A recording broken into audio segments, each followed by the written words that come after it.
Chapter 1524. Thundercloud, Overlord Mace. In the open space in front of Yanhuang College, Wu Jie, who had been attacked by more than 2,000 Imperial Army soldiers, was finally enraged. The momentum around his body suddenly changed, and the mace in his hand began to glow with the light of thunder. A powerful and magnificent true qi exploded, and all the Imperial Army soldiers around Wu Jie were sent flying. At the very beginning, the mace was not called a mace, but a mace. This weapon had a very long history. It was a weapon with 3 sharp edges and 2 protruding parts. It was widely used in the spring and autumn period and the Warring States period.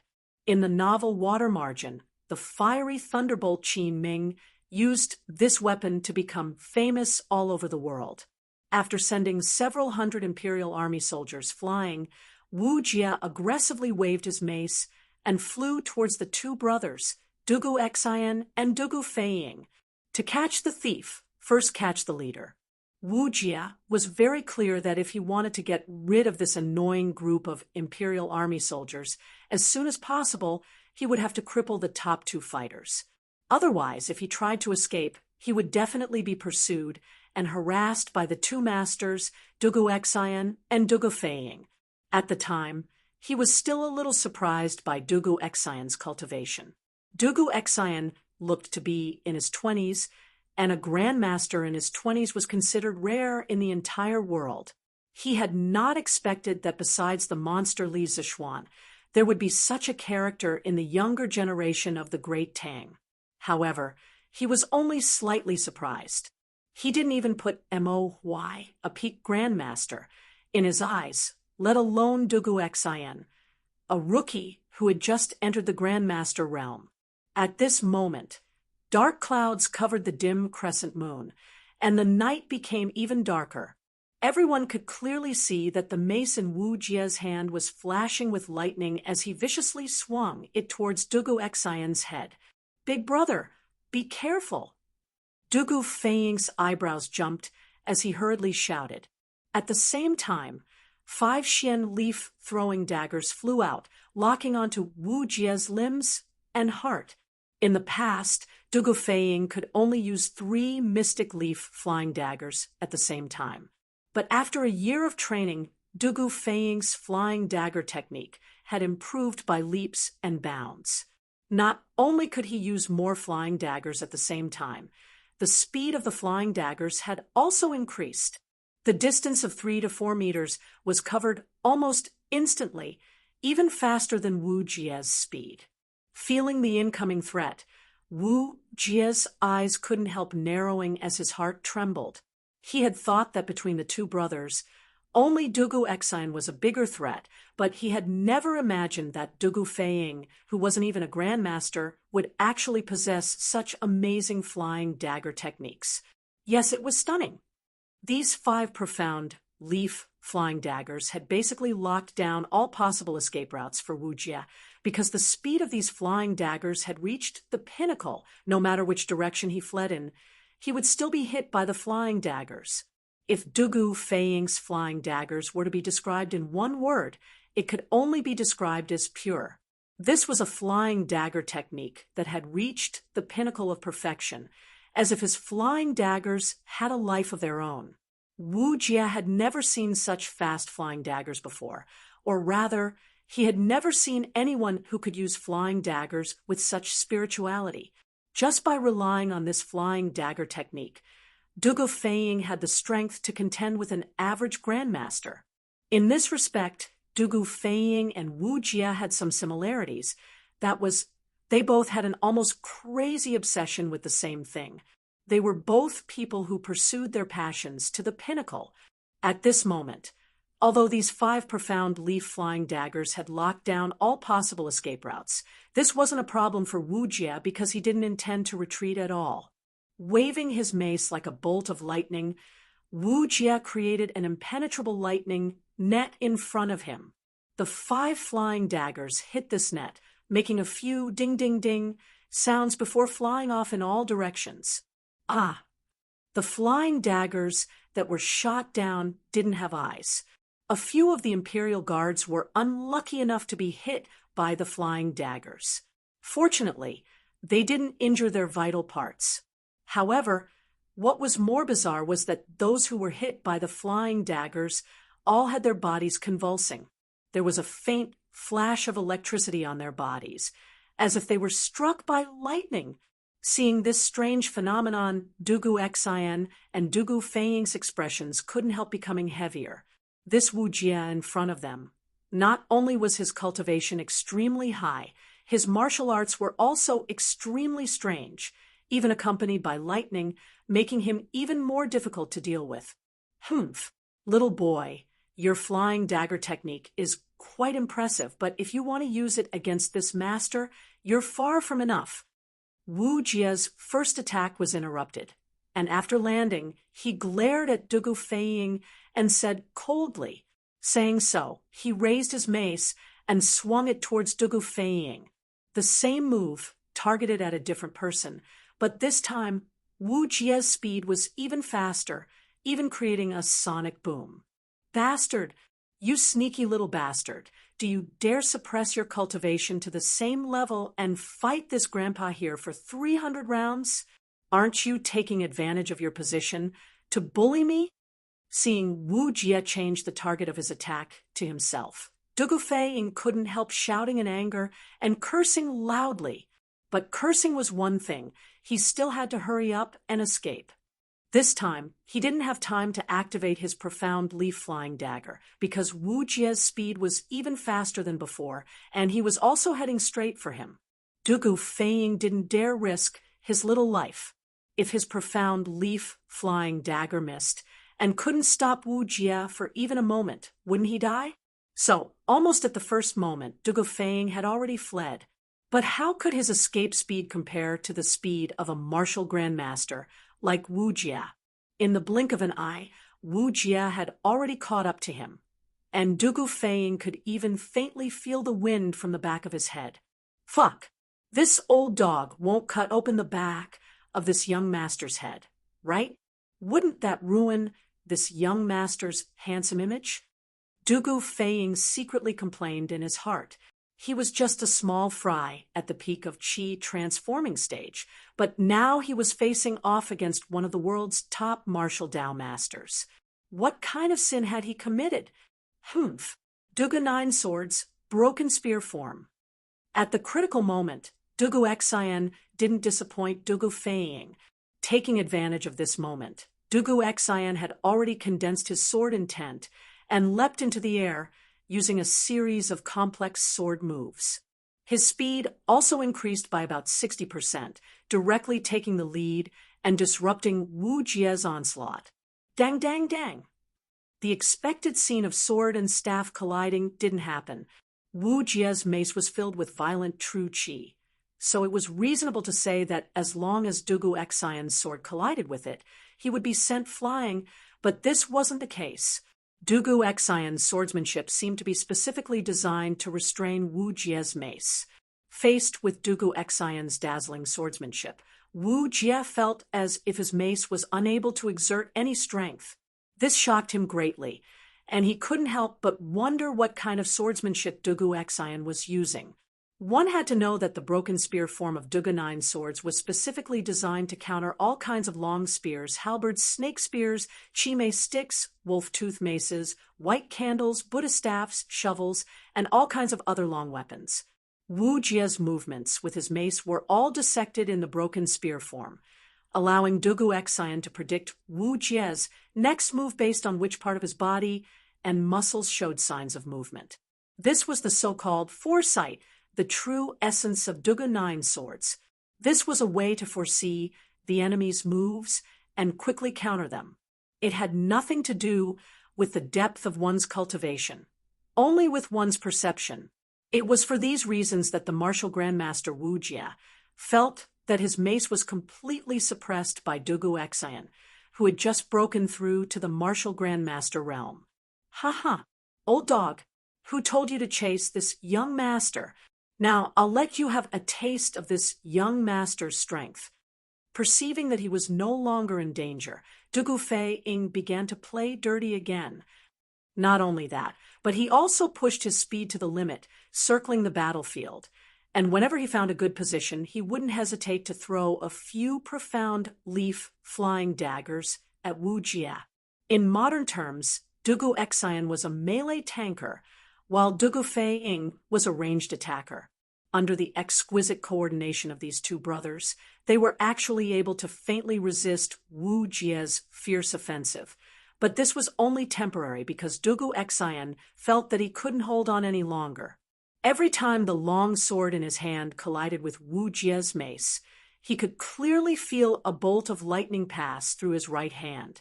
At first, he was able to grit his teeth and resist, but as the number of times he was struck increased, he was gradually reaching his limit. He felt that if he was struck by Wu Jie a few more times, his right hand would lose all feeling.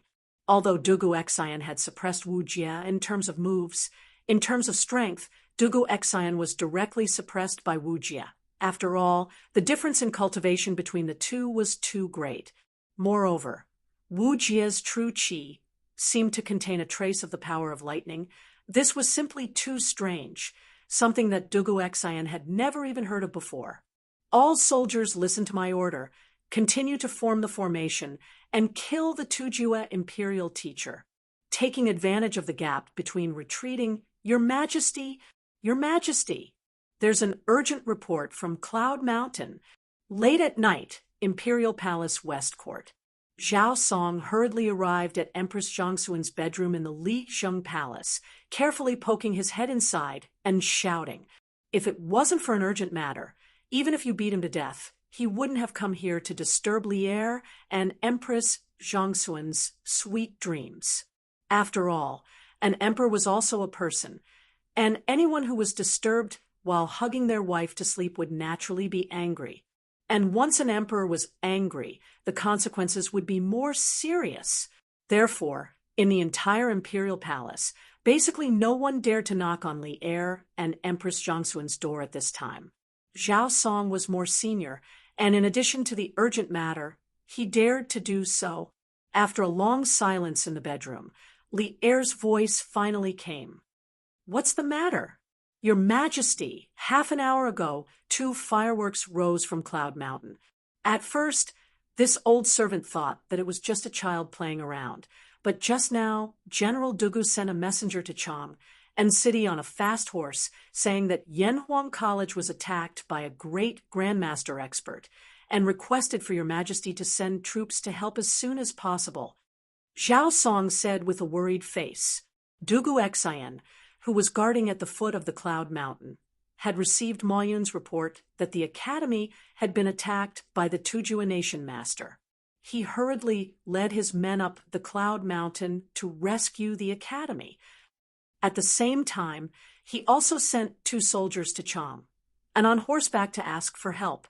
Firstly, Dugu Xian had never faced a great Grandmaster expert before, so he wasn't sure if the 2,000 people he brought with him could take down Wu Jie. Secondly, the Tujue imperial teacher, who was second only to one person, suddenly appeared near the great Tang's capital. This could easily lead people to think that there were Tujue troops in other places nearby. So to be safe, Dugu Xian had to ask for help from Chang and City. Chapter 1525. Junior, how does it feel to be struck by lightning? This master wants to see just how long you can last. On the summit of Cloud Mountain, more than 2,000 Imperial Army soldiers had surrounded Wu Jie, but they couldn't display the full power of the MO sword array because Wu Jie was currently launching a fierce barrage of attacks towards Dugu Xian. The 2 of them were locked in a fierce battle, flying up and down, and the bystanders simply couldn't intervene. Even Dugu Fei Ying, who had been looking for opportunities to throw flying daggers, didn't dare to intervene because the battle between the 2 was too intense. If he threw a dagger, it was very likely that it would hit Dugu Xian's face. The 2 of them had fought for an unknown number of rounds, and Dugu Xian's right hand was gradually becoming numb. Seeing this, Wu Jie couldn't help calling out coldly.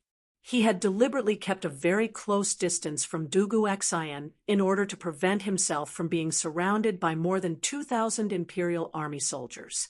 He wanted to take advantage of the situation to directly cripple Dugu Xian, so that when he escaped, he would have one less tail to tail.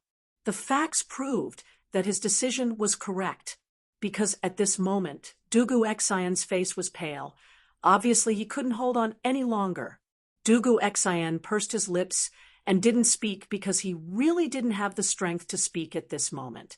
In fact, with his martial Dao cultivation that had just broken through to the Grandmaster realm, it was already a miracle that he could last this long against Wu Jia.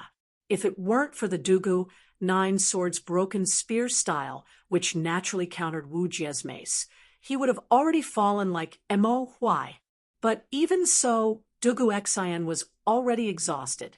The main reason was that Wu Jia's mace was constantly sending out faint lightning bolts. In order to resist these lightning bolts, Dugu Xian had to use a portion of his true qi to dissolve them. As a result, although the Dugu Nine Swords didn't consume much true qi, the amount of true qi consumed to resist the lightning bolts was more than enough for Dugu Xian to bear. In fact, the amount of true qi consumed was far greater than the amount consumed by the Dugu Nine Swords. "Big brother, get out of the way. I'll deal with this smelly old man." Dugu Fei Ying also saw that Dugu Xian couldn't hold on any longer, so he quickly shouted out. Dugu Xian Zhong smiled bitterly. If he could get away, would he have waited until now? Dugu Fei Ying, on the other hand, couldn't wait any longer. He knew that if he waited any longer, his big brother would either die or be crippled. Rather than that, he might as well give it his all. Perhaps he could turn a bicycle into a motorcycle. No, he could find a chance to live. At some point, Dugu Fei Ying had summoned 5 flying daggers into his hands. At this moment, Dugu Fei Ying's aura changed, becoming like a proud and aloof eagle, his eyes fixed on Dugu Xian and Wu Jia as they flew through the air. Dong dong dong! Dugu Fei Ying's ears were no longer filled with the noises of the battlefield. All he could hear was his own heartbeat. He blocked all the sources of noise from the outside world and focused all his energy, vigor, and soul looking for an opportunity to cut into the battle. Now, suddenly, Dugu Fei Ying's eyes flashed, and the profound leaf dagger in his hand shot out like lightning towards Dugu Xian. And that's right, it was aimed at Dugu Xian.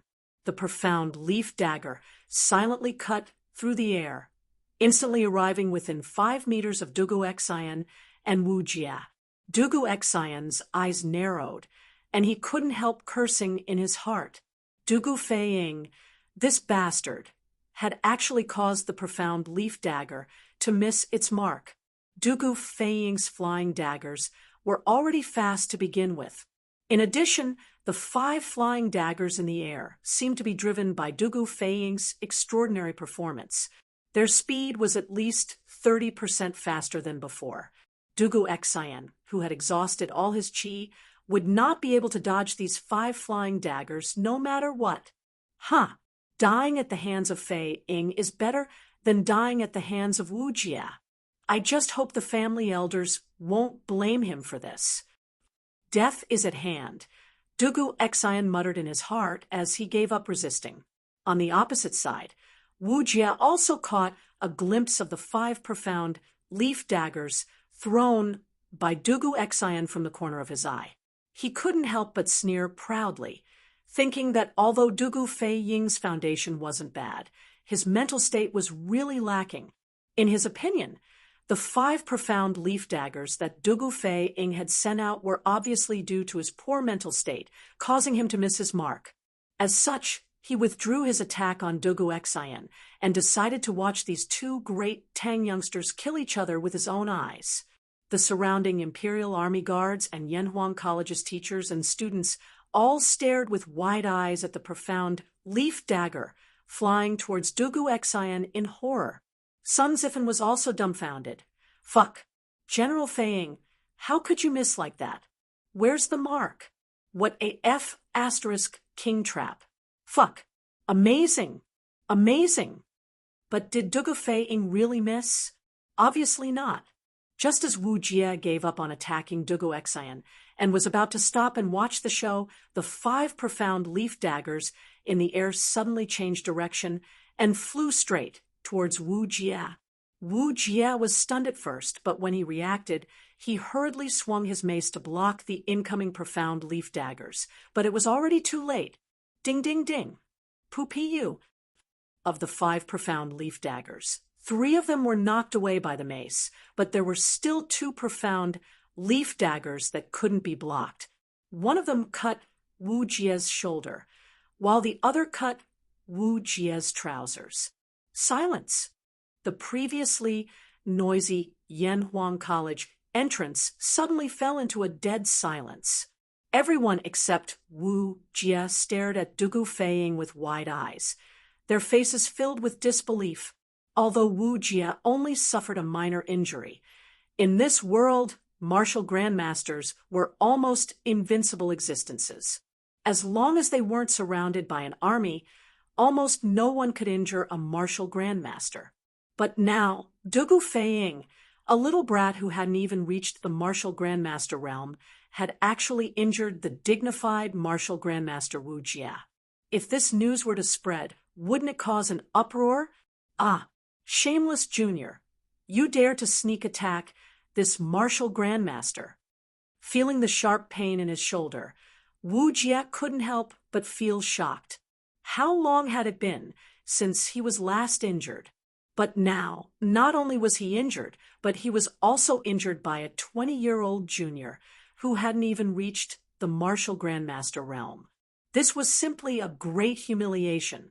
Bah, what sneak attack! This young master was just playing with profound leaf daggers in broad daylight. If you don't have the ability to dodge, who can you blame?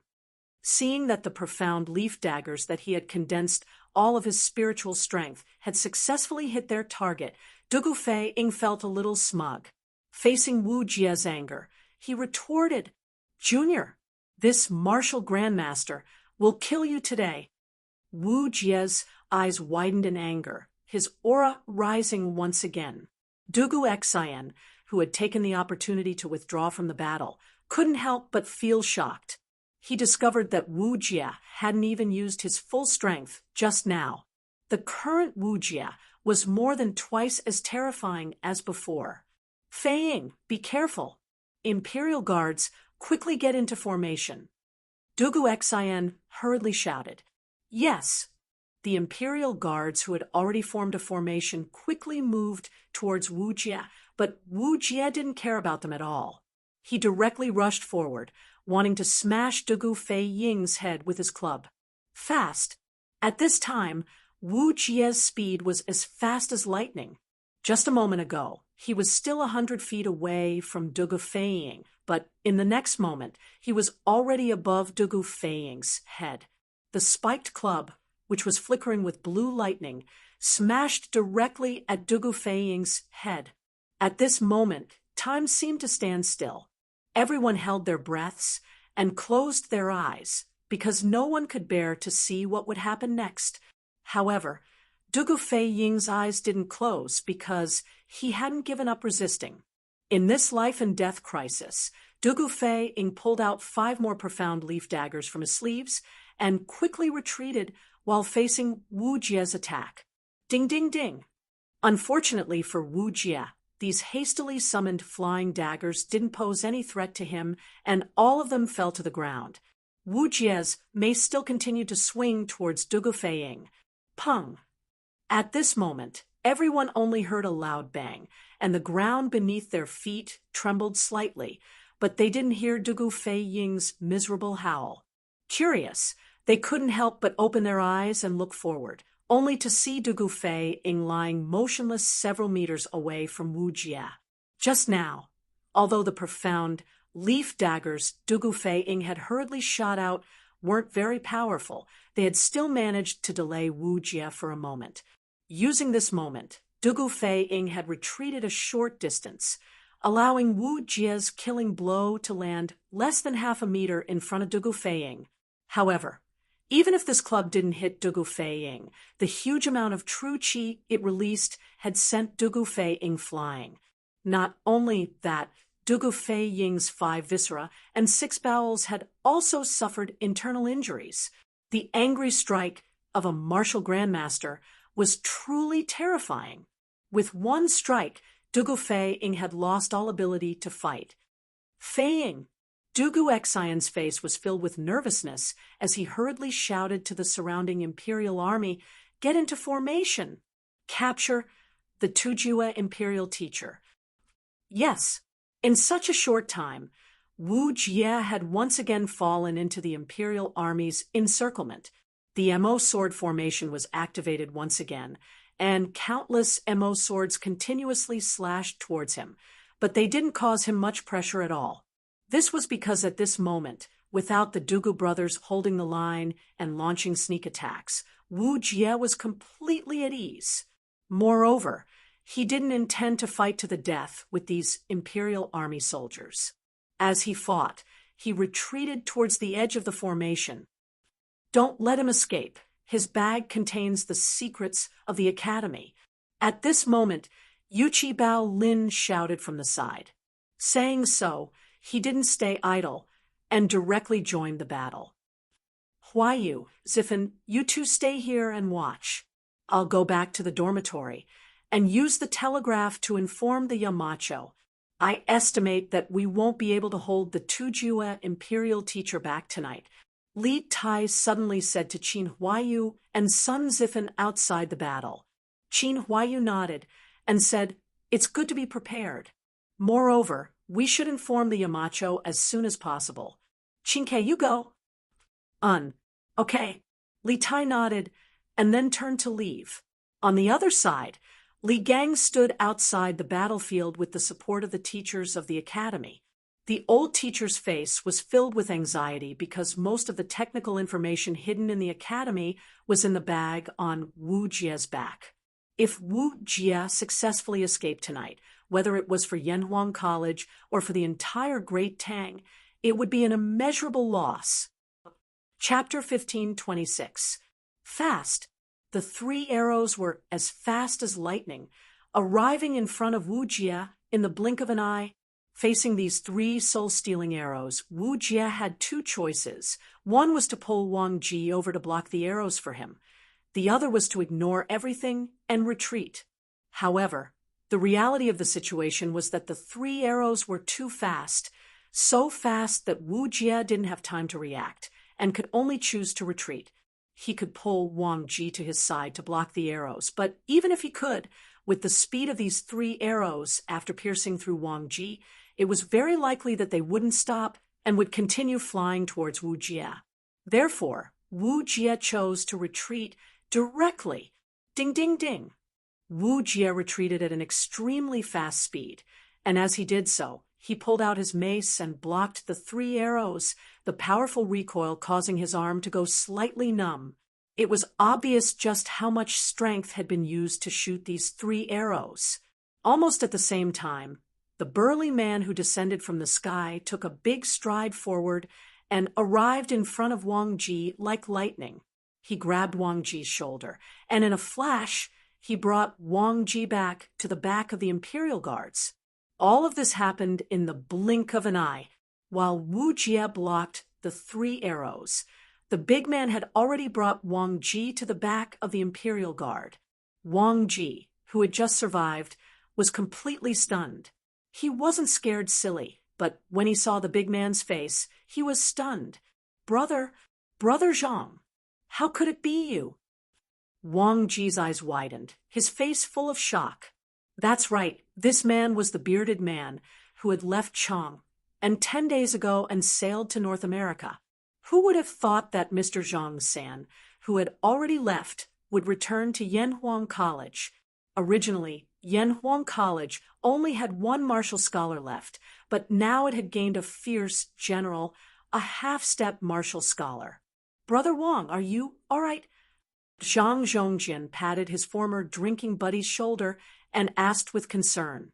In all of Cloud Mountain, Wang Ji could be said to be his best friend. Now that Wang Ji was in trouble, How could he not be concerned? Many people might not believe this because Zhang Zhongjian was a half-step great grandmaster. Shouldn't the friend of such a person be a martial artist at the very least? On the other hand, Wang Ji was just a weak scholar who couldn't carry anything on his shoulders and couldn't lift anything with his hands. He had nothing to do with Zhang Zhongjian. How could such two completely different people become best friends?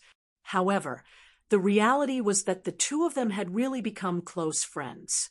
Otherwise, the bearded man wouldn't have tried his best to save Wang Ji. I'm fine. Brother Zhang, are you a human or a ghost? Could it be that you met with a mishap at sea, and your ghost returned to Cloud Mountain to save me? Wang Ji glared at the bearded guest and said incoherently. He was both happy and surprised. His words made Ma Zhou, Li Gang, Su Hongji, and the others around him not know whether to laugh or cry. Fortunately, the bearded guest was a broad-minded person and did not get angry because of Wang Ji's incoherent words. Instead, he laughed and said, I originally wanted to go out to sea, but before I left, I felt uneasy. I thought that since Yamacho had already left Cloud Mountain, if I left too, wouldn't Brother Mo be the only one guarding Cloud Mountain? Although I am only a martial arts teacher in the academy, I also know that Cloud Mountain hides many secrets that everyone covets. Once I leave, it's inevitable that there won't be people who have designs on the academy. Therefore, I stayed around the academy for a few more days. For a full 4 days, everything was calm. On the 5th day, when I was about to leave completely, I suddenly felt a faintly discernible aura locking onto the academy. I felt that something was wrong and postponed my plans to go out to sea. Fortunately, I didn't go out to sea. Otherwise, Brother Wang would have been killed today. Hearing this, everyone rejoiced in their hearts. Li Gang said with a gratified face, "It's good that you're back. It's good that you're back." After sighing, the old man's face suddenly changed, and he said, "Mr. Zhang-san, the hard work of all the teachers and students of the academy this year is all in the bag carried by the Turkic imperial teacher. I hope that Mr. Zhang-san can take it back and not let outsiders steal our Yen Huang divine artifact." Hearing this, the bearded guest nodded and said with a dignified face, "I will do my best." Although those 3 arrows had forced Wu Jie to retreat, if it was a real battle, the dragon-bearded guest wouldn't have the slightest chance of winning. However, he wasn't afraid at all. After drifting on the sea for so long, the word adventure had been deeply engraved in his bones. For him, adventure meant opportunity and great harvest.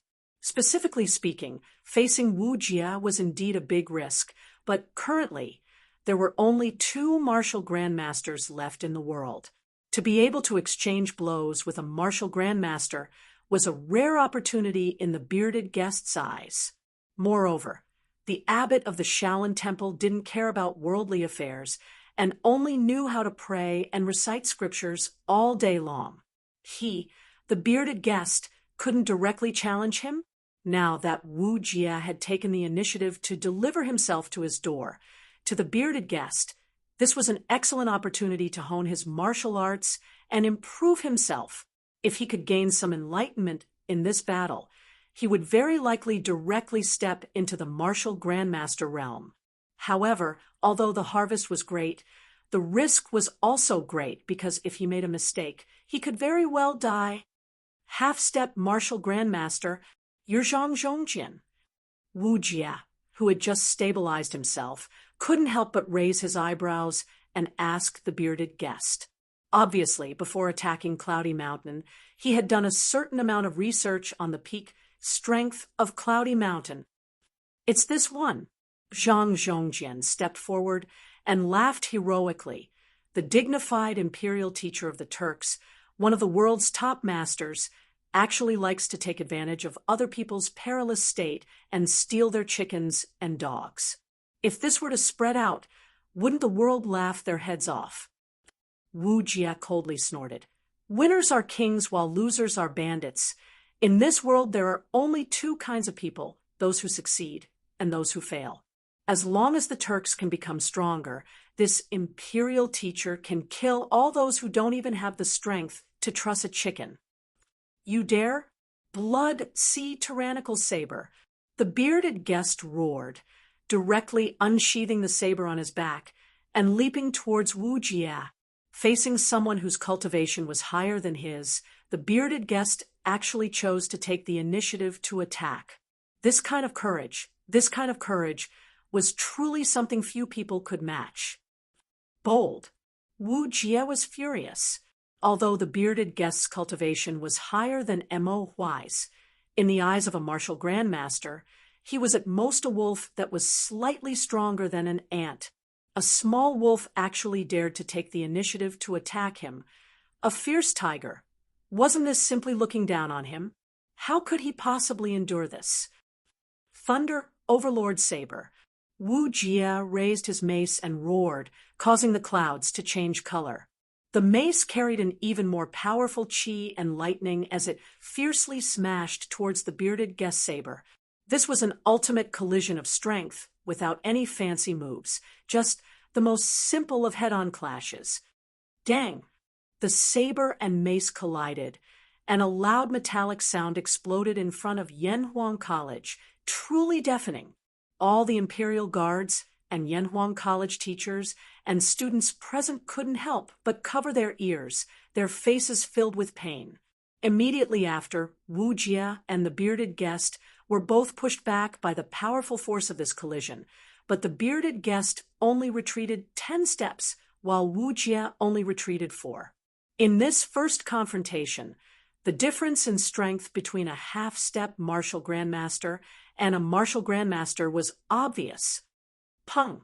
The bearded guest fiercely stomped on the ground, and a deep hole appeared where his foot landed, but he finally stabilized himself.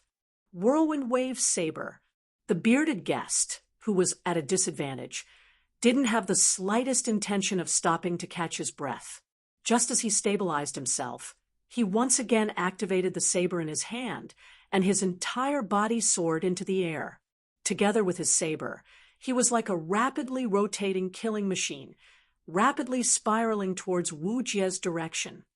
This move wasn't a move that the bearded guest learned from saber manuals, but a saber technique that he created himself based on Li Zishuan's 9 Taishian sword's 4th sword, Wave Breaker.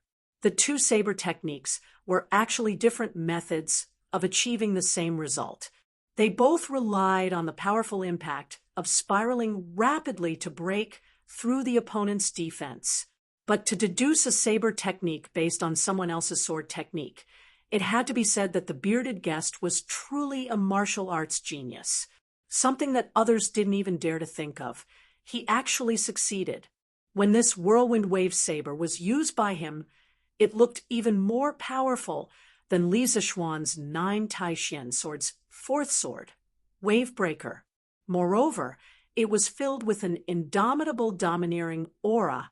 The spectating Imperial Army soldiers and Yanhuang College teachers and students only felt a gust of wind in front of them, sweeping up all the grass and leaves on the ground. They had no choice but to close their eyes to prevent debris from being blown into their eyes by the wind. Chaotic Thunder Body. Perceiving that the bearded guest's whirlwind wave saber was indeed extraordinary, Wu Jie's face finally showed a trace of seriousness. He roared, and his shoulders and arms instantly bulged with strong muscles. What was even more terrifying was that his body was also suffused with a faint blue light of lightning. When everyone saw this, their hearts sank to the bottom of the valley. Even a fool could see that the current Wu Jie was even stronger than before, so strong that it made people feel despair. The most important thing was that up until now, no one knew where Wu Jie's limit was. How many cards did he still have up his sleeves? This person's strength was like a bottomless pit, unfathomable. Wu Jie's momentum rapidly rose, and at the same time, he didn't stay idle. His whole body soared into the air, and he viciously smashed his mace towards the whirlwind. Smash! In Wu Jie's world, there seemed to be only one action, simple and violent. In his hands, the mace was simply used as a sledgehammer. He didn't have any fancy moves, nor did he have any secret of using softness to conquer strength. His world only needed this kind of powerful strength, so powerful that no one could resist. Pung! Another deafening sound rang out, but this time it was even more serious than the previous one. Chapter 1527. Beep, beep, beep. Taiyuan Prefecture, an inn in Shouyang County. Li Zixuan had just fallen asleep in the dead of night when a series of rapid DDD sounds suddenly came from a metal box on the table. Li Zixuan, who was in the middle of his sleep, was immediately roused from his slumber. He rushed to the front of the table in a flash. "Qingke, why is this child sending me a telegram at this hour?" After verifying the sender's identity through the header code, Li Zixuan couldn't help but frown. It was almost 11 p.m. at this time. In modern times, this time wasn't considered late.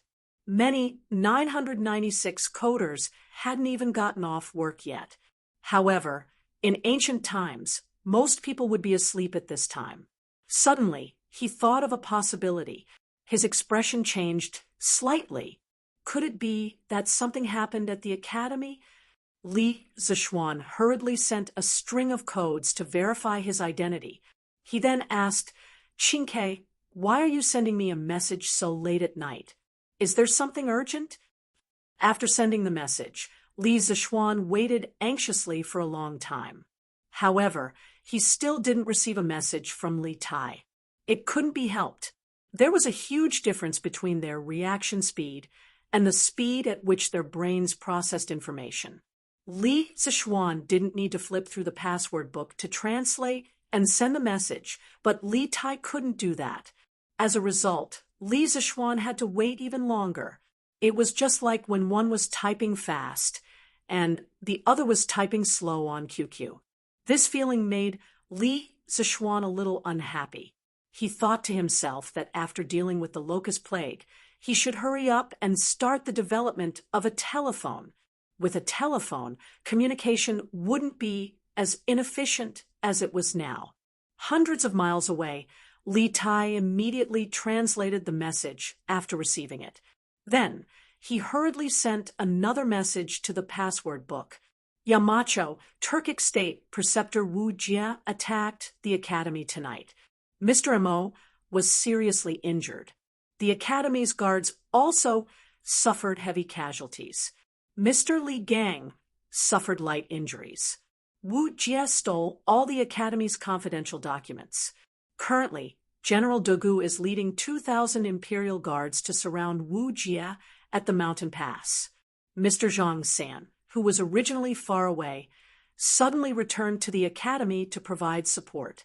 However, Wu Jie is too strong. This student feels that the Yamacho-S people aren't enough to stop him. Please return to Yunshan as soon as possible." Beep beep. After waiting for a long time, Li Zixuan, who was far away in Shouyang County, finally received a message from Li Tai. However, after translating the message, in his mind, Li Zixuan's expression, "Turkic State Preceptor attacked Yanhuang College at night and stole all the academy's confidential documents. Mr. Mo was seriously injured, Mr. Li suffered light injuries, and Yanhuang College's guards suffered heavy casualties." In front of Li Zixuan's eyes, a bloody scene appeared. He didn't really care about the academy's confidential documents. What he cared about were the people. Everyone in the academy was important to him. MOY was like that, and you were even more so. As long as the people in the academy were fine, those so-called confidential documents would be lost. As long as there were people, the Yanhuang Academy would be able to create things with a higher level of technology.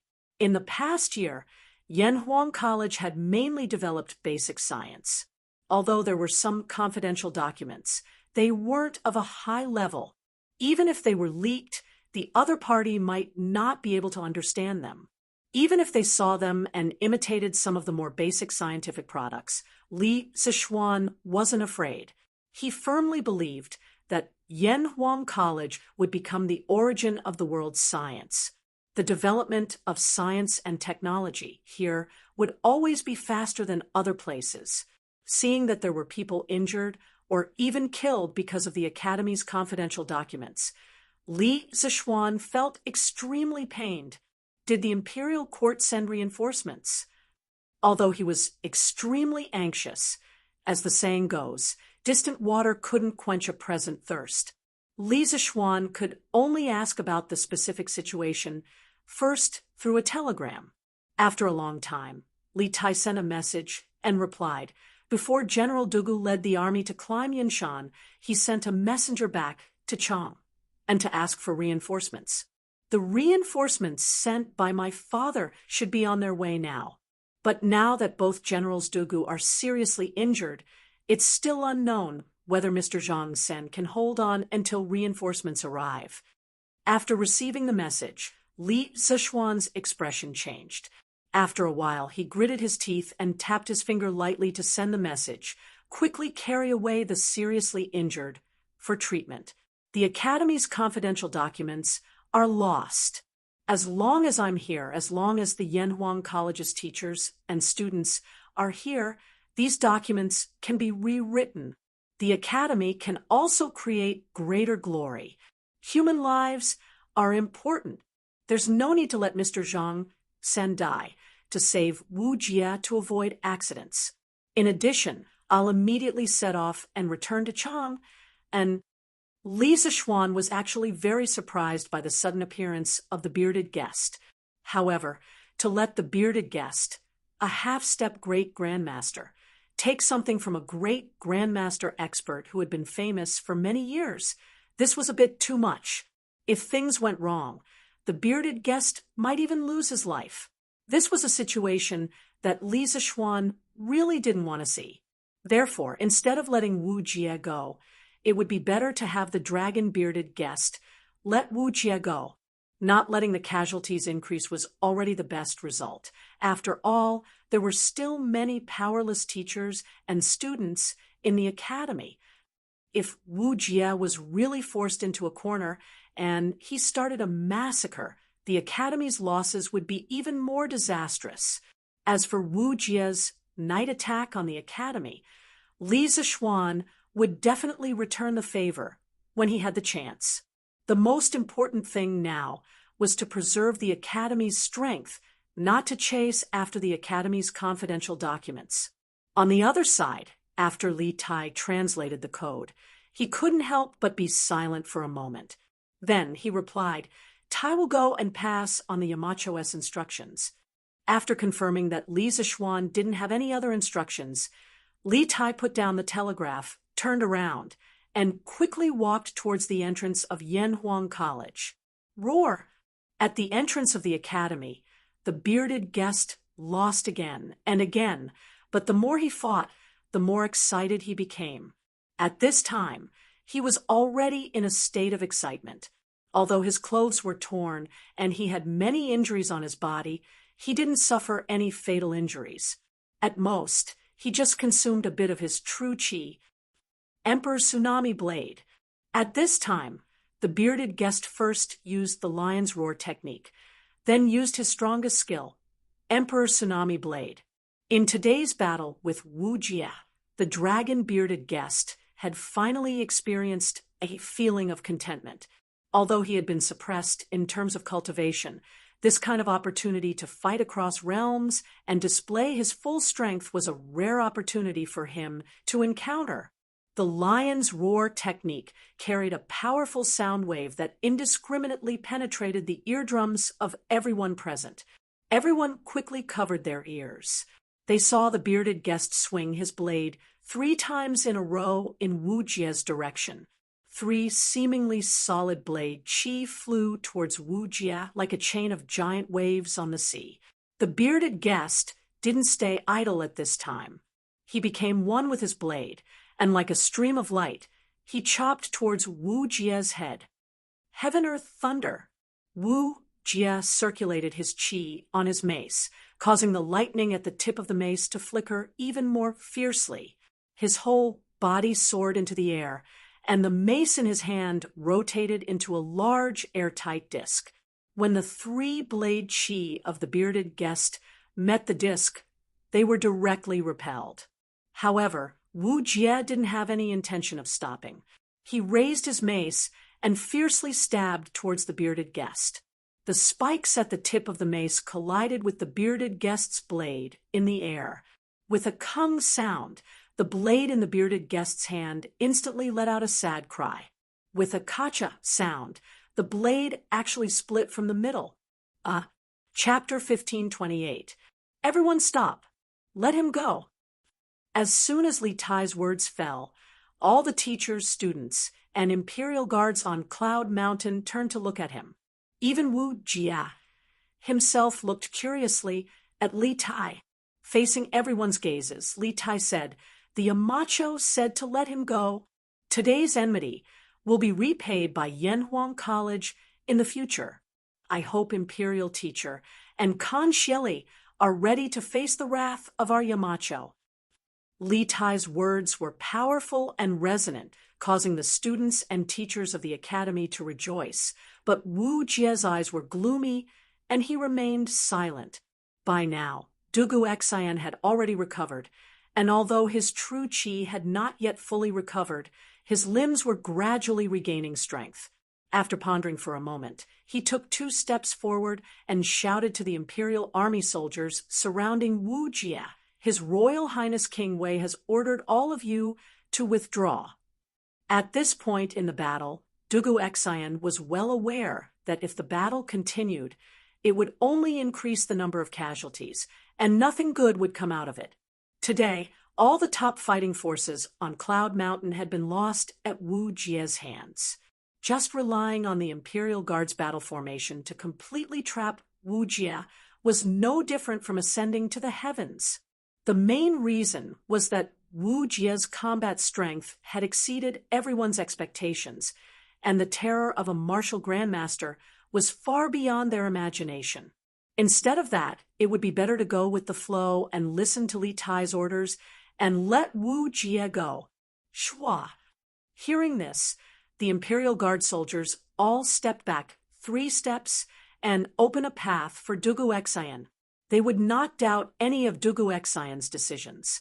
Wu Jie looked at Li Tai with some surprise, probably never having thought that this unassuming little fatty was actually the great Tang's Wei king. If I had known earlier, I would have captured him. That way, the Tang army wouldn't have dared to attack, right? Wu Jie couldn't help thinking to himself. But with such a large ruckus on Cloud Mountain, the surrounding armies would definitely hurry over. If he didn't want to be trapped in the Great Tang, he had to leave Cloud Mountain as quickly as possible. Therefore, he suppressed the thought of taking Li Tai hostage and left through the path that the Imperial Guards made way for him. With a leap, he disappeared without a trace. "Qingke, Wu Jie is carrying a lot of the Academy's secrets. How can we let him leave Cloud Mountain?" Seeing Wu Jie leave with the Academy's secrets, Li Gang trembled and said with a pained expression. Li Tai walked up to Li Gang and whispered, "Mr. Wenji, Yamacho just told me that Yanhuang College wants people, not confidential information. As long as the teachers and students of the Academy are here, we will definitely be able to develop more advanced knowledge and technology. Yamacho doesn't want the Academy to suffer any more casualties because of those documents." Li Gang was silent for a long time. Finally, he sighed and said, "HAA, this old man is old, but I can't see through things as clearly as Yamacho. I'm old.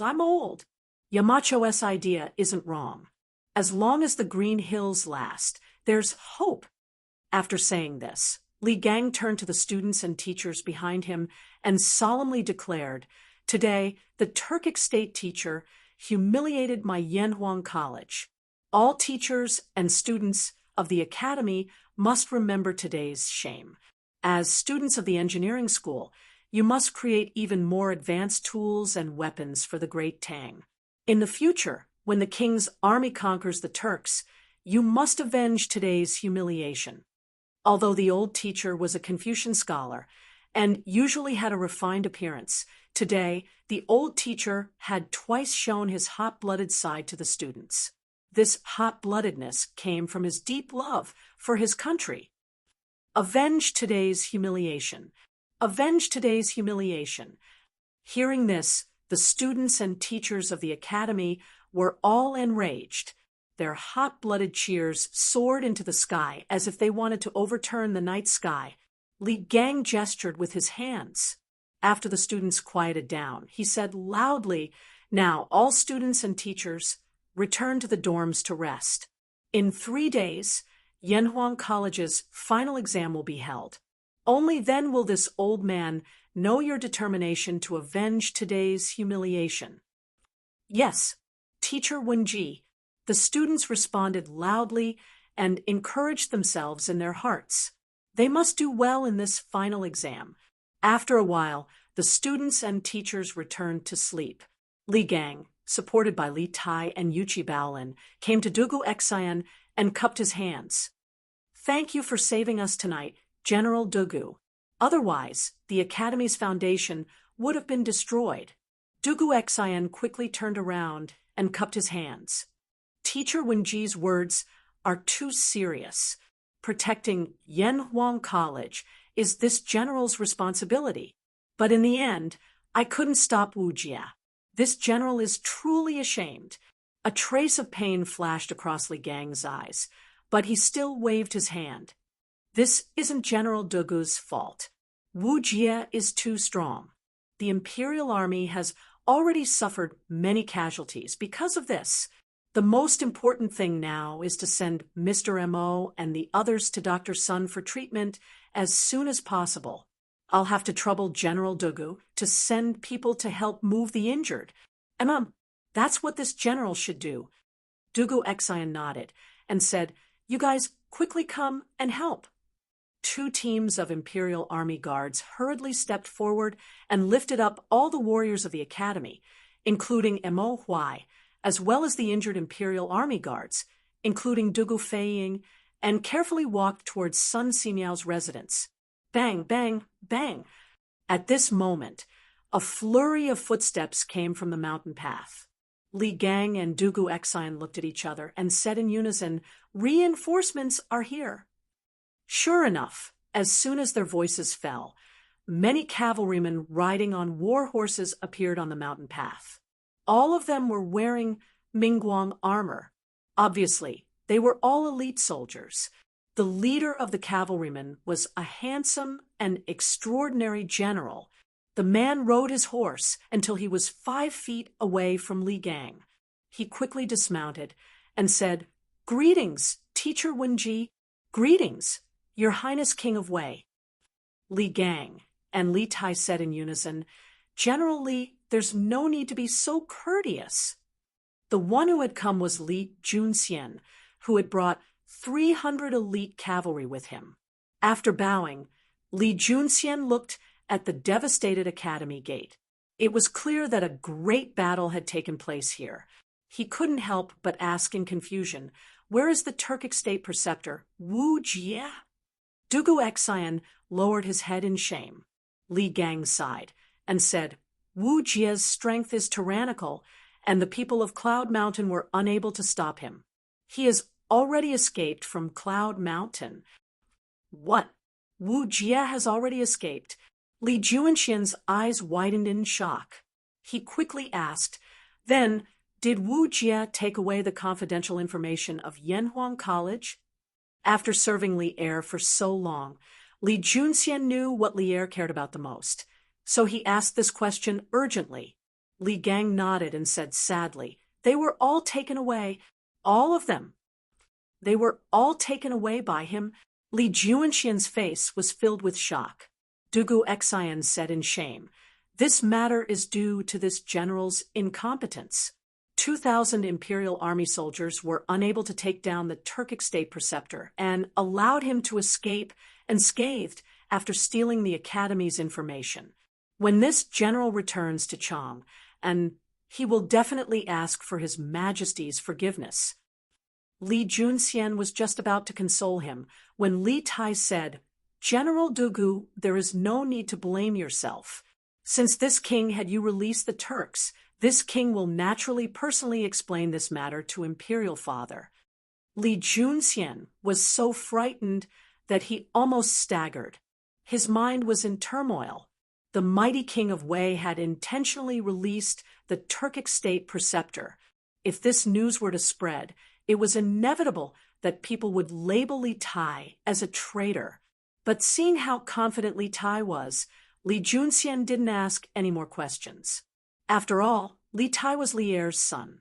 Even if he had made a mistake, it should be handled by the imperial clan's ancestral temple, not by him.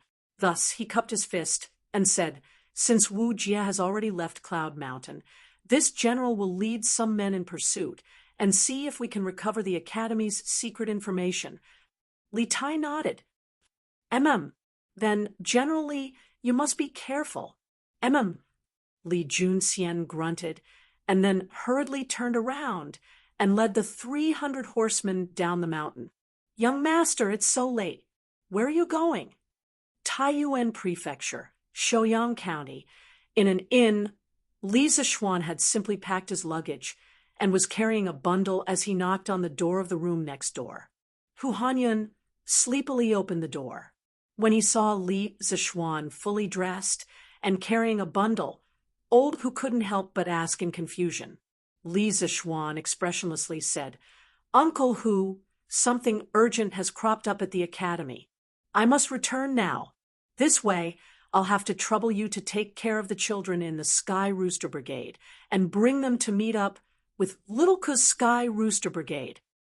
Hu Hanyun couldn't help but be shocked by these words. Young master, how is the academy? What urgent matter has cropped up? Li Zishuan shook his head. Uncle Hu, you don't need to worry about this. I will take care of it myself. But after I leave, I'll have to trouble you with the children. Hu Hanyun had already recovered from his shock.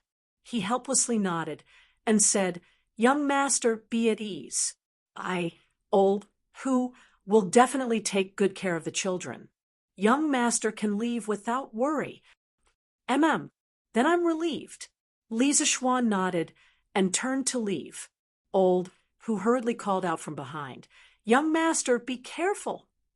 If not for the fact that he had to stay behind to take care of the children, Old Hu would definitely have followed Li Zishuan back to deal with that so-called urgent matter. From Li Zishuan's expression, it was easy to see that the urgent matter at the academy had something to do with martial arts. Old Hu also wanted to help. Li Zishuan, who had just walked a short distance away, couldn't help but pause and reply, Uncle Hu, be at ease. I'll be fine. As soon as he finished speaking, he left quickly without any hesitation. Hiya! A moment later, a young man in white riding a large white horse approached the city gate at a high speed. Chapter 1529. Son greets Imperial Father, greets Imperial Mother. In the Lizheng Palace, Li Tai, who had heard the attendant's words, quickly walked in and then bowed to Li Er and Empress Zhangsun, who were sitting high above. No need for formalities.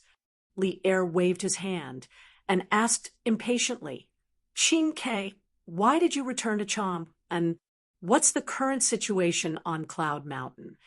Li Tai's eyes narrowed slightly as he cupped his fists and said, replying to Imperial Father, Wu Jie has already escaped from Cloud Mountain. At this moment, General Qiu and Chief Steward Zhao are leading troops to intercept him. Escaped? Li Er's old face instantly became gloomy as he stood up and asked, why couldn't Dugu Xian's 2,000 Imperial army hold out until Zhen's reinforcements arrive? Could it be that 2,000 Imperial army soldiers couldn't stop Wu Jie? Subconsciously, Li Er thought that the main reason Wu Jie escaped was due to Dugu Xian's incompetence in supervising the battle, so his expression naturally became ugly.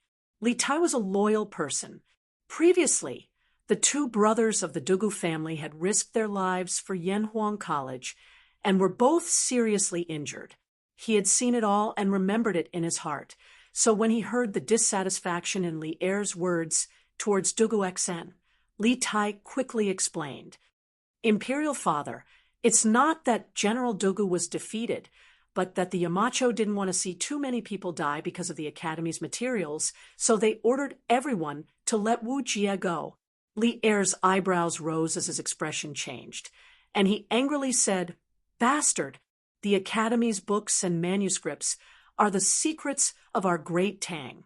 How could Li Zishuan give them to the Turks? What is this brat's intention?" Although Li Er had always admired Li Zishuan, today, Li Zishuan actually ordered people to let Wu Jie go, which made Li Er quite angry. If Li Zishuan was in the hall right now, old Li would definitely have him beaten 30 times and thrown into prison. "Your Majesty, please don't be angry," Empress Zhangsun hurriedly said. "The Marquis of Yong and is benevolent. He just doesn't want to see more innocent people sacrificed. I hope your Majesty won't blame him." Empress Zhangsun didn't have any ill feelings towards Li Zishuan's actions. On the contrary, she faintly admired Li Zishuan. In her opinion, people with a kind heart would be at ease to use. Li Er snorted and said unhappily, "What innocent sacrifice! Pedantic! For the sake of preventing these books from reaching the Turks, even the sacrifice of 5,000 people was worth it. If we allow the Turks to grasp the advanced technology of Yanhuang College, in the future when the Great Tang and the Turks go to war, there will be dozens of times more soldiers dying on the battlefield." Emperors were always ruthless, but at the same time, Li Zishuan was also farsighted. It was hard to say who was right or wrong between him and Li Zishuan. It could only be said that both of them had their own considerations. In Li Er's eyes, the books and information of the Academy were more important than anything else. This was because he had seen the magic of the telegraph and the terror of gunpowder. He deeply understood that if the technology of the Academy fell into the hands of the Turks, it would bring a devastating disaster to the Great Tang. After a moment of silence, Li Tai cupped his hands and said, "Imperial Father, Yamacho said on the telegraph that it doesn't matter if the secret documents of the Academy are lost. As long as he is here, as long as the teachers and students of Yanhuang College are here, these documents can be rewritten. The Academy can also achieve greater glory. In tonight's battle, Teacher Mo and Teacher Zhang San were both seriously injured. More than 10 guards of the Academy were killed or injured. Many students were also injured. Even Teacher Wenji was slightly injured. If Yamacho didn't give the order to let Wu Jie leave, with Wu Jie's strength, if he wanted to make a move on the weak students and teachers of the Academy, no one would be able to stop him. The teachers and students of the Academy would definitely suffer heavy losses. As long as there's life, there's hope. Yamacho said that today's hatred, when he comes back, he will definitely repay it double. At that time, the two Dugu generals, Teacher Mo and Teacher Zhang San of the Academy, were all seriously injured. If they continued to force Wu Jie to stay, there would definitely be rivers of blood on Yunshan Mountain. Therefore, this son feels that Yamacho's actions are not inappropriate. Imperial Father, please understand. After saying this, Li Tai bowed deeply. The hall instantly quieted down. Li Tai stared at Li Tai. After a while, he said in a bad mood, "Qingke, it hasn't even been a year since you entered Yanhuang College, and you're already speaking up for that brat Li Zishuan? You even dare to disobey this emperor's orders?" At this moment, old Li's mood was very complicated. On one hand, he felt that what Li Tai said was not completely unreasonable. In the current situation of Yunshan Mountain, if they forced Wu Jie to stay, it was likely that Wu Jie would become desperate and make a move on the weak students and teachers of the academy. But on the other hand, old Li also felt a little jealous. This little fatty in front of him was his most beloved son, but now he was speaking up for someone else. As a father, how could he be happy? Li Tai bowed and said, "This son is not speaking up for Yamacho, but in the situation at that time, Yamacho's decision was undoubtedly the most correct. More than 10 days ago, the Mountain Elder and Mr. Zhang San left Cloud Mountain one after another. Originally, there were 3 evolved Jing Masters in Yanhuang Academy, but in an instant, only Mr. Mo was left. Although Mr. Zhang San unexpectedly returned tonight, when he arrived, Mr. Mo was already seriously injured. That was why Wu Jie was able to kill so many people in the academy. Under such circumstances, other than letting him leave Cloud Mountain, we have no better choice. Imperial Father, please understand." Hearing this, Li Er finally fell silent. On the side, Empress Zhangsun asked doubtfully, "Teacher Zhang San? Qing Ke, if Imperial Mother remembers correctly, didn't Teacher Zhang San leave the academy a few days ago and sail out to sea?" Li Tai replied, replying to Imperial Mother, "Teacher Zhang San originally wanted to go out to sea, but before he left, he felt uneasy.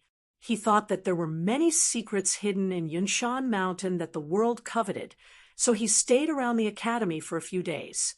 For a full 4 days, everything was calm and peaceful. On the 5th day, when Teacher Zhang San was about to leave, he suddenly felt a faint aura locking onto the academy. Teacher Zhang San felt that something was wrong and postponed his plan to go out to sea. As a result, Wu Jie attacked the academy at night today. So that's how it is." Empress Zhangsun nodded thoughtfully and sighed with relief. "I have heard that Teacher Zhang San is unparalleled in chivalry. Last year, he was forced to agree to your Yamacho's condition of guarding Yunshan Mountain for a year.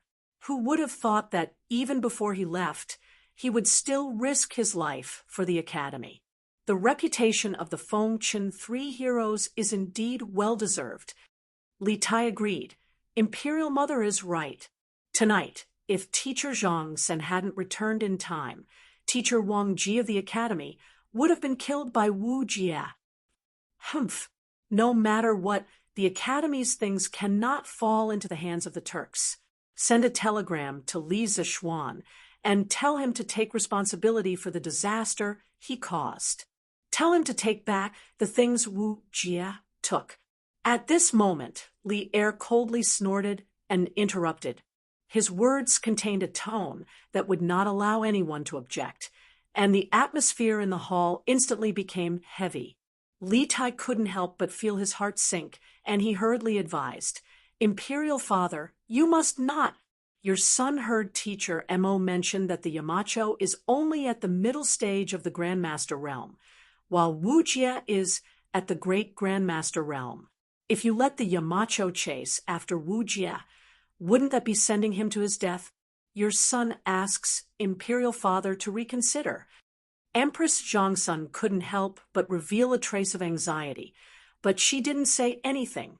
Presumably, she felt that with Li Er's trust in Li Zishuan, he definitely wouldn't send Li Zishuan to his death. Sure enough, Li Er raised his eyebrows and said, "Who said that we would let him go alone? We will order all the soldiers along the way to be under his command. Not only will we take back the Academy's materials, we will also make sure that Wu Jie remains in the Great Tang. To have all the soldiers between the Great Tang and the Turkic Khaganate under one person's command." Li Er's arrangement was completely based on his trust in Li Zishuan. Otherwise, he, who had taken the throne through a coup, wouldn't have so easily handed over more than 100,000 soldiers to someone who wasn't a member of the imperial family. Hearing this, Li Tai let out a sigh of relief and said, "But the Yamacho has already rushed back to Chang and from Shouyang County. The journey is bumpy, and if your son sends a telegram now, the Yamacho might not be able to detect it." Li Er waved his hand and said, "Then Send it until he notices. No matter what, we absolutely cannot let the Turkic Khaganate leave the Great Tang with the Academy's top-secret materials. In addition, we will send the Imperial Army and cavalry to pursue along the way and cooperate with Li Zexuan to capture Wujia. Li Tai knew that there was no turning back, and besides, this seemed to be the best result. He bowed and said, "Your son obeys your majesty." After saying this, seeing that Li Er had no other orders, Li Tai quickly excused himself and left the Lijiang Hall. Now, he had to return to Yanhuang College as soon as possible and send the message to Li Zexuan through the telegram. However, Li Tai also knew that, for Li Zexuan, there would be several very difficult battles ahead, and if he was not careful, he could easily lose his life. Although Li Er had ordered the soldiers of the various provinces to be under Li Zexuan's command, when it came to a real fight, the role of these soldiers was very limited. For example, in the battle in front of the academy, Wu Jia had single-handedly slaughtered everyone. Although the imperial army was well trained, they were unable to effectively surround Wu Jia, and the 2,000 imperial army soldiers were unable to display their full strength. In comparison, the soldiers of the various provinces were definitely not as elite as the imperial army, so they were of even less help to Li Zexuan. Unless Wu Jia stood still and waited for the soldiers of the various provinces to completely surround him, in that case, there was a chance he would be exhausted to death by the local soldiers. But was that possible? Obviously not. The moment Wu Jia discovered that there were soldiers around him, his first reaction would definitely be to use his movement technique to escape, not giving the army a chance to surround him. Thus, in a battle with Wu Jia, the key to victory was still a showdown between peak experts. If the Great Tang's elite soldiers could effectively contain Wu Jia and create an opportunity for the soldiers of the various provinces to surround him, there was still a high chance they could defeat the Turks. The Turkic imperial teacher is severely exhausted and has also suffered some injuries. He definitely can't have run far. Search. Lantian County. At the foot of Cloud Mountain, Zhao Song was leading several thousand imperial army soldiers to search for Wu Jia's whereabouts with torches. Even the remaining 1,000 imperial army soldiers had joined the search. The Cloud Mountain was surrounded by bright torches, and from a distance, it looked like fire dragons were dancing at the foot of the mountain. General Dugu immediately takes some men to Lantian County seat and inform county magistrate he to send out all the bailiffs to guard the city gates. This is to prevent Wu Jia from sneaking in and harming the people. Zhao Song ordered Dugu Xian as he rode forward on his horse. As for Qiu Xinggong, he had already led 100 cavalrymen to the counties that Wu Jia would have to pass through in order to return to the Turks. He had to inform the counties along the way to tighten their defenses. Once Wu Jia passed through, they had to immediately send out soldiers to surround him. Dugu Xian had expended a great deal of energy in the battle just now, and he had also suffered internal injuries. However, he had been unable to hold down Wu Jia, and he felt very guilty. Thus, after some simple treatment, he joined Zhao Song in searching for Wu Jia. This general obeys. Dugu Xian cupped his fists and turned his horse around to gallop toward the Cloud Mountain. Cloud Mountain had made a big fuss and carried out a carpet search in all directions. With such a big commotion, it was naturally impossible for people to not notice.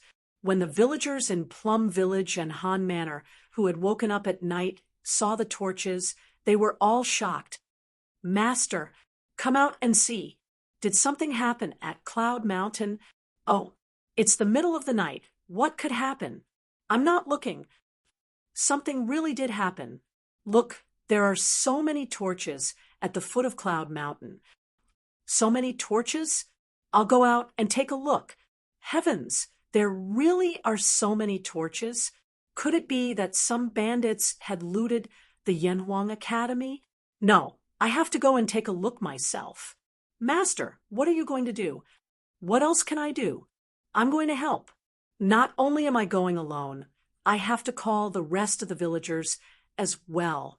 If bandits really dare to attack Cloud Mountain, we can also lend a hand, can't we? Master, won't that be very dangerous? Hey, what do you know? Marquis is out there killing locusts, so we villagers should help Marquis protect Yanhuang College. All right, I'm not going to waste any more time with you. Go and get me a hoe. I'll call the others. Similar scenes were playing out everywhere. Half an hour later, almost every household in the two villages had lit up their lights. Then, two groups of strong youths, each carrying shovels, hoes, and other weapons, could be seen marching toward the torches not far away. Reporting. Butler Zhao, the villagers of the Han family villa and Plum Village saw the torches here and thought that Yanhuang College was robbed, so they came over to help. The search area was slowly expanding. At this moment, an imperial guard trotted over and bowed to Zhao Song. Zhao Song frowned when he heard that. After thinking for a moment, he said, "Inform the villagers that the Turkic Grand Tutor has snuck into the college tonight. Ask them to gather the people around to search. Anyone who finds traces of the Turkic Grand Tutor will be rewarded handsomely." Yes, the Imperial Guard received the order and left. Zhao Song ordered the rest of the Imperial Guards around him loudly, "Keep your eyes open and look around for fresh blood or traces of footsteps. We must finish searching the entire Lantian County before dawn."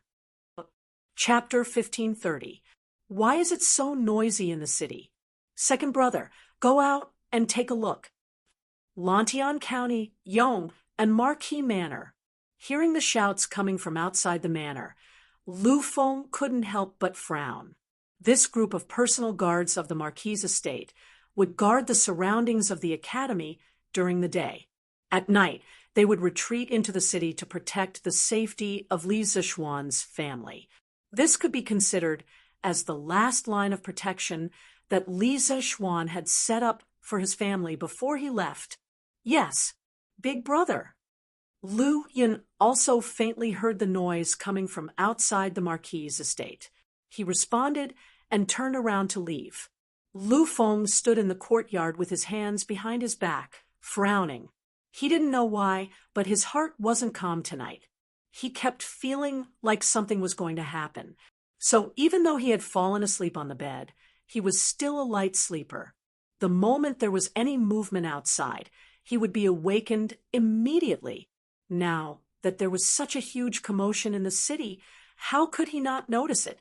Thus, he came out with a sword in his hand, which led to the previous conversation. Pass down the order. Everyone is to be on guard and protect the safety of the Marquis' family. After a long silence, Lu Feng said to a soldier beside him, "Yes." The soldier immediately bowed and said, instantly, the personal guards who were sleeping soundly in the Marquis' household were all woken up. Many soldiers hiding in the dark appeared in every key corner of the Marquis' household. If someone dared to sneak into the Marquis' household at this time, it would undoubtedly be courting death. Of course, the manor's guards were mobilized. Big Brother. Not good. A quarter of an hour later, Lu Yun ran in a panic and said with a panicked face, "Big Brother, it's said that there were thieves in Yunshan tonight. Now, the Imperial Guards and cavalry sent by His Majesty are searching for the thieves. All the bailiffs in the city have been transferred to the city gate to prevent the thieves from sneaking into the city. That's why there's such a big commotion outside." Lu Feng's expression changed. What? The academy was robbed?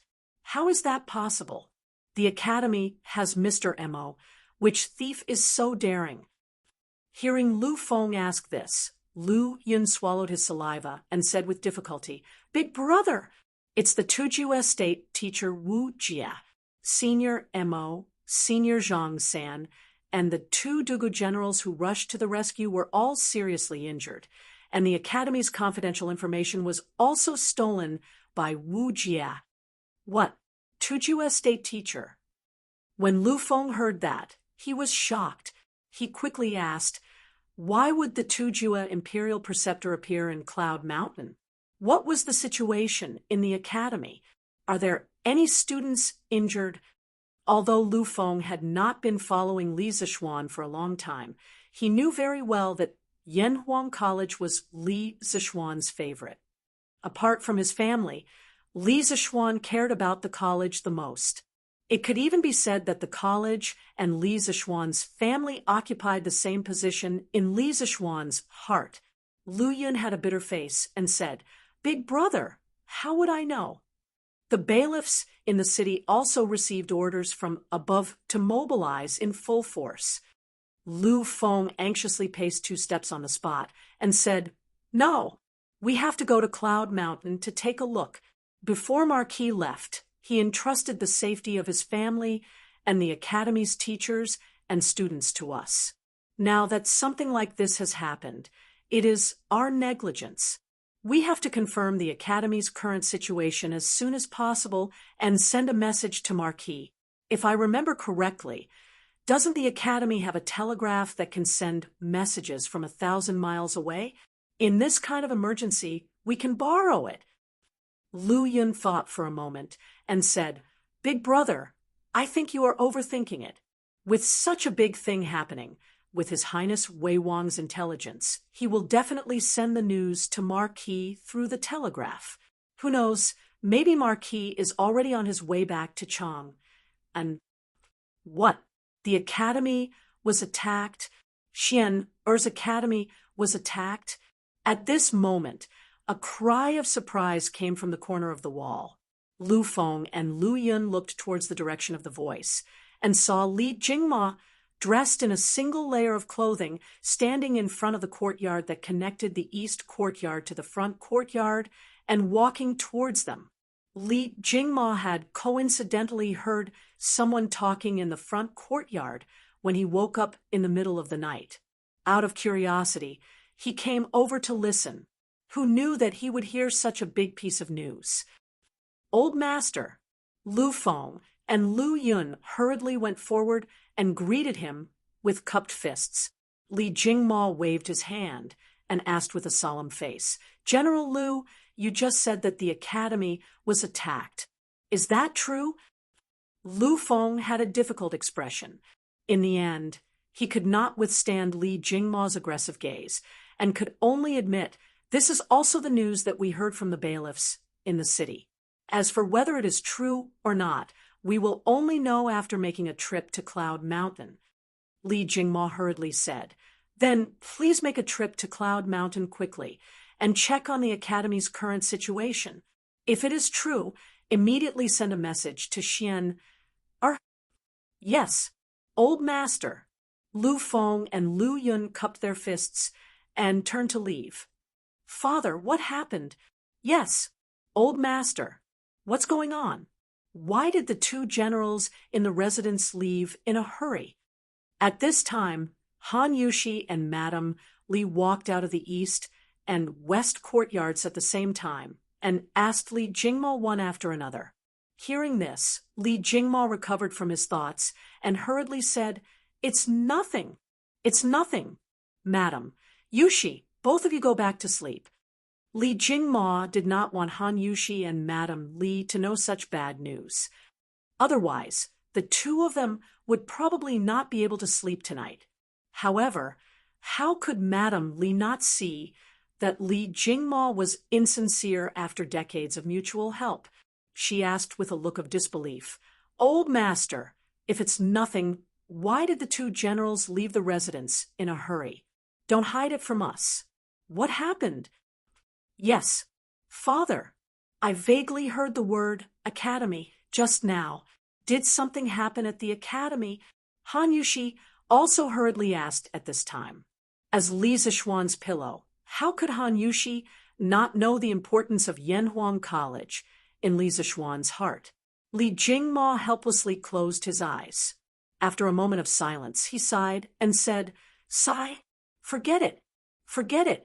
I know I can't hide it from you, so I won't hide it from you. The academy, something did happen. Second brother, You go to the academy alone to confirm the situation. I'll take the rest to guard the house of Marquis. On the streets of Yong, a lane in Lantian County, Lu Feng, who was about to rush to Yunshan, suddenly stopped and said. Lu Yun was stunned when he heard this, and asked subconsciously, Big brother, why? Didn't you just say, we'll go together? Lu Feng shook his head and said, we can't all go. Since the Tuju estate preceptor stole the confidential information of the academy, it means that he is interested in Marquis knowledge. You have to know that in this world, other than Yanhuang College that stores Marquis knowledge, there is another place, and that is the House of Marquis. The attack on the academy is already a dereliction of duty on our part. We absolutely can't allow the Marquis family to be harmed as well. Otherwise, we'll really die 1,000 deaths. Hearing this, Lu Yun couldn't help but nod and said, Big brother, you're really considerate, but if Wu Jie really comes, Big brother, you won't be his opponent. No, I have to stay and guard the House of Marquis with Big brother. Although this guy's brain was a little slow, he wasn't stupid. He could still think of the problems that he should think of. Lu Feng frowned and scolded, Nonsense! The House of Marquis is important, but so is the academy. Quickly go to the academy to check that Wu Jie fought in the academy and must have consumed a lot of his strength. He might not have the guts to come to the city again. You can leave without worry. But Lu Yun was still a little worried, but Lu Feng mercilessly interrupted. But what?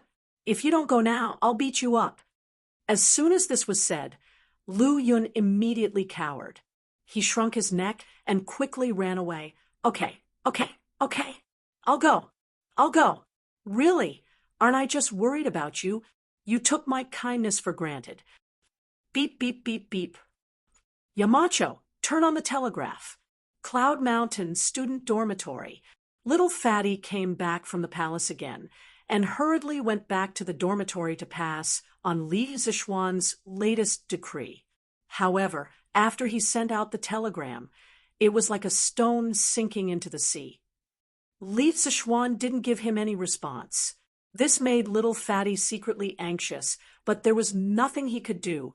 He could only send out the telegram again and pray in his heart that Li Zishuan would reply as soon as possible. Qingke, I think you should wait until dawn to send it. I'm guessing that Yamacho should be on the way and can't hear the sound of the telegraph. Seeing this, Qin Huayu couldn't help but advise. Li Tai frowned. It's because of this that I need to get in touch with Yamacho as soon as possible. If he knows that the academy was attacked, he will definitely be anxious and rush to Chong. But Shouyang is more than 800 li away from Chong. And how can he rush back in a day or two? Although the academy is now heavily damaged, Wu Jie is gone, and the academy is almost safe. Yamacho doesn't have to be so anxious. Qin Huayu nodded thoughtfully and said, that is indeed the case. But with Yamacho's temper, if he knows the current situation of Cloud Mountain, I'm afraid he will be even more anxious. Li Tai sighed helplessly and said, Sai, there's nothing we can do. When Imperial Father learned that the Academy's information was stolen, he was very angry, especially about Yamacho's decision to let Wu Jie go. If it weren't for my Imperial Mother interceding for Yamacho, I'm afraid Imperial Father would have already punished Yamacho. If Yamacho can't get the Academy's information back, I'm afraid Imperial Father will. At this point, Li Tai suddenly stopped, but the meaning behind his words was obvious to everyone in the room. That Wu Jie is so strong, Yamacho will definitely suffer a loss against him. Yuchi Baolin scratched his head and suddenly said. Hearing this, everyone in the dormitory looked at Yuchi Baolin with admiration. One must know that this simple and honest young man in front of them was someone who had withstood Wu Jie's beating. After today's battle, even students who didn't know anything about martial arts now understood how strong Wu Jie was. And Yuchi Baolin was actually able to last 2 or 3 rounds against Wu Jia. How could they not admire him? Huh, what's wrong with you guys? Seeing everyone looking at him, Yuchi Baolin opened his mouth and said with a dumbfounded expression. Li Tai said helplessly, "It's nothing. We just didn't expect Baolin to be so resistant to beatings. Even the Tuju estate teacher could withstand it." Hearing Li Tai praise himself, Yuchi Baolin laughed and said, "Hey, actually, that Tuju estate teacher didn't use his full strength when he hit me. Well, it's just that I didn't use my full strength when he hit me." Hearing this, everyone was speechless and almost fainted on the ground. Beep, beep, beep. At this moment, a burst of rapid sounds from the telegraph woke up Li Tai, who was talking with Qin Huayu and the others. Yamacho replied. Li Tai's face lit up, and he quickly turned to the telegraph and quickly replied, "Yamacho, Wu Jia has escaped. The injured elders and children in the academy have all been sent to Dr. Sun for treatment." Little Fatty came back from the palace again and hurriedly went back to the dormitory to convey Li Zishuan's latest decree. However, after he sent out the telegram, it was like a stone sinking into the sea. Li Zishuan had not given him any response. This made Little Fatty secretly anxious, but there was nothing he could do. He could only send the telegram over and over again and pray that Li Zishuan would reply as soon as possible. "Qingke, I think you should wait until dawn to send it. I guess Yamacho should be on the way and can't hear the sound of the telegraph." Seeing this, Qin Huayu couldn't help but advise. Li Tai frowned and said, "That's why I have to get in touch with Yamacho as soon as possible. If he knows that the academy was attacked, he will definitely be anxious and rush to Chang. But Shouyang is more than 800 miles away from Chang. And how can he rush back in a day or two? Although the academy is now heavily damaged, Wu Jia is gone, and the academy is almost safe. Yamacho doesn't have to be so anxious." Qin Huayu nodded thoughtfully and said, "That's true, but with Yamacho's temperament, if he knows about Yunshan's current situation, I'm afraid he will be even more anxious." Li Tai sighed helplessly and said, "AI, there's nothing we can do. When Imperial Father learned that the Academy's information was stolen, he was very angry, especially about Yamacho's decision to let Wu Jia go. If it weren't for my Imperial Mother interceding for Yamacho, Imperial Father would have punished Yamacho. This time, if Yamacho can't get the Academy's information back, I'm afraid Imperial Father." At this point, Li Tai suddenly stopped, but the meaning behind his words was obvious to everyone in the room. That Wu Jia is so powerful. Yamacho will definitely be at a disadvantage against him. Yuchi Baolin scratched his head and suddenly said. Hearing this, everyone in the dormitory looked at Yuchi Baolin with admiration. One must know that this simple and honest young man in front of them was someone who had withstood Wu Jia's beating. After today's battle, even students who didn't know anything about martial arts now understood how powerful Wu Jia was.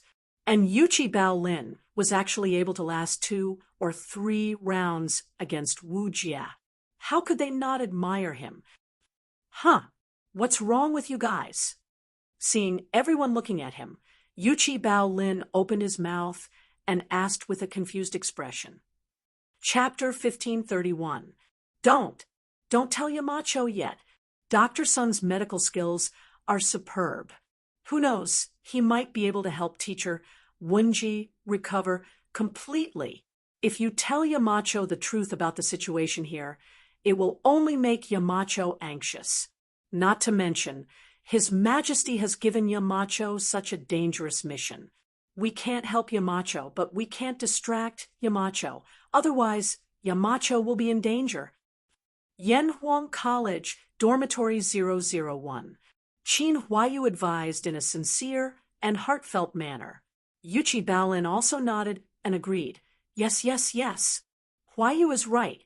My father said before that when masters fight, victory and defeat is often decided in the blink of an eye.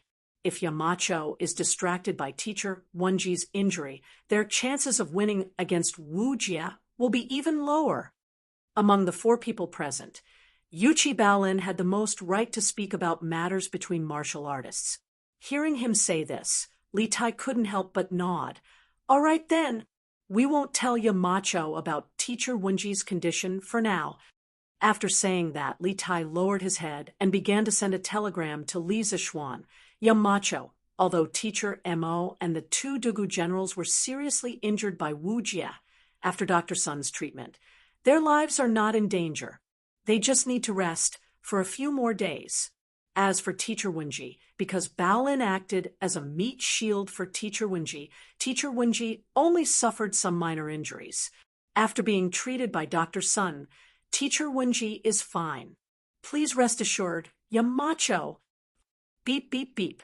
On the other end of the telegram, Li Zishuan waited for a long time for Li Tai's message. However, he didn't suspect anything because Li Tai's typing speed was relatively slow. After translating the contents of the telegram in his mind, Li Zishuan couldn't help but breathe a sigh of relief. It was good that everything was fine, as long as the teachers and students of the academy were fine. This was a rare piece of good news for him. Yes, that's it for now. I can't rush back to the academy for the time being. Chinke, have the students prepare for the final exam. We must personally return the humiliation that Yanhuang College suffered today to the Turks. After pausing for a moment, Li Zishuan pressed the button of the telegraph machine and used a very firm tone to speak to Li Tai. A moment later, on the other side, Li Tai looked at the translated contents of the telegram. His emotions surged, and he remained silent for a long time. At this moment, Yang Kai couldn't help but think back to 2 hours ago, when an old man had faced the peerless Master Wu Jia, pointing to the heavens and earth, fearlessly uttering those words. This old man was originally a scholar. I knew the 4 books and 5 classics. I was familiar with the records of the Grand Historian and the Book of Han. He was penniless with only a few pieces of cloth clothing. I only have a few hundred students, and that is my greatest asset in this life. This old man respects heaven and earth, respects morality, and fears the hearts of the people. You are just a barbarian. How can I be intimidated by you? This old man knows that your martial arts are high and that you are invincible, but today I want to see what you can do to me. Riches and honor cannot be swayed. Poverty cannot be swayed. Might cannot be bent. The old man had used his lofty and unyielding character to explain to the students of the academy what it meant to be might cannot be bent. However, although peerless martial arts might not be able to make the old man bow and bend his knees, time was unforgiving. The old man was already 82 years old this year. In this era of underdeveloped medical technology, those who could live to this age were definitely rare existences. How could the old man withstand such injuries at his age? Even if he had Yuchi Baolin as a meat shield when he was sent flying by Wu Jia's attack, Li Gang's body still couldn't withstand it.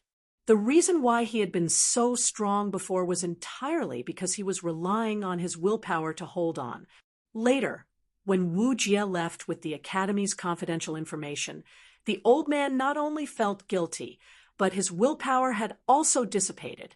Once the students left, his body naturally couldn't hold on any longer. At this time, he was in Sun Simiao's courtyard for emergency treatment. Let's go see teacher Wenji. After sending a telegram and agreeing to Li Zishuan's request, Li Tai stood up in low spirits and said to the people next to him. Qin Huayu hesitated and said, "It's almost 4 o'clock now. If we go and teacher Wenji wakes up, he will definitely blame us. The old man's body isn't good, so we should try to minimize his mood swings as much as possible. Hearing this, Sun Zifan nodded and said, Huai Yu is right, let's take advantage of lunch tomorrow to visit teacher Wenji. Li Tai also felt that the two's words were reasonable, so he nodded and said, Good, we'll visit him tomorrow. As for now, let's all go to sleep. The next day, early morning, outside Taiji Palace. Although it wasn't time for the morning court yet, many civil and military officials had already gathered outside Taiji Palace. Although the Yun Mountain scripture had caused an uproar last night, there hadn't been much movement in Chang and city. At most, there might be some movement when Zhao Song led more than 2,000 imperial guards and 300 cavalry out of the city. Therefore, the civil and military officials living in Chang and city didn't know that Yun Mountain had experienced a life and death crisis last night. It's time for the morning court. All officials enter the court for an audience. As the red clouds of dawn began to appear in the eastern sky, a eunuch walked out of Taiji Palace and shouted at the officials at the foot of the stairs. The civil and military officials immediately quieted down and walked up the stairs to Taiji Palace. After entering Taiji Palace and greeting each other, the officials realized that something was wrong. Today's morning court seemed to be more depressing than usual, and the source of this depressing feeling came from Li Er. Li Er's entire body seemed to emit a gloomy aura. Some of the braver generals, such as Cheng Yaojin, couldn't help but secretly look up at Li Er. They saw that Li Er's face was dark, as if someone owed him money. What surprised old Cheng even more was that Li Er's eyes were as dark as a panda's. It was obvious that he didn't sleep well last night. Could it be that His Majesty and the Empress are at odds? Cheng Yaojin couldn't help but mutter in his heart. However, he could only think this in his heart and didn't dare to say it out loud. Old Cheng still knew the severity of the matter. Today, in front of all my beloved officials, I announce an important matter. There was no such thing as officials. If you have something to report, court will be dismissed. After the officials finished greeting each other, Li Er directly spoke with a solemn face. Although the officials had doubts in their hearts, no one dared to ask. They could only say in unison, "We are all ears." Li Er looked around and then said something shocking. "I have decided to officially declare war on the Turks. The officials of the 6 departments of the imperial court will enter a state of full preparation for war. The officials of the 6 departments should work together and clean up an army that can go to war at any time in the shortest time possible." Silence. The moment Li Er finished speaking, the hall was so silent that one could hear a pin drop. Everyone's breathing quickened and their eyes widened. This news from Li Er's mouth was truly too explosive. The Turks. Li Er actually wanted to make a move against the Turks at this time. After the silence, there was a fierce debate. The officials in the hall whispered to each other, and then Zhangsun Wuji stepped forward and said, "Your Majesty, the Great Tang's Guangzhong region is currently being ravaged by locusts, and the imperial court is focusing all its efforts on disaster relief. At this juncture, how can we still have the manpower, material, and financial resources to fight to the death with the Turks? Your Majesty, please reconsider your actions." It had to be said that Zhangsun Wuji's thinking was still very clear. At this time, the Great Tang's internal calamity had yet to be completely resolved. It was already good that the Turks didn't take this opportunity to attack the Great Tang. However, Li Er actually wanted to take the initiative to start a war between the two countries. Wasn't this branding? Thus, as a subject, Zhangsun Wuji felt that he had the responsibility to help Li Er eliminate this dangerous idea. The Turks were powerful, and they had millions of soldiers. How could it be so easy to defeat them? Duke of Zhao is right. Our Great Tang's internal calamity has yet to be resolved, so how can we take the initiative to provoke external enemies? Besides, a war between countries not only requires the mobilization of manpower, but also a huge amount of resources and financial resources. These aren't things that can be done in a short period of time. Thus, I hope that Your Majesty will reconsider the matter of declaring war. Feng Xianling also stood out and clasped his hands towards Li Er. We agree. We agree. Then, a group of officials followed behind and seconded the motion. They didn't know what had gotten into Li Er today to suddenly do such a thing, but everyone knew that this wasn't a good time to start a war with the Turks. Thus, the officials all bowed and seconded the motion, hoping that Li Er would change his mind. This old subject agrees. Chen Yaojin grinned. Although he really wanted to fight, he never wanted to lose a battle. In the current situation of the Great Tang, if they rashly started a war with the Turks, they would definitely lose. Thus, old Cheng, this warmonger, also stood out at this time. Humph! Everyone knows that this isn't the right time for the Great Tang to attack the Turks.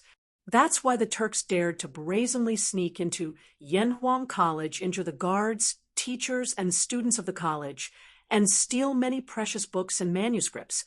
The more Li Er heard, the angrier he became. When he saw that even Cheng Yaojin stood out to persuade him not to start a war, he finally couldn't help but slap the table and roar angrily. Wang! This was truly a case of one wave rising after another. Those officials who had been immersed in the shock of hearing that Li Er was going to attack the Turks were now completely dumbfounded by Li Er's other piece of news. What? Turks actually sneaked into Yanhuang College? Li Er's entire body seemed to emit a gloomy and cold aura. Some of the bolder generals, such as Chen Yaojin, couldn't help but secretly look up at Li Er. They saw that Li Er's face was dark, as if someone owed him money. What surprised old Cheng even more was that Li Er's eyes were as dark as a panda's. It was obvious that he didn't sleep well last night. Could it be that His Majesty and the Empress had a quarrel? Chen Yaojin couldn't help but mutter in his heart. However, he could only think such words in his heart and didn't dare to say them out loud. Old Cheng still knew the severity of the matter. Today, in front of all my beloved subjects, we announce an important matter. There was no such thing as all my subjects. If you have something to report, court will be dismissed.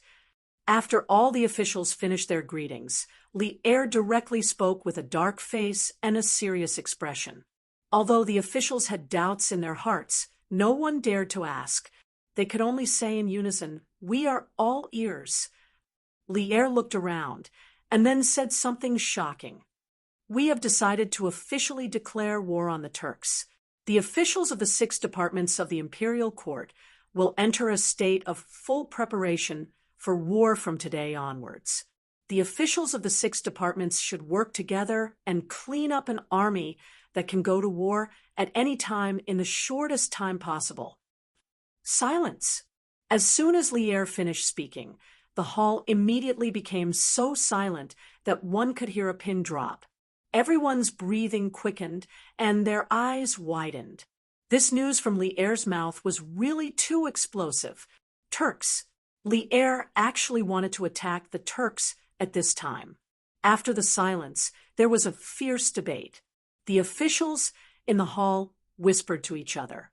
Then Zhang Sun Wuji stepped forward and said, "Your Majesty, the Great Tang's Guangzhong area is currently wreaking havoc.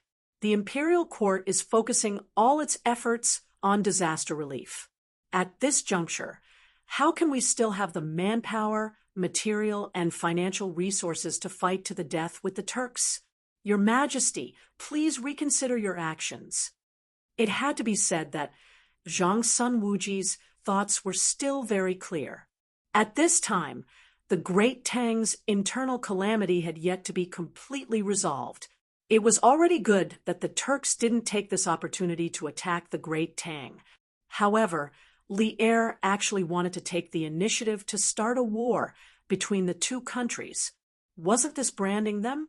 Thus, as a subject, Zhangsun Wuji felt that he had the responsibility to help Li Er eliminate this dangerous idea.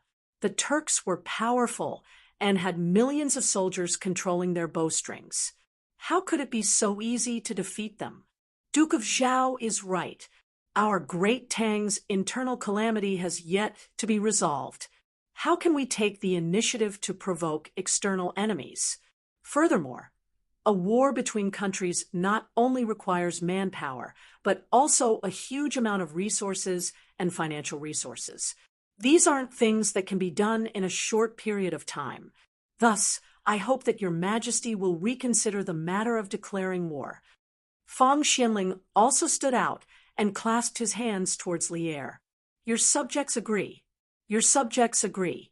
Then, a group of officials followed behind and seconded the motion. They didn't know what had gotten into Li Er today to suddenly do such a thing, but everyone knew that this wasn't a good time to start a war with the Turks. Thus, the officials all bowed and seconded the motion, hoping that Li Er would change his mind. This old subject agrees. Cheng Yaojin grinned. Although he really wanted to fight, he never wanted to lose a battle. In the current situation of the Great Tang, if they rashly started a war with the Turks, they would definitely lose.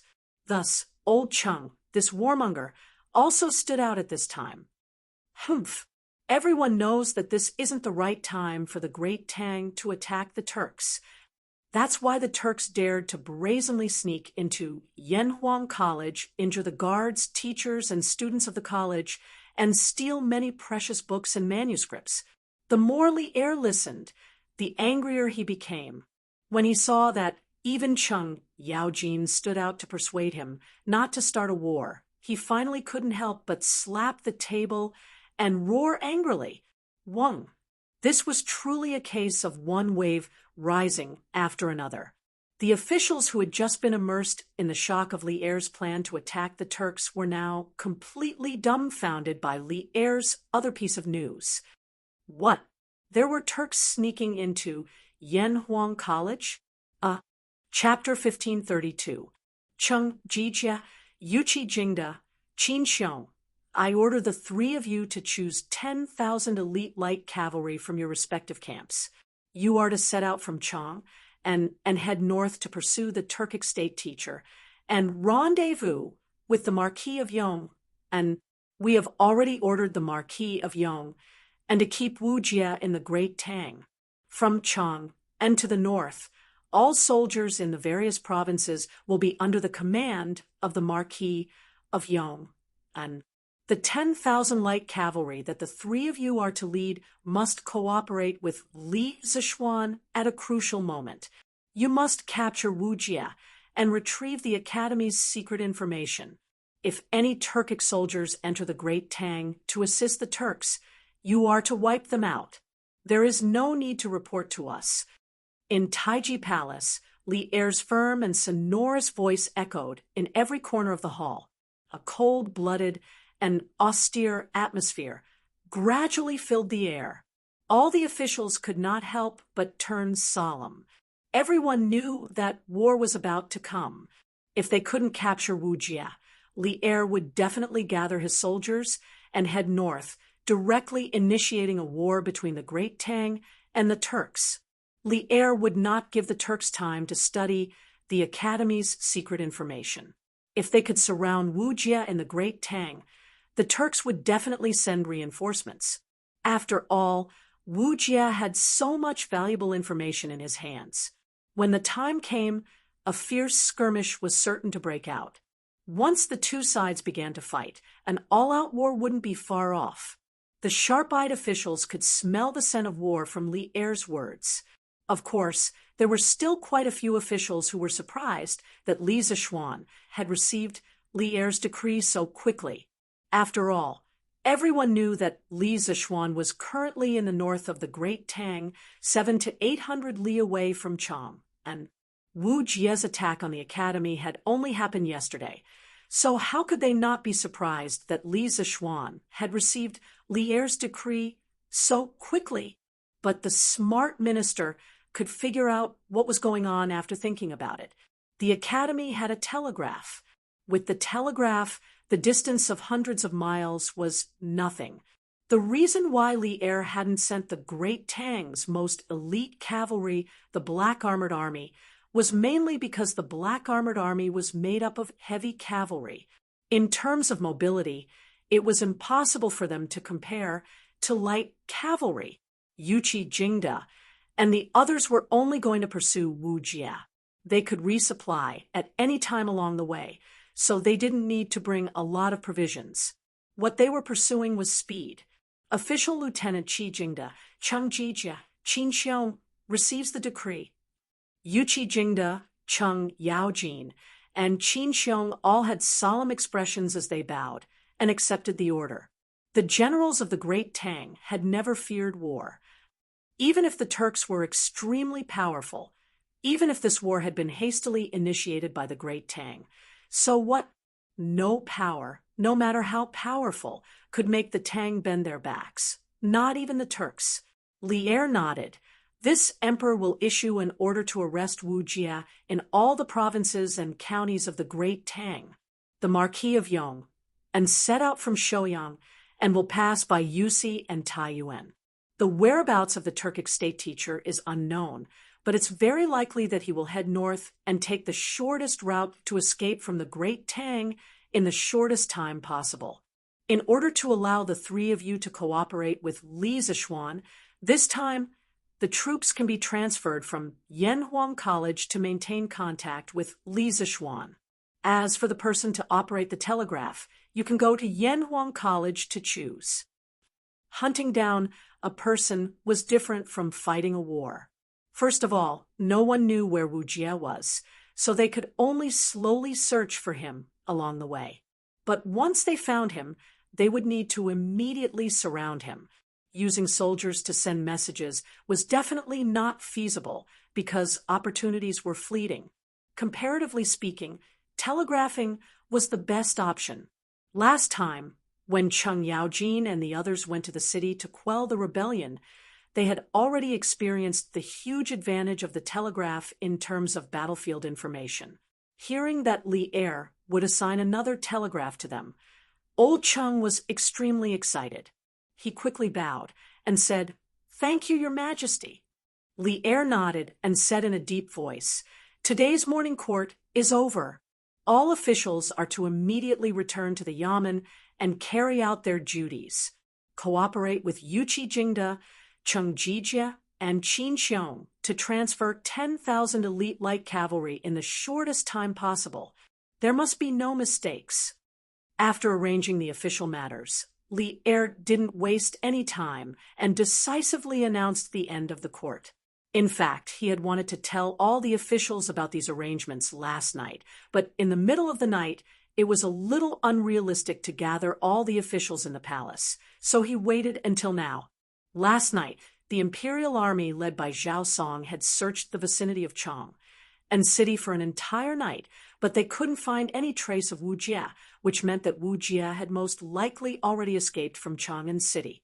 How could Li Er not be worried? Right now, the most important thing for him was to catch Wu Jie. Everything else could be put aside for later. Hearing this, the officials were stunned, but seeing Li Er's unusually strong attitude today, no one dared to raise any objections. They could only cup their hands and say, "This subject obeys the decree." The morning court lasted less than a quarter of an hour from start to finish. This could be said to be the shortest morning court since the establishment of the Great Tang Empire. At the same time, the news of the attack on Yanhuang College last night had already spread. After all, the imperial court's army had been searching for Wu Jie last night, causing such a big commotion that it was impossible to completely keep it a secret, especially with so many people joining the search for Wu Jie in the early hours of the morning. Word of the attack on Yanhuang College was no longer a secret. Early in the morning, the streets, tea houses, and restaurants were abuzz with discussions about this matter. Did you hear? Yanhuang College was attacked by an unknown person last night. What? There was such a thing? Which thief is so bold as to attack Yanhuang College? Aren't they afraid of being punished by His Majesty? That person isn't Tang. I heard that he's a Turkic. What? A Turkic dares to come to Great Tang and cause trouble? Did they catch him? Of course not. That's not an ordinary Turkic. It's said that he's the Turkic state teacher, the most powerful person in the world today. Hiss. It's actually the Turkic state teacher. But why would the Turkic state teacher attack Yanhuang College? What else could it be? It must be that the Turkic state teacher took a fancy to the Marquis of Yong and's knowledge. Marquis's knowledge? That Turkic state teacher is truly despicable. He isn't as smart as Marquis, but he still wants to steal from Great Tang. Truly despicable. Then did the Turkic state teacher steal anything from Yanhuang College? I don't know about that. A man's wealth is his own ruin. Yanhuang College has countless treasures and advanced knowledge, but he didn't have the ability to protect them. In the end, he gave them to the Turkic state teacher, the Marquis of Yong, and is a sinner of Great Tang. Bullshit! What are you saying? Do you know how powerful the Turkic state teacher is? In order to protect the secrets of Yanhuang College, who knows how many guards were sacrificed last night? I heard that even old teacher Wenji was injured. What right does a brat like you have to make sarcastic remarks here? That's right. Since Yanhuang College was established, how many useful things have they discovered? It's said that it won't be long before Lantian County can get electricity and electric lights. Now that the Turkic state teacher attacked the academy, instead of blaming the Turkic state teacher, you're blaming the Marquis of Yong. And are you a Tang or a Turkic? Is your heart red or black? That's right, that's right. The majority of the populace sympathized with the academy and condemned the Turkic state teacher, but there were also many who took the opportunity to slander Yanhuang College, and most of them were Confucian scholars. Similar remarks could be heard everywhere, but in the end, they were all drowned out by the saliva of the populace. It's here. Esteemed guest, here's your food and Jianan spring stew. In a restaurant in Taiyuan, a waiter was carrying a large plate with a bowl of yangchun noodles, 2 side dishes, and a jug of fine wine on it. He came to a table and spoke enthusiastically to a travel-worn young man sitting at the table as he served the dishes on the table. Put it down. The young man remained unmoved by the delicacies and fine wine. His brows were still furrowed, as if he was thinking about something. All right, esteemed guest, if you have any instructions, feel free to call me. After placing down the delicacies and fine wine, the waiter tactfully bowed and retreated. Even though the young man before him looked travel-worn, his clothes and accessories didn't seem like they came from an ordinary family. He couldn't wait to curry favor with him, so how could he offend him? But what left the waiter puzzled was the bulging bag on the young man's back. He didn't know what was inside, but he couldn't bear to put it down even when he was eating. It was truly bizarre. Furthermore, after placing down the delicacies and fine wine, the young man didn't seem to have any intention of eating. He simply sat there quietly, his eyes unfocused, as he stared ahead. The waiter, who had returned to the counter of the restaurant, couldn't help but mutter to himself that the young man was truly bizarre.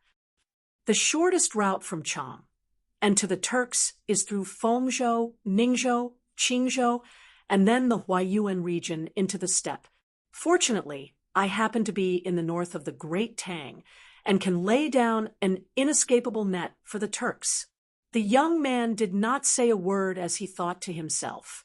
Yes, this young man was Li Zishuan. Since the academy was no longer in any danger and Li Er had ordered him to keep the Turks in Great Tang, there was no need for him to rush back. What he needed to do now was to find a way to intercept the Turks in advance. At this moment, a massive map of the empire appeared in his mind. He had planned several escape routes for Wujia, and in the end, he chose the middle and shortest route. He was confident that as long as Wu Jie was still intelligent, he would definitely choose this escape route, because every moment Wu Jie remained in Great Tang meant more danger. After making a plan in his mind, Li Zixuan returned to his senses and began to eat. Last night, he had galloped more than 100 li on his horse before he arrived at Taiyuan City. Now that he was hungry, he entered the city and found a restaurant to eat some food to fill his stomach. It was also a good opportunity for Big White to eat and rest. During the Tang Dynasty, there was a phenomenon of Tokyo, Nanjing, Beijing, and Xijing coexisting. Tokyo was Luoyang, and Xijing was the capital of Great Tang, Chang, and Beijing was Taiyuan, and Nanjing was Chengdu. Taiyuan was the largest city in the north of Great Tang, and the city was relatively prosperous. Logically speaking, the restaurants here should have drunken immortal and gentle fragrance, but unfortunately, this restaurant had run out of drunken immortal and gentle fragrance, so Li Zixuan could only order a pot of Jiannan braised spring to quench his thirst. It had to be said that after eating so many banquets in this life, Li Zixuan's tolerance for alcohol had inadvertently increased. Gulu gulu.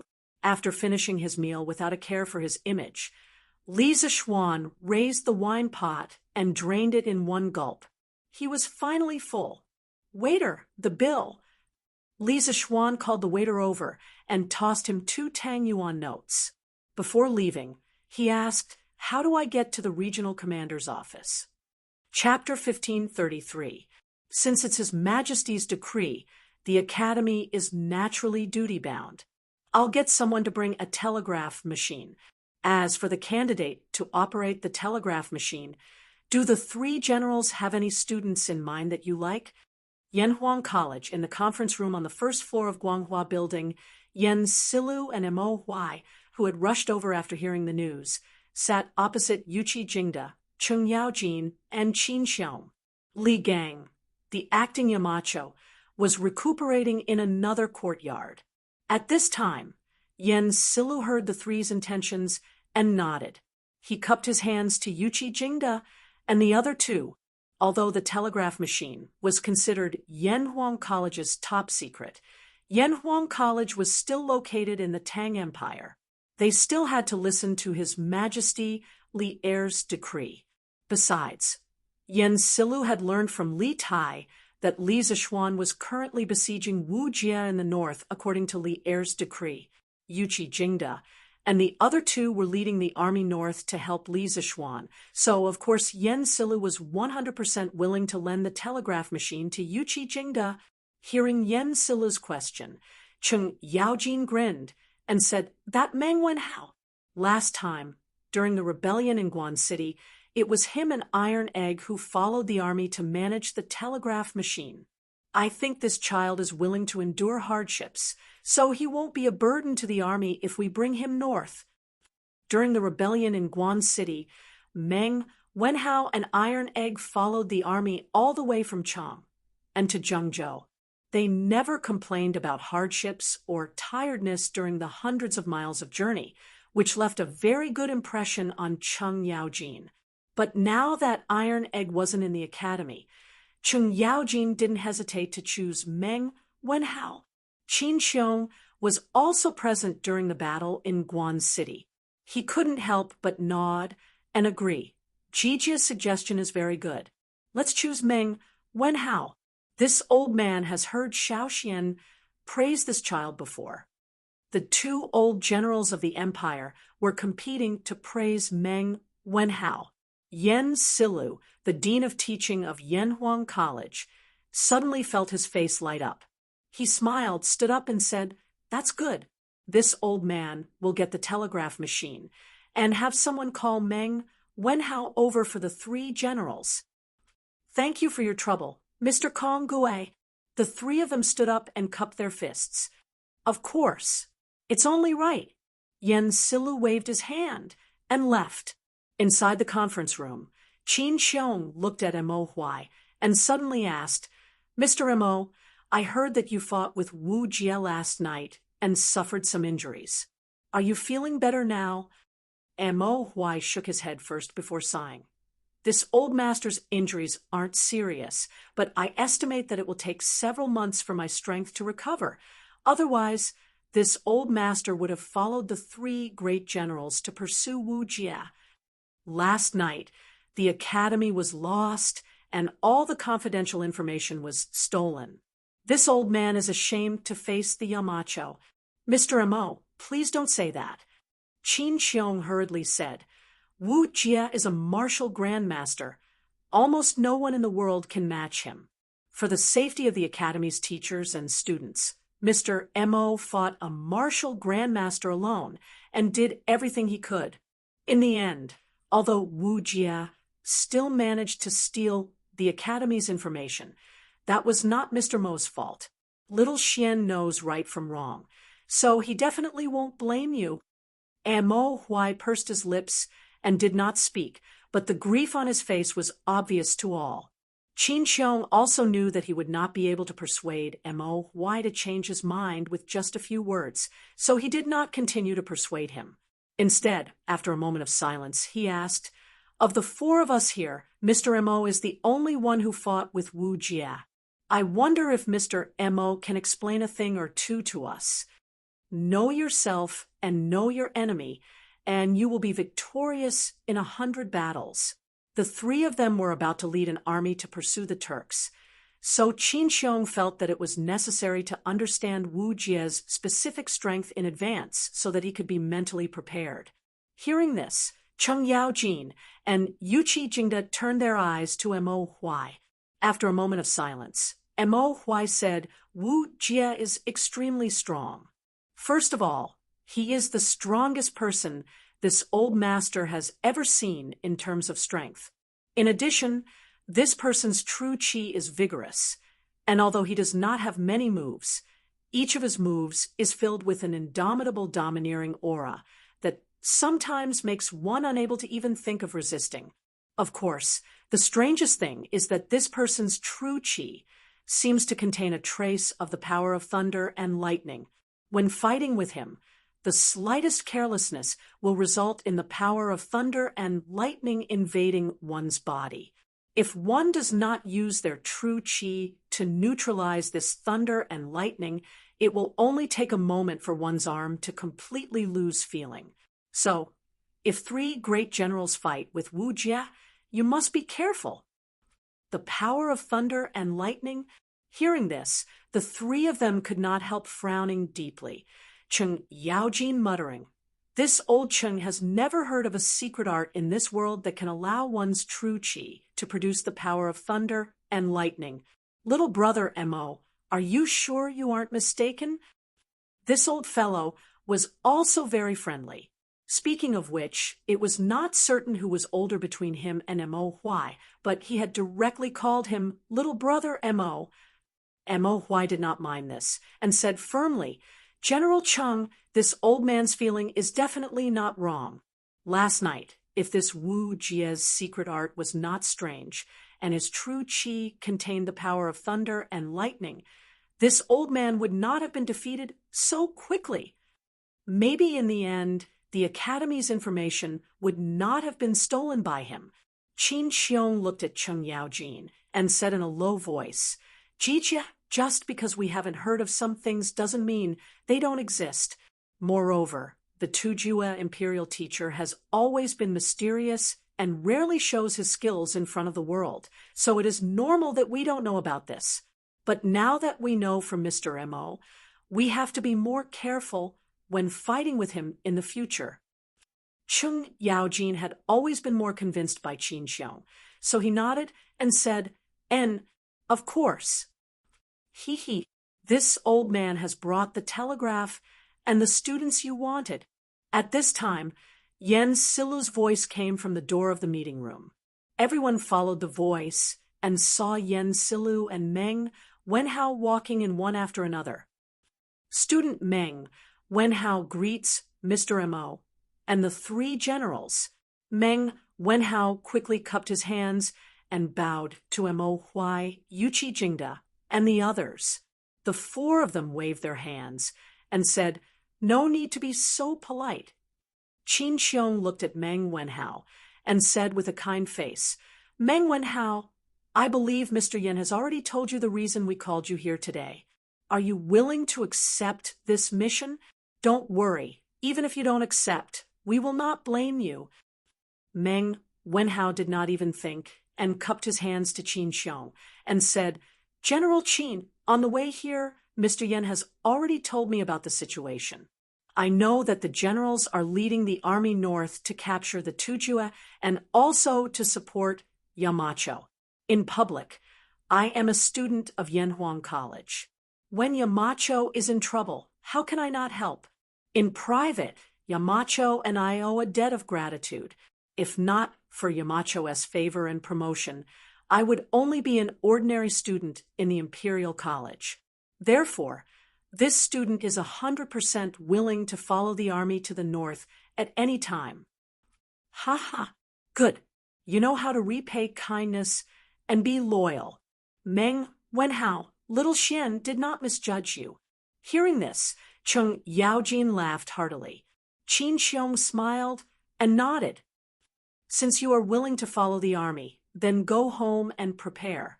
Tell your parents clearly so that they won't worry about you. However, time is limited, so you have to hurry. When noon comes, the army will set out. Meng Wenhao said with a solemn face, I don't have anything to prepare. As for my parents, I will leave a letter and ask someone to send it back. I can't delay the army's journey because of me. Yuqi Jingda could not help but nod and praise. Good, loyal, and see the big picture.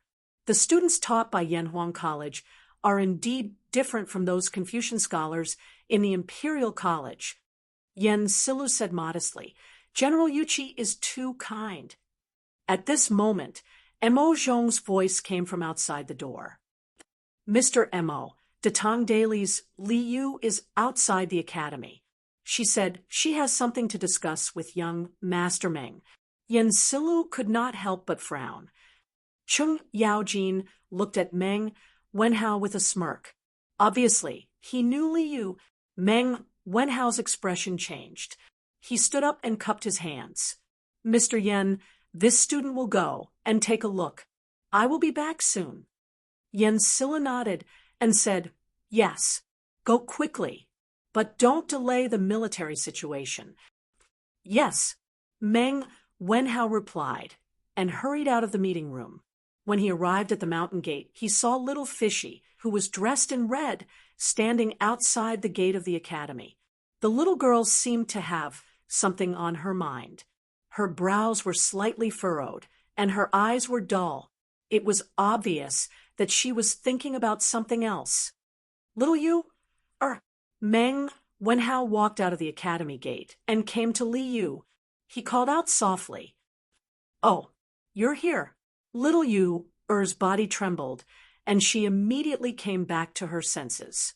She smoothed the hair in front of her forehead and asked as calmly as possible, Wenhao, I heard that Teacher Wenji is sick. How is he now? Meng Wenhao's expression darkened. He replied, I'm not sure. I originally planned to visit Teacher Wenji at noon, but now it seems that I might have to leave Yinshan in a while. Little Yu was stunned and quickly asked, Leave Yinshan? Wenhao, where are you going? Are you going somewhere far away? Meng Wenhao thought about it and felt that many people must have known that the imperial court had sent an army north. Moreover, Li Yu was a Tang and probably wouldn't do something like betraying the country. Thus, he gave a concise reply. Yamacho has received orders from the emperor to mobilize the state's army in the north to intercept Wu Jie. General Yuqi, General Cheng, and General Qin have been dispatched by His Majesty today to lead the army north to support Yamacho. In order to maintain contact with Yamacho, the three generals plan to bring a telegraph, and I will be the one controlling the telegraph. Wu Jie is so powerful. Will teacher be in danger? Little Yu frowned and asked worriedly. She was still used to calling Li Zixuan teacher and not Yamacho. Meng Wenhao said uncertainly. Danger, of course there will be. That's why I agreed to go north with the army without hesitation. Now, that teacher Wenji is injured. I don't want to see anything happen to Yamacho. Liu softly replied. Then, her expression became somewhat conflicted. After hesitating for a long time, she gritted her teeth and asked tentatively, Wenhao, I also want to go north with the army. Can you help me ask General Qin? Wenhao was startled. He widened his eyes and asked in surprise, What? You also want to go north with the army? How can that be? Marching and fighting is a man's job. How can a girl like you go? So, what if I'm a girl? Previously, Hua Mulan joined the army in place of her father. Why can't I, Li Yu, go north with the army to support teacher? Seeing Meng Wenhao's exaggerated reaction, Li Yu could not help but stomp her feet and angrily ask. Meng Wenhao did not give in to her this time. Instead, he argued, how can it be the same thing? Yamacho is indeed in danger right now, but I alone can control the telegraph. Little you, why do you have to go with me? You have to know that marching and fighting is very difficult.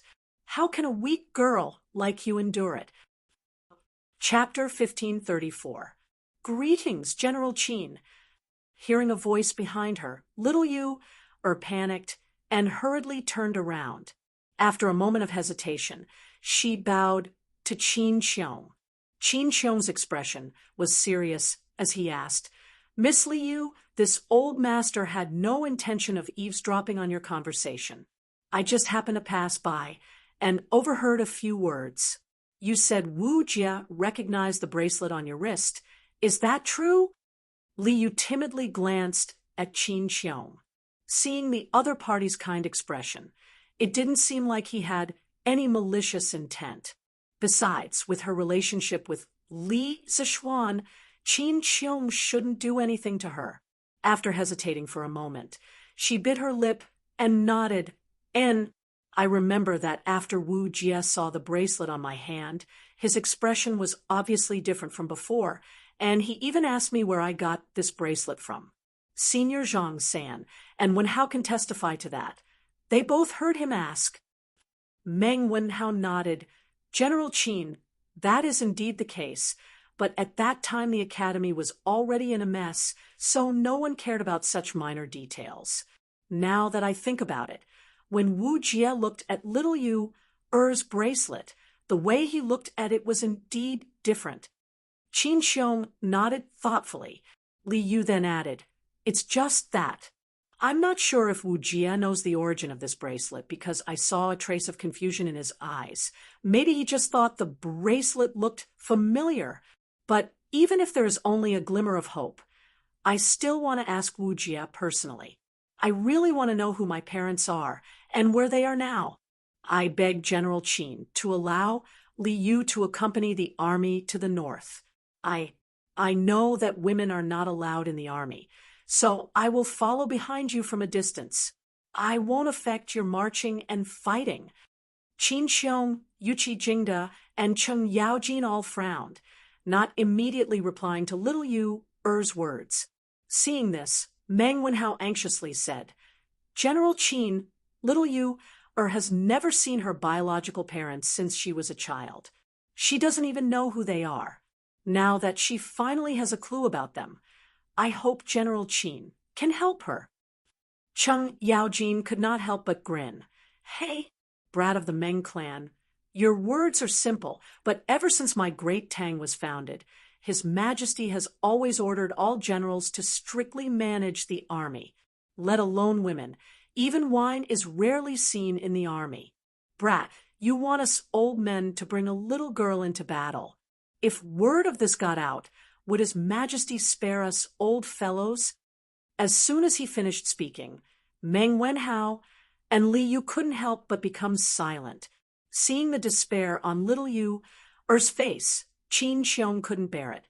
He paused and said, This is a serious matter, and we don't dare to act on our own. We need to report this to His Majesty. If His Majesty agrees, then we naturally won't object. Li Yu's eyes lit up, but then they dimmed again. She shook her head and said softly, "There's no need to trouble yourself. Li Yu is just a commoner. How could he make His Majesty change the rules for him? Moreover, Li Yu doesn't want General Qin to be caught in the middle. Let's drop this matter." Meng Wenhao couldn't help but be stunned. He hurriedly said, "Little fishy, you—" Without waiting for him to finish, Li Yu interrupted, "Wenhao, there's no need to say any more. You go with General Qin. Be careful on the road. I won't delay you any longer." Finished speaking, Li Yu bowed to Qin Qiong, Cheng Yaojin, and Yuqi Jingda, then turned and left. The little girl was very determined to leave. She didn't even look back. But under the sunlight, her frail figure really made one's heart ache. Meng Wenhao wanted to run over and pull Li Yu back, but he changed his mind. Even if he pulled her back, what could he do? Li Er wouldn't change the rules for a little girl like Li Yu, so he could only suppress the thought in his heart and stood there watching Li Yu leave. AI, she's also a poor child, but if this old man can meet Wu Jia on this trip, I'll definitely help Miss Li Yu get to the bottom of this. Qin Qiong sighed and patted Meng Wenhao's shoulder. "It's getting late. Let's return to Chang and prepare the army to set out." Meng Wenhao nodded with a complicated expression. "I'll listen to General Qin's orders." Snake Spirit Mountain, Heavenly Dragon Sect's headquarters. Compared to a few days ago, the current Snake Spirit Mountain was filled with large and small thatched huts. In some open spaces, there were also some soldiers training. Obviously, this place had been turned into a secret military base. At this time, in the middle of the hut, Peng, bastard, why did the Tuju state teacher choose to attack Yanhuang College at this time? The dragon head of the Heavenly Dragon Sect looked at the latest report from his disciple and couldn't help but slap the table in anger. Zhang Liang, who was standing below, carefully cupped his hands and said, "Dragon head, the Tuju state teacher attacked Yanhuang College. The Tang Empire will definitely be in chaos. Li Shimin must have put all his energy into capturing Wu Jia. Isn't this good news for us? Why are you so angry?" Looking closely at Zhang Liang's right hand, there were only 3 fingers. It looked a little scary, but thinking about how the dragon head of the Heavenly Dragon Sect cut off 2 of his fingers a few days ago, this scene was not surprising. The dragon head of the Heavenly Dragon Sect turned his gaze to Zhang Liang and snorted, "What do you know? Now that Yanhuang College has been attacked, Li Zixuan will definitely rush back to the academy. With his wisdom, it is very likely that he will see through our plan in Chang and City at that time. Once he warns Li Shimin, our plan will be exposed in advance. This king has been preparing for a long time, and it is very likely that this king will completely fail." Zhang Liang quickly bowed and said, "Dragonhead is right. This subordinate is stupid and doesn't think as far as the dragonhead." In fact, this guy was somewhat disapproving. He felt that his dragonhead was a little too timid, or in other words, the iron-masked man was overestimating Li Zixuan's ability. He more or less knew about the Heavenly Dragon Sect's plan in Chang'an City. In his view, this plan could be said to be flawless. No matter how smart Li Zixuan was, it was impossible for him to see through it. The dragon had pondered for a moment and asked, "Is there any news from Du Yi?" Hearing this, a strange look flashed across Zhang Liang's eyes.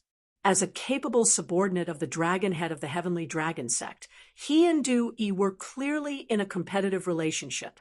Du Yi was favored and trusted, so he naturally felt uncomfortable in his heart. Replying to the dragon head, "There is still no news from the Venerable." Zhang Liang concealed the strange look in his eyes and cupped his hands. "Humph. Investigate again. 4 days later is the day when the winds and clouds change. We must make him complete all the arrangements before then. The dragon head of the heavenly dragon sect swung his sleeves and said in a deep voice, "Yes, the Tujue imperial advisor actually attacked Yanhuang College. The situation is getting more and more complicated. The heavenly dragon sect, the Tujue, and the great Tang are really facing internal and external troubles. I wonder how Yanhuang College is doing now. Also, what is the plan that the dragon head of the heavenly dragon sect was talking about? Why is he so afraid of the Marquis of Yong and returning early? Could it be that only the Marquis of Yong can solve the puzzle of the heavenly dragon sect?" On the western cliff of Serpent Spirit Mountain, Li Junxian crossed his arms as he looked down at the lush pine trees. He had eavesdropped on the conversation between the dragon head of the heavenly dragon sect and Judge Zhang Liang, and when he saw that Zhang Liang was about to come out, he had quietly slipped away. Li Junxian couldn't help but feel his heart sink as he recalled their conversation. The fact that the Yanhuang Academy had been attacked by the Turkic imperial advisor had shocked him deeply, but the words of the dragon head of the heavenly dragon sect made him feel that the heavenly dragon sect was brewing a huge conspiracy. This conspiracy was enough to topple the great Tang. At this time, Li Junxian desperately wanted to get down the mountain and send a message to Lier. If he delayed for a few more days, by the time the dragon head of the heavenly dragon sect spoke of, it would be too late. "I have to think of a way to get down the mountain, or else Chang will be in danger." Li Junxian softly muttered to himself, "Hey, Li Junxian, what are you doing here? Get back to work." An angry shout came from behind Li Junxian. He turned around and saw that it was the middle-aged man, surnamed Meng, who had brought him up Snake Spirit Mountain. Li Junxian hurriedly changed his expression and warmly welcomed him. "Lord Meng, I just went to take a piss. I'll get back to work now. Please don't be angry." Meng snorted and unhappily said, "What piss? I think you're just trying to slack off. What are you standing around for? Get back to work." Li Junxian hastily replied, "Yes, yes, yes. I'll get back to work now." Hiya, hiya. It was near noon, and a handsome young man, wearing a white short robe and a Confucian hat, was galloping down the official road of Lantian County on a black steed. This young man had a bundle on his back, and his complexion was extremely fair. If one looked carefully, one would find that he was even more beautiful than the average woman. "Since I can't go north with the army, I can only go find Teacher. I heard from King Wei that Teacher should be around Yusi or Taiyuan. I'll go to Taiyuan to try my luck." The handsome young man was none other than Li Yu, who had left in disguise, compared to the disheveled lass who had just arrived in Chang. And last year, Li Yu had matured into a young lady from a prestigious family after a year of living in Chang. And although she still looked a little immature, she exuded a youthful charm. Previously, when she pleaded with Qin Xiong in front of Yanhuang College, Li Yu wanted to go north to find Li Zishuan. As Li Zishuan wasn't in the army, she wouldn't be in the way if she went with Li Zishuan, much less violate military rules. Moreover, given Li Zishuan's personality, he would definitely help her find out the truth. However, Li Yu also knew that it wasn't very convenient for a girl like her to go out. Thus, she disguised herself as a man and went north to find her family. "Uncle Ma," Li Yu left without saying goodbye, because she had her own difficulties. "Please don't take it to heart." Li Yu muttered to himself as he galloped forward on his horse. The Uncle Ma she spoke of was naturally Ma Zhou, ever since she arrived in Chang. And the person who took care of her the most, other than Li Zishuan, was her old boss Ma Zhou. If it didn't involve her biological parents, Li Yu wouldn't have left without saying goodbye. However, after what happened last night, There was a voice in her head that kept urging her to find the truth. Once she found the truth, she would be able to completely unravel the mystery of her birth. However, at the same time, Li Yu was a little afraid. She was afraid that the truth she had painstakingly found would be hard to accept, because the person who knew the origin of the bracelet on her wrist wasn't a Tang person, but the famous Turkic imperial advisor. This caused her to have a trace of doubt in her heart. Could it be that her biological parents were Turkic people? Did they know Wu Jie in the past? This was the result that Li Yu found the most difficult to accept, because her adoptive parents were Tang people, and in her bones, she also considered herself as a Tang person. Moreover, all the friends and elders she knew were all Tang people. If her parents were Turkic people, Li Yu really didn't know how to live with herself. However, this was only the worst result she could think of. What if her parents weren't Turkic people and had only fought with Wu Jie in the past? If that was the case, she naturally wouldn't have to worry about those questions. Holding on to the persistence of the truth and the small trace of luck in her heart, Li Yu mustered up the courage to go north alone to find Li Zixuan for help. At the same time, in the east of Chang, and city Yanxing Gate opened and countless armored cavalry rushed out of the city. The three old generals at the front were Yuqi Jingda, Qin Xiong, and Cheng Yaojin. These three old generals were known by everyone in Chang and city.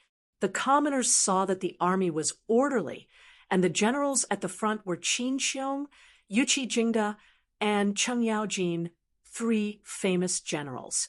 They couldn't help but be shocked, wondering why the imperial court would suddenly send out such an elite cavalry. Yuqi Jingjun, General Qin, and General Cheng are personally leading the troops. Where is the imperial court going to send troops? But I haven't heard of any rebellions recently. Could it be because of the Turkic state teacher? Very likely. Didn't they say that the Turkic state teacher stole the information of Yanhuang College? His Majesty definitely won't let this matter go. These cavalry are probably going to capture Wu Jie. Capture him well. The Turkic state teacher dares to act wildly in Tang. We can't let him go. We must capture him. Yes, that's right. We must capture Wu Jie. We must let the Turkic people know that the Tang people aren't easy to bully. I hope the army can win and capture Wu Jie. Victory at the start. Capture Wu Jie. The common people discussed in private. Many people had already guessed the truth of the matter. Thus, the common people became more and more agitated, shouting loudly in the back. They wanted to use this opportunity to encourage the 10,000-strong army that suddenly came out of the city. Chapter 1535. What? You want to go to that place? Impossible. I'm just a small assistant minister.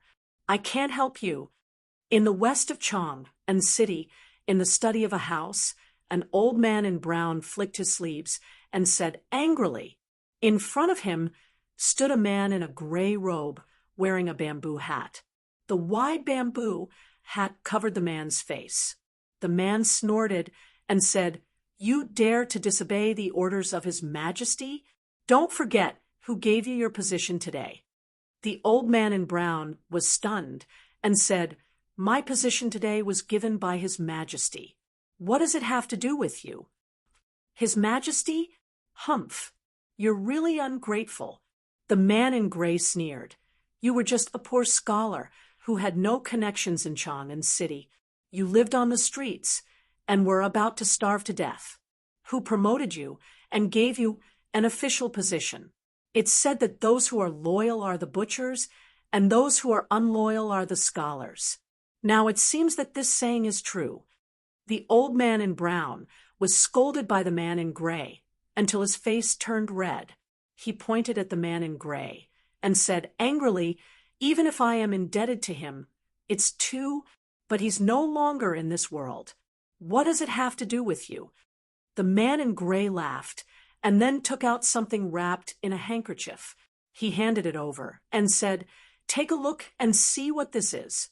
The old man in brown looked at him suspiciously and then carefully took it. When he opened the handkerchief and saw what was inside, he suddenly opened his eyes wide and said, "You're His Majesty, actually, Marquis without His Majesty's order. I really don't dare to mobilize the troops without permission. Bing Province, Taiyuan, the provincial governor's mansion." A middle-aged man in an official's uniform smiled bitterly and said to Li Zixuan. This man was Wang Liaoyuan, the provincial governor of Bing Province. Now, Li Zixuan had encountered a rather awkward problem. Although he had obtained an imperial edict that allowed him to command the troops of the northern provinces, he couldn't show this edict to others. There was no proof. Even if he exaggerated it, no one would believe him. This was also because he was a new noble and had the emperor's favor. If it was someone else, Wang Liaoyuan would have sent the bailiffs to chase him out already. Thinking of this, Li Zixuan couldn't help but feel depressed. He said with a speechless face, "Provincial Governor Wang, this marquis said how many times this His Majesty's decree a few hours ago. Bing Province will receive it tomorrow at the latest, but the situation is urgent. This marquis can't wait. You have to mobilize the troops now.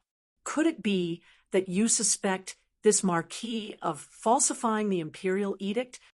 Bing Province was more than 600 kilometers away from Chang, and even if they were to rush to Chang, and it would still take them a day and a night. But Wu Jie was a martial grandmaster. Only the heavens knew how fast he could travel. Thus, Li Zixuan was secretly anxious. Wang Liaoyuan smiled bitterly and cupped his hands. "Marquis, it's not that this official doesn't believe you, but this official is powerless to mobilize the troops. You don't have an imperial edict or a warrant from the governor. Even if this official goes to the Bing Province barracks, the generals there won't listen to this official's orders." Governor? Li Zixuan frowned and couldn't help but mutter in his heart. He realized that he seemed to have overlooked something and frantically searched through his memories. A moment later, he finally understood. Bing Province didn't only have a provincial governor's mansion. It also had a protector general's mansion. Bing Province, Taiyuan, was the place where the great Tang rose. In addition, Bing Province was the largest city in the north and was relatively close to the Turks. It could be said to be an important military town. Thus, the imperial court set up a governor's mansion here and appointed a governor to oversee the military affairs of the 21 provinces of Hedong Province. During Xinguan's time, there were still 41 governors' mansions in the country. Under each governor's office, there were a few prefectures under their jurisdiction. During the Tang Dynasty, there were 3 different types of military governors. They were the upper military governor, the middle military governor, and the lower military governor. The provinces and counties under each governor's mansion were of different grades and had different names. As for governors, they could directly govern other governors. The provinces under their jurisdiction had to be at least 10. The Bing Province governor's mansion had been established in the 7th year of Wu De's reign. It was similar to Li Ke's Province governor's mansion. It governed the military affairs of Jianan Circuit, and its power was at its peak. Unlike governors, the imperial court would normally only allow the princes of the imperial clan, such as Li Ke, or important officials of the court to hold the position of governor. This was because the position of governor was far too important. With so many soldiers under one's command, if there was a rebellion, the emperor would have to bear the consequences. However, because the princes of the imperial clan held the position of governor on a part-time basis, the ones who handled the affairs of the governor's mansion were these princes or important officials of the court. The position of head scribe was closer to that of an aide. They were good at handling practical affairs. Most head scribes didn't have a high status. However, the senior officials under the governor manor had a status equivalent to that of a provincial governor. They had real power and could even hold the position of Jidushi. Their status was extremely high. But then again, Li Zishuan really couldn't remember who the Bing province viceroy was. After all, he didn't specialize in history in his previous life. But even if he did, he probably wouldn't know who the Bing province viceroy was in the second year of Xinguan. Governor Wang, who is this Bing province's governor. This marquis will personally pay him a visit. Li Zishuan cupped his hands and said without blushing at all. Wang Liaoyuan choked. He paused for a moment before replying. Marquis, the current governor of Bing province, is Chao Guogong. I'm not in Bing province right now. Chao Guogong, Li Ji. The current Li Ji wasn't duking yet. In the second year of Wuda, Su Shiji was given the title of Right Marquis General by Li Yuan. He was also given the surname Li. It wasn't until the 11th year of Xinguan that he was given the title of duking by Li Er. In the 8th year of Wuda, the Tujue invaded Bing province. The imperial court ordered Li Ji to be the general of the army and expel the Tujue at Taigu. In the 9th year of Wuda, Li Shimin ascended the throne and appointed Li Ji as the Bing province viceroy. In order to avoid Li Shimin's taboo, Li Ji removed the Shi in his name and changed his name to Li Ji. This Bing province viceroy lasted for close to 8 years. It wasn't until the 7th year of Xinguan that Prince Jin, Li Zhiyao, became the Bing province viceroy, that Li Ji retired and acted as the head scribe of the Bing province viceroy manor. However, it was only in the first 2 years that Li Ji was in charge of military affairs in Bing province. Later on, as the world stabilized, Li Ji began to play with remote control tactics, remote control the entire Bing province viceroy manor from the capital of Chang. And his main purpose in doing this was to make Li Er feel at ease. After all, he controlled too many troops as the Bing province viceroy. F***CK. Hearing that the Bing province viceroy was Li Zishuan, Li Zishuan's face couldn't help but turn ugly. It was true that he knew Li Ji, but he wasn't in Bing province. Even if he knew him, what was the use? The soldiers of the Bing province barracks wouldn't listen to his orders just because he knew Li Ji.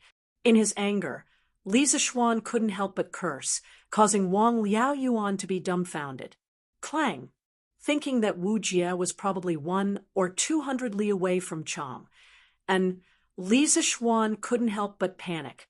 He unsheathed the sword at his waist and placed it against Wang Liaoyuan's neck. The guards standing outside the door were immediately alarmed and rushed in, frantically shouting, "Protect Lord Provincial Governor!" Although they shouted this, none of them dared to step forward. After all, Li Zishuan's status was even higher than Wang Liaoyuan's. If he was accidentally injured, none of them could bear the responsibility. Facing the guards, Li Zishuan remained unmoved.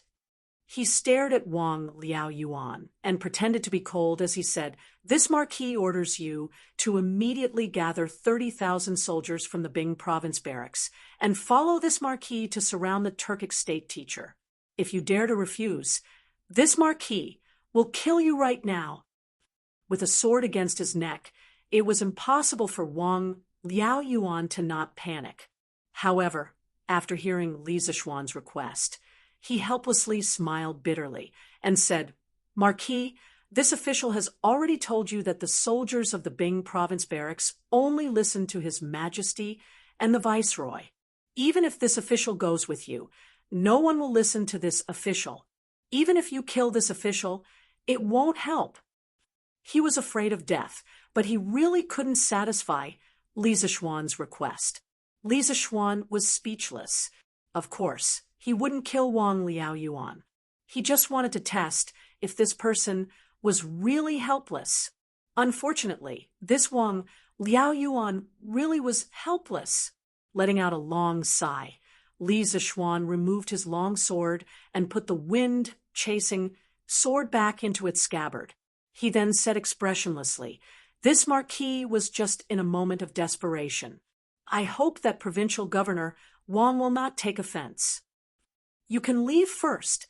Wang Liaoyuan waved his hand and signaled the guards to leave. He then wiped the cold sweat on his forehead and hurriedly said, "This official wouldn't dare. This official knows that Marquis won't kill for no reason." Li Zishuan glanced at him and said, "Then what do you think this Marquis should do now?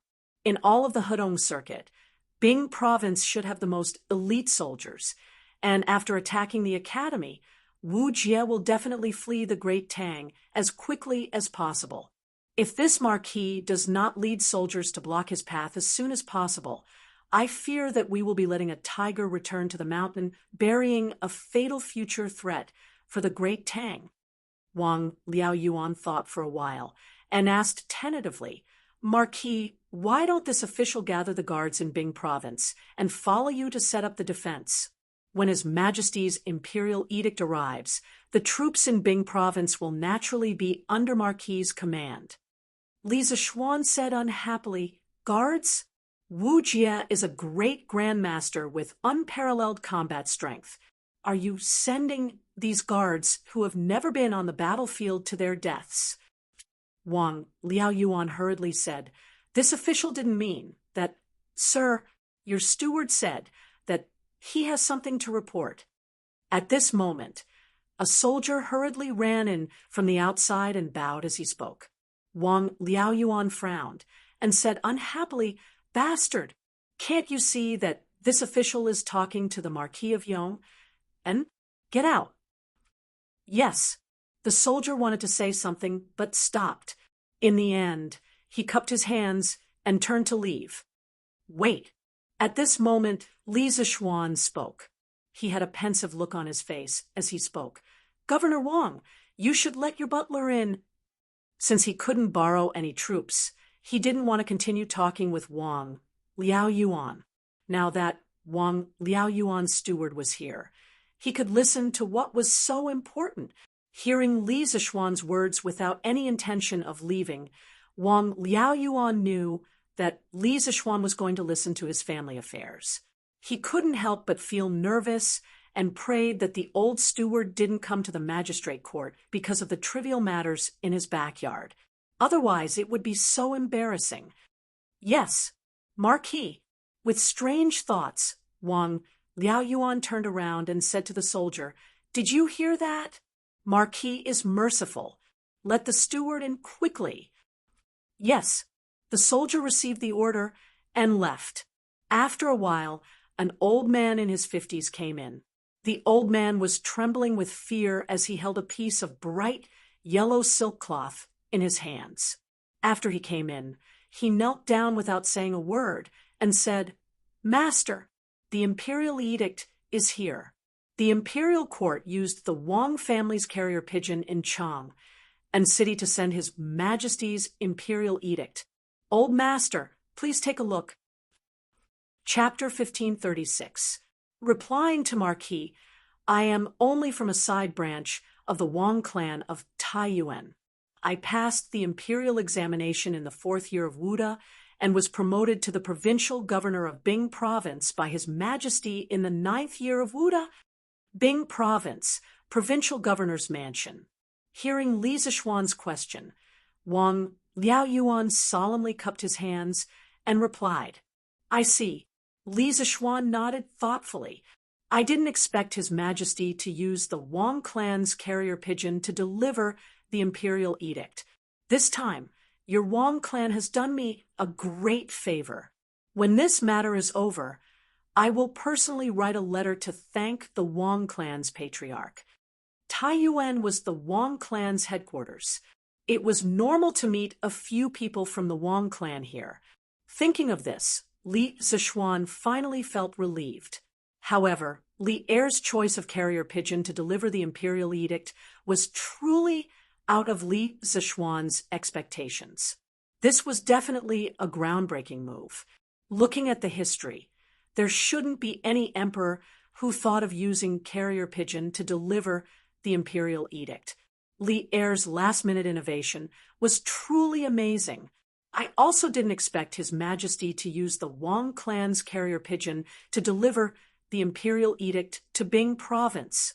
Coincidentally, Marquis is in the provincial governor's mansion right now. I have to say, Marquis is truly a man of destiny. Heaven is helping him. Wang Liaoyuan couldn't help but sigh with emotion. In fact, the Wang clan of Taiyuan had a good relationship with Li Er and Li Zishuan, with Princess Tang, and the Wang clan of Taiyuan was a family to Li Er. Not to mention using the carrier pigeon, Wang Yu wouldn't refuse even if the Wang clan paid for it.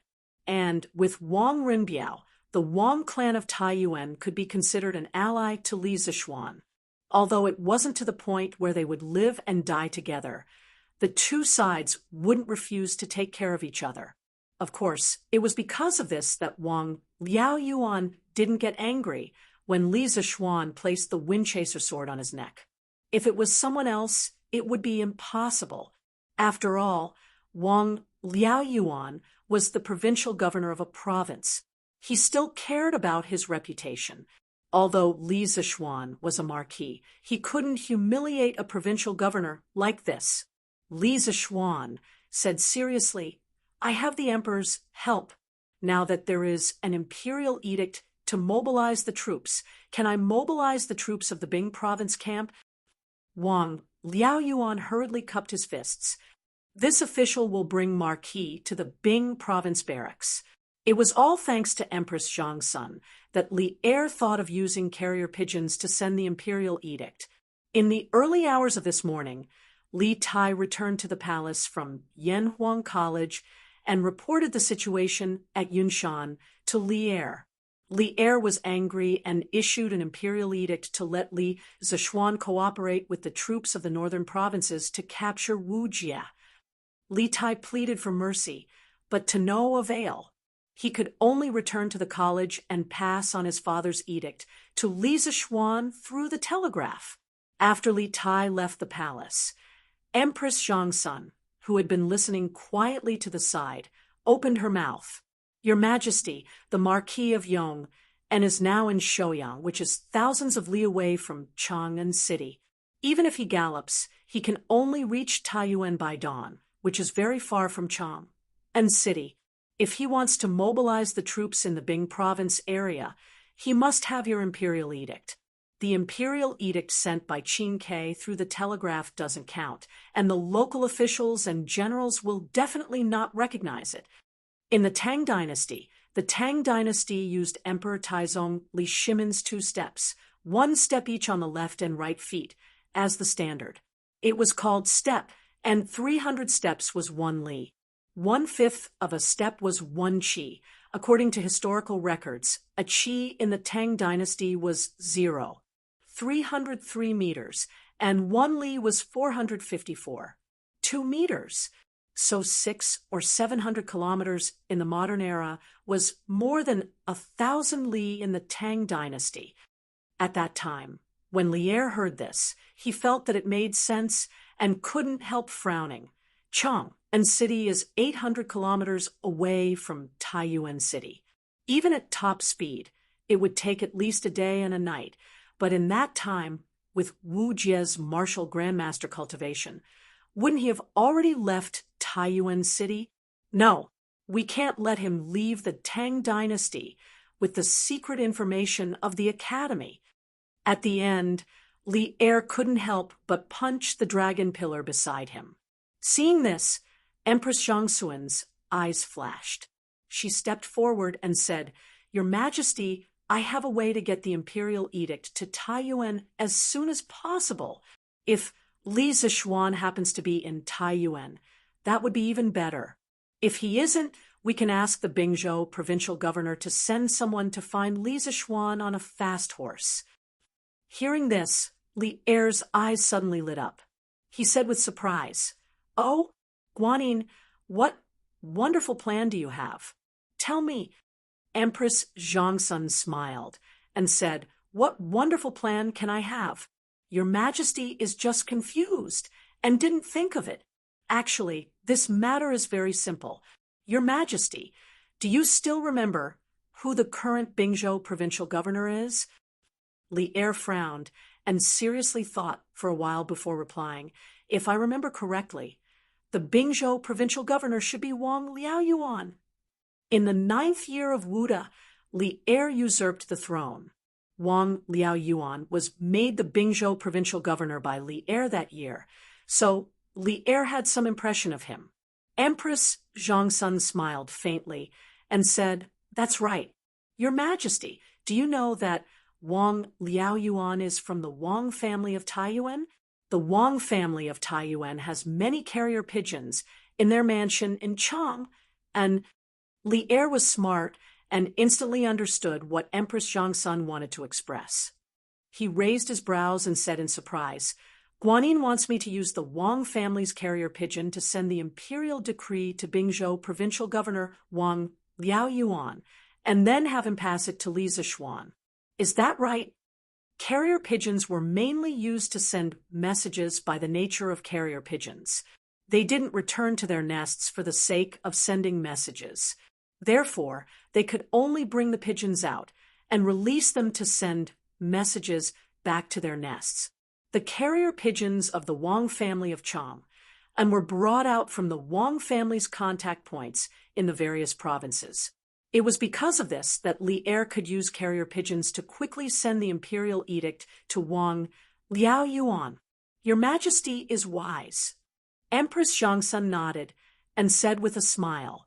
Li Er couldn't help but laugh loudly. "Ha! Good. Use the carrier pigeons of the Wang family. Wu Jia probably never dreamed that I would prepare an inescapable trap for him at the border of the Tang Turks." Bang! Ouch! In Qing province, on the official road outside Anhua County, a dirty little beggar ran too fast and accidentally bumped into a black-clothed man wearing a bamboo hat. Because the force was mutual, the little beggar was knocked to the ground by the reaction force. Then, he rolled like a carp and stood up. With a face full of panic, he bowed and apologized to the black-clothed man. "Hero, spare me! Hero, spare me! I didn't mean to bump into you." He saw that the black-clothed man had a mace on his back and was dressed like a martial artist. So he subconsciously thought that the man was a hero who knew martial arts. The black-clothed man stood still, and behind him stood 4 other men in black. After a moment of silence, the black-clothed man stretched out a hand and said, "Give me my money pouch, and I'll spare your life." His voice was abnormally hoarse, like a demon from hell. The little beggar was frightened and couldn't help but take 2 steps back. He stuttered, What money pouch? You want to take advantage of the situation?" The black-clothed man coldly said, "I don't want to say it a second time." Although the little beggar's little action, when he bumped into him, was very subtle, how could it escape his eyes? He was a top martial artist in the world. Hearing this, the little beggar suddenly felt weak. He hesitantly took out a brown purse from his sleeve and handed it over. Wu Jie took it, but the little beggar suddenly knelt down on the ground and looked up at the black-clothed man, begging, "Brother Wu Jie, please don't hesitate to ask for my help." "Hero, I didn't mean to steal your money pouch. My mother is sick, and the doctors in the city need money to treat her. I can't earn that much money, but my mother's condition is getting worse and worse. I beg Hero to take pity on me and give me some money to save my mother." The black-clothed man didn't lower his head, still looking straight ahead. After a long silence, he put his right hand into his money pouch and pulled out 2 soybean-sized golden beans. He bent down and patted the little beggar's palm, then said, "Scram!" In his words, there wasn't the slightest bit of righteousness that one would have when doing favors to others. Instead, it was more of impatience. However, the little beggar wasn't unhappy because of the black-clothed man's attitude, because he received 2 golden beans. "Thank you, Hero. Thank you, Hero. I'll scram now." The little beggar cried tears of joy. He kowtowed 3 times to the black-clothed man, then got up and quickly left. The black-clothed man took the 4 people behind him and walked towards Anhua County. He planned to replenish his rations in the city. Giddy! Giddy! Chang, an urgent report. The Tujue imperial tutor has sneaked into Tang Dynasty and is currently fleeing to the north.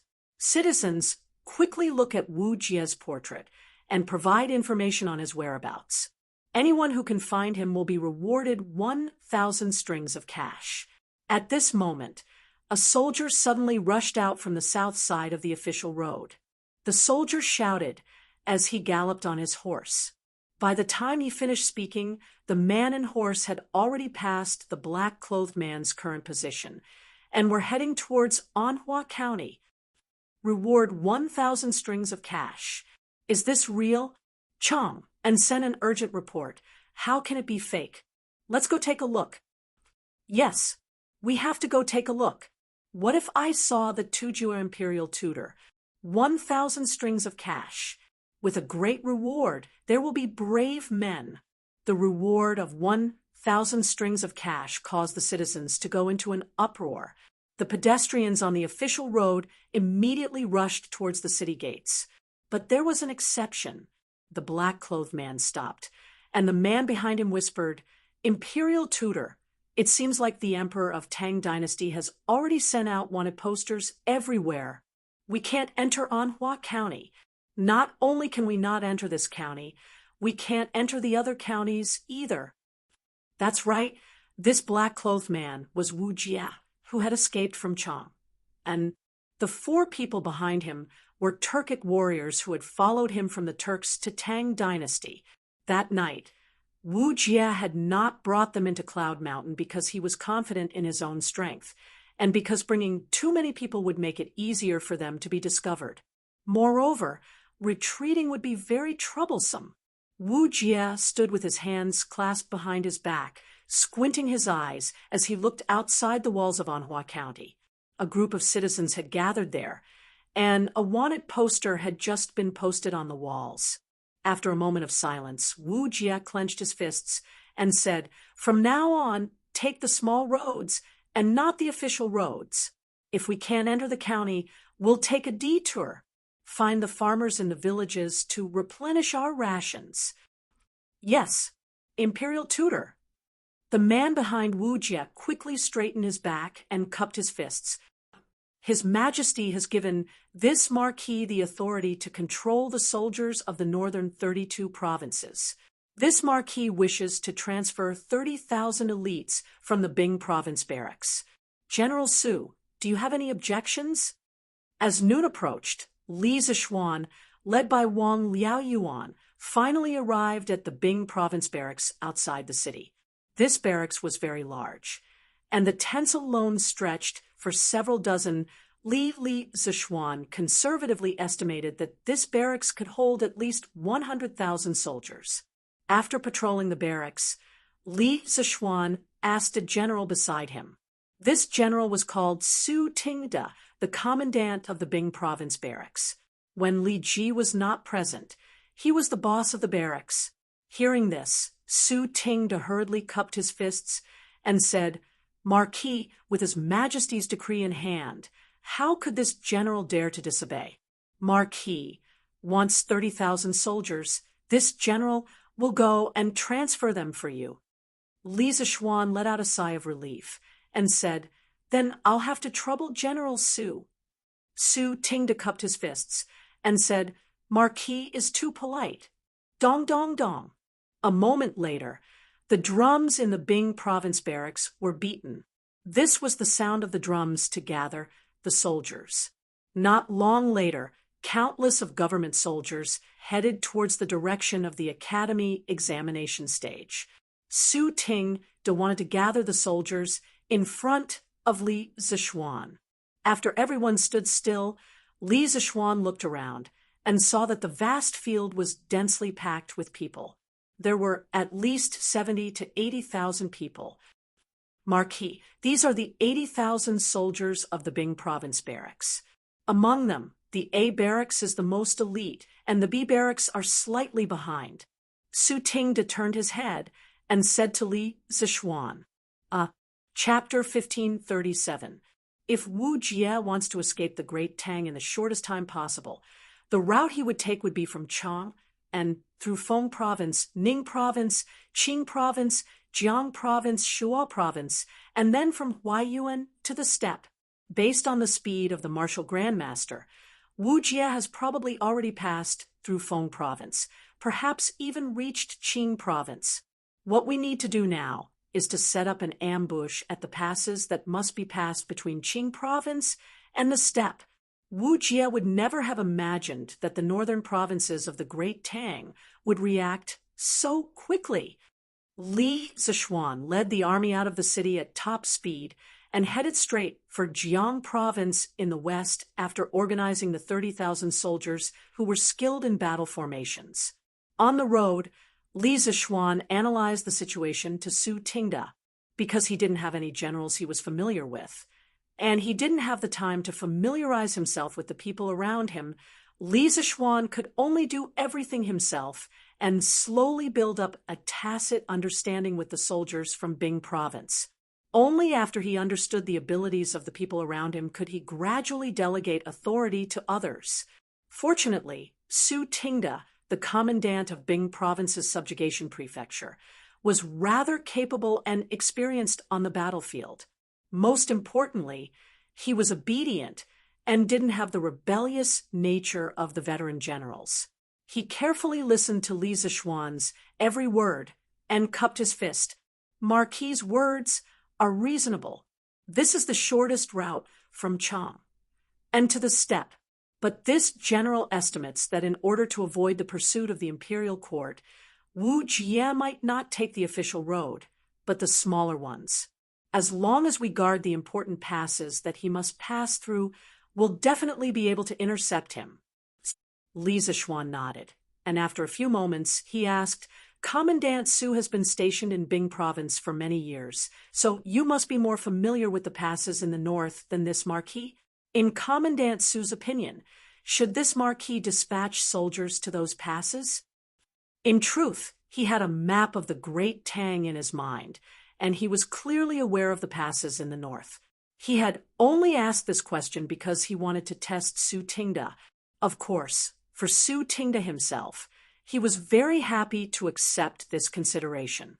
Earlier, Li Zishuan had already stated the purpose of this deployment, to surround and capture Wu Jie. For Su Tingda, this was an excellent opportunity to render meritorious service. If he performed well in this battle and received a little bit of support from Li Zishuan, then he might be promoted by another rank. Don't be fooled by Su Tingda's uncouth appearance. This fellow was very meticulous. In the past year, Li Zishuan had been promoted like a rocket, becoming the most dazzling upstart in the imperial court in recent years.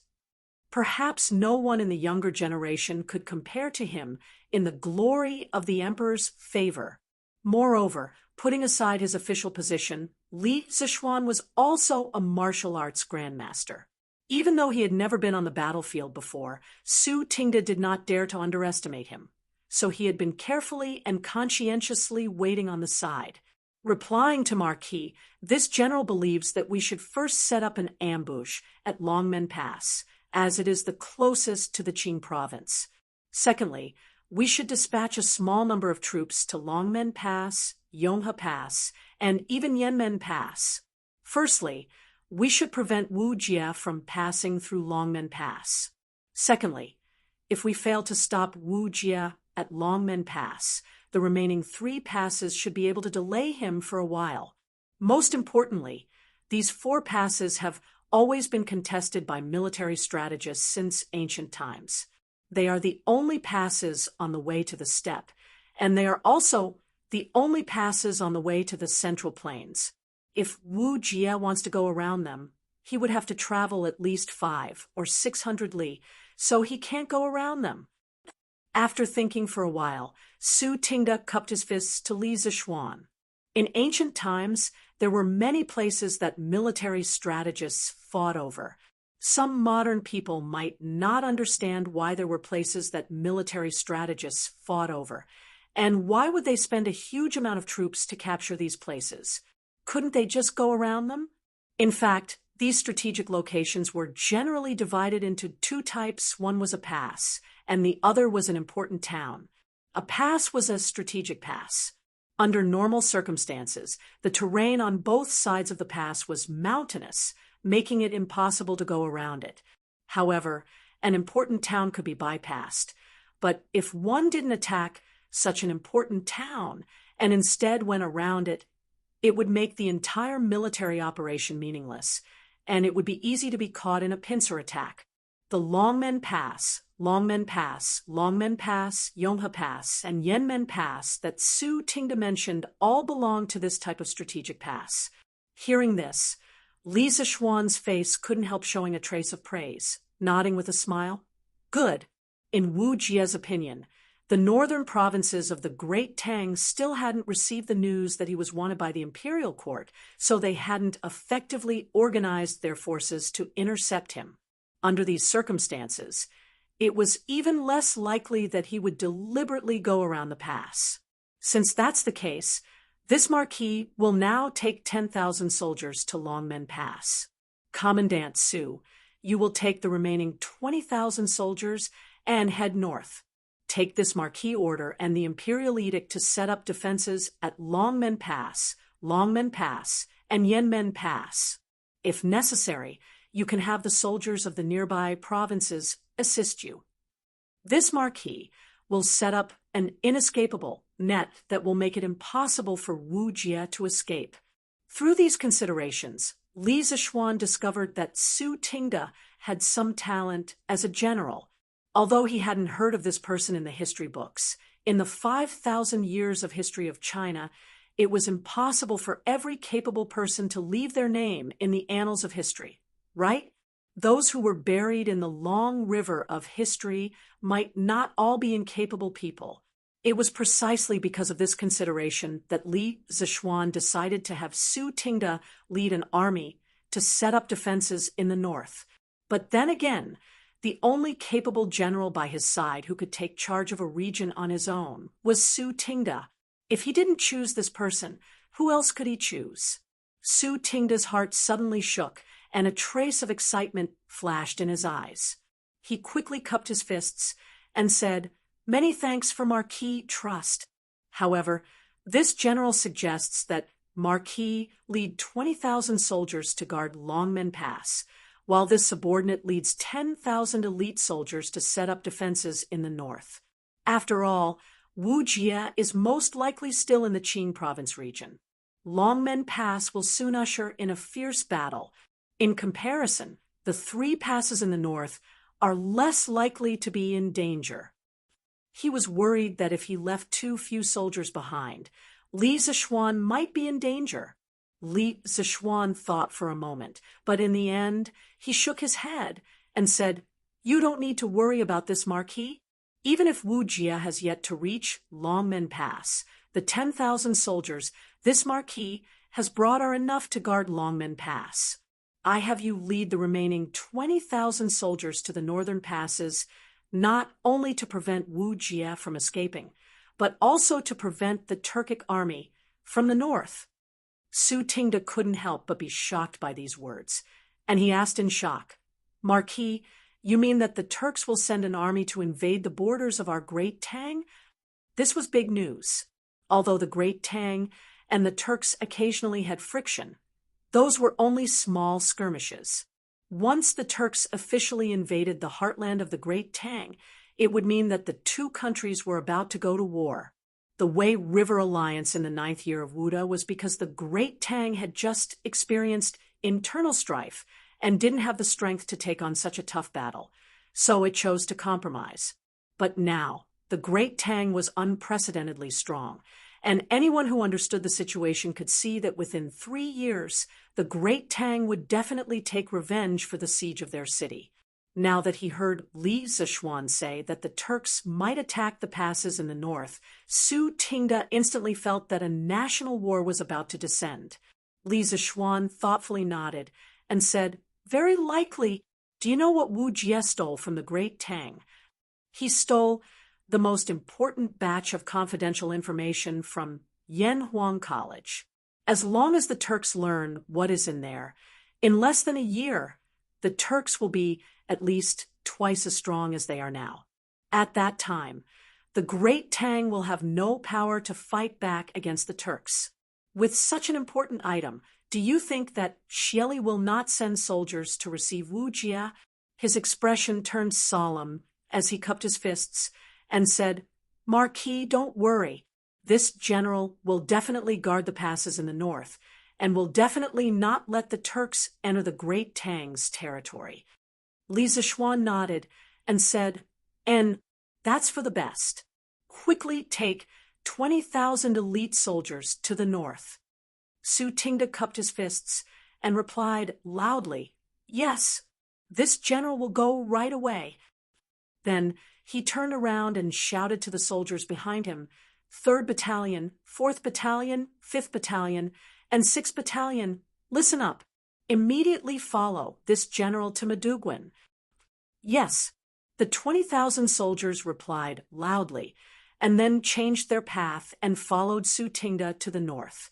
On the other hand, Li Zishuan led the remaining 10,000 soldiers and continued to advance towards the Longmen Pass.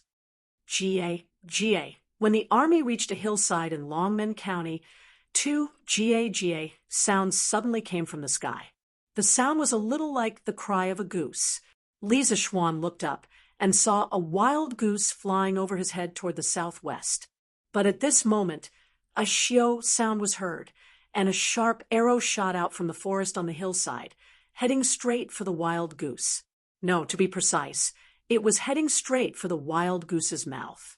The arrow pierced into the wild goose's body, and it let out a sad cry. It immediately fell from the sky, and coincidentally landed 3 feet in front of Li Zishuan. Sure. Li Zishuan quickly reined in Big White. Seeing this, the soldiers behind him also stopped in their tracks. The soldiers beside Li Zishuan thought that they had encountered an ambush and quickly shouted, Assassins! Quickly protect Marquis. Swish, swish, swish. The soldiers all drew the modeo from their waists and scattered around Li Zishuan. They stared at the hillsides on both sides with vigilance. Li Zishuan waved his hand helplessly and said, Everyone, back down. In his opinion, this was probably someone shooting wild geese on the hillside. What did it have to do with assassins?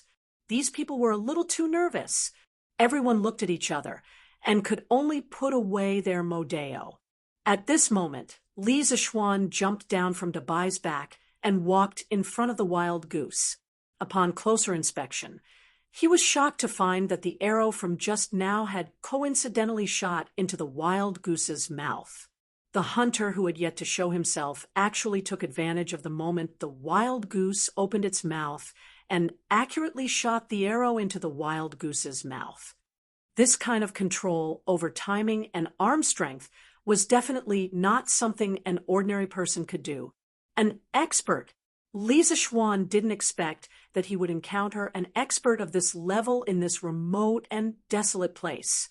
He could not help but become serious and shouted to the hillside on the right, Which warrior shot the wild goose? Quickly take it back. However, the forest was silent and no one responded. The hunters on the hillside were probably too scared to come out after seeing such a scene at the foot of the hill.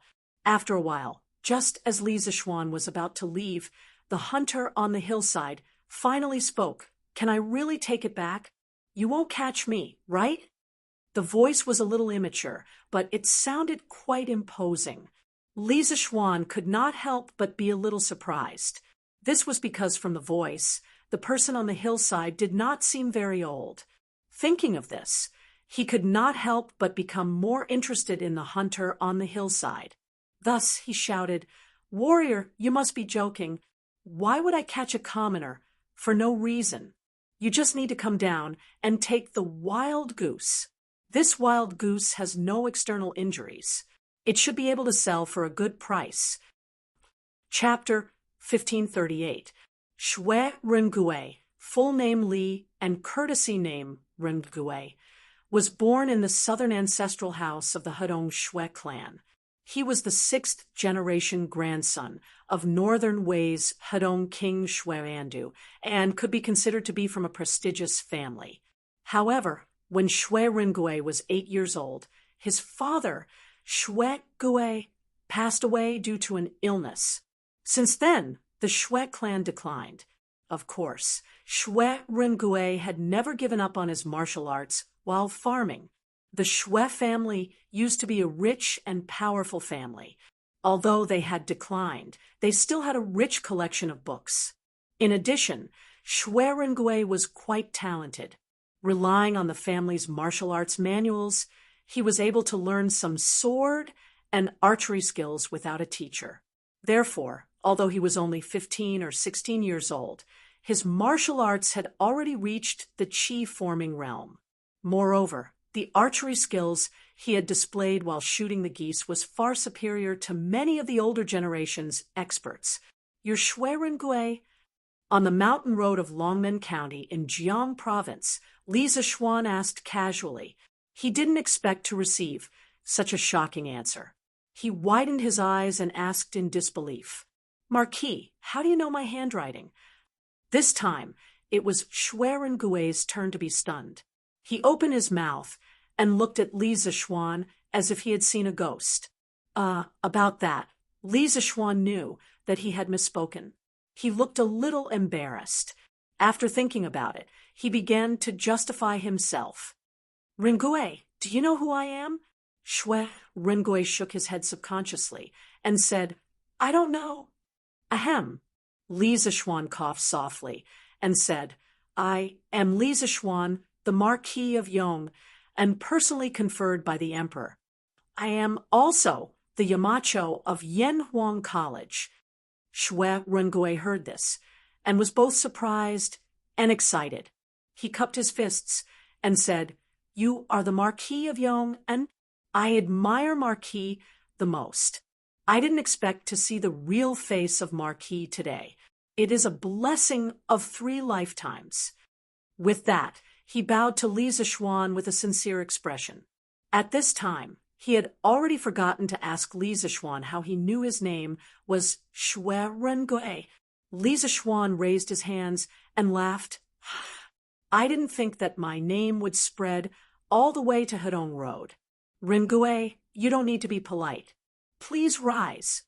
Shui Rengui straightened up and said seriously, "Marquis built the curved plow, the water wheel, the academy, and the industrial school. Now, he is leading the children of the fief to destroy the plague of locusts. He has long been famous. How can I not know the name of Marquis?" After being praised by Shui Rengui, the future general of Tang, Li Zishuan felt a little embarrassed. He coughed dryly and said, "Ahem, this Marquis has only done what he should have done in his position and in his political affairs. That's all. Oh, right, didn't you ask me why I know your handwriting? Coincidentally, there is a teacher in Yanhuang College who happens to be from Longmen County. He seems to be acquainted with your grandfather. He mentioned you in front of me before." Shui Rengui couldn't help but ask, "Marquis, who is this teacher from Yanhuang College?" Li Zishuan smiled and said, "Wang Wugong. Rengui, you must have heard of him." Coincidentally, Wang Ji's hometown was also Longmen County in Jiang Province. He was from the same hometown as Shui Rengui. Furthermore, Wang Ji was also from a prestigious family. In a small county, it was impossible for 2 prestigious families to not know each other, right? Therefore, Li Zishuan had an idea and used Wang Ji as a shield. Shui Rengui's expression changed slightly, and he couldn't help but sigh. "So it's Mr. Wang from Dongoozi. I didn't expect him to still remember the Shui family." Li Zishuan saw that it was getting late. The battle ahead was more important. Even if he thought highly of Shui Rengui, he couldn't stay here for too long. After all, the most important thing, right now, was to catch Wu Jie. Therefore, he cupped his hands and smiled. Ha! Ringui's archery today has opened this marquis' eyes. It's getting late, and this marquis still has important matters to attend to, so I'll take my leave first. Ringui, if you want to join the army or go to Chang and to seek a way out, just come to Yunshan to find this marquis. Today was only his first meeting with Shui Ringui. He couldn't directly invite Shui Ringui to join the army, right? That wouldn't be in line with the rules. Moreover, Shui Ringui most likely wouldn't agree. In history, Shui Ringui had joined the army at the age of 30 under the persuasion of his wife, Lady Lu. At that time, Li Er was on a campaign against Liaodong, setting a big stage for Shui Ringui. However, Shui Ringui didn't disappoint. On many occasions, he single-handedly took the heads of enemy generals and made a name for himself. The current Shui Ringui was only in his teens. On one hand, he was still lacking in martial arts and strategy. On the other hand, he probably hadn't thought about joining the army yet. As an outsider, Li Zishuan naturally couldn't persuade him. This kind of thing depended on luck. Shui Ringui's eyes flashed. He looked at the more than 10,000 soldiers behind Li Zishuan, then cupped his fists and asked, Rungui may be so bold as to ask, what is Marquis' purpose in coming here? Li Zishuan's face turned solemn as he said in a deep voice, the Turkic state preceptor took advantage of this Marquis' disaster relief in the north to sneak into Yunshan and attack the academy. Not only did he injure the teachers, students, and guards of the academy, he also stole some of the academy's secret books. He wants to bring them back to the Turks. If he successfully escapes back to the Turks, it will definitely be a disaster for our great Tang. Therefore, this marquis has transferred 10,000 soldiers from Bing province to intercept him at Longmen Pass. Shui Ringui was shocked and angry. This Turkic state preceptor is actually so bold. Li Zishuan nodded and said, and this marquis will remember this debt. If there is a chance in the future, I will definitely return it double. Right now, the most important thing is to make sure that Wu Jie stays in the Great Tang. Ringui, go back. We will part here. If you go to the capital in the future, if you need any help, don't hesitate to look for this marquis. Then he waved his hand to the army behind him and shouted, set off. Continue marching. Yes, the soldiers roared in response. Shui Ringui hurriedly stepped aside, and then cupped his fist to Li Zishuan. Marquis, take care. For him to be able to meet Li Zishuan, the popular person of the imperial court, and the person he admired the most, was very unexpected. But just like Li Zishuan's previous concerns, Shui Ringui also had his own concerns. He couldn't just listen to Li Zishuan and join the army just because they met once, and then ask for Li Zishuan's help. In other people's eyes, Shui Ringui was trying to curry favor with the rich and powerful. This was something Shui Ringui couldn't tolerate.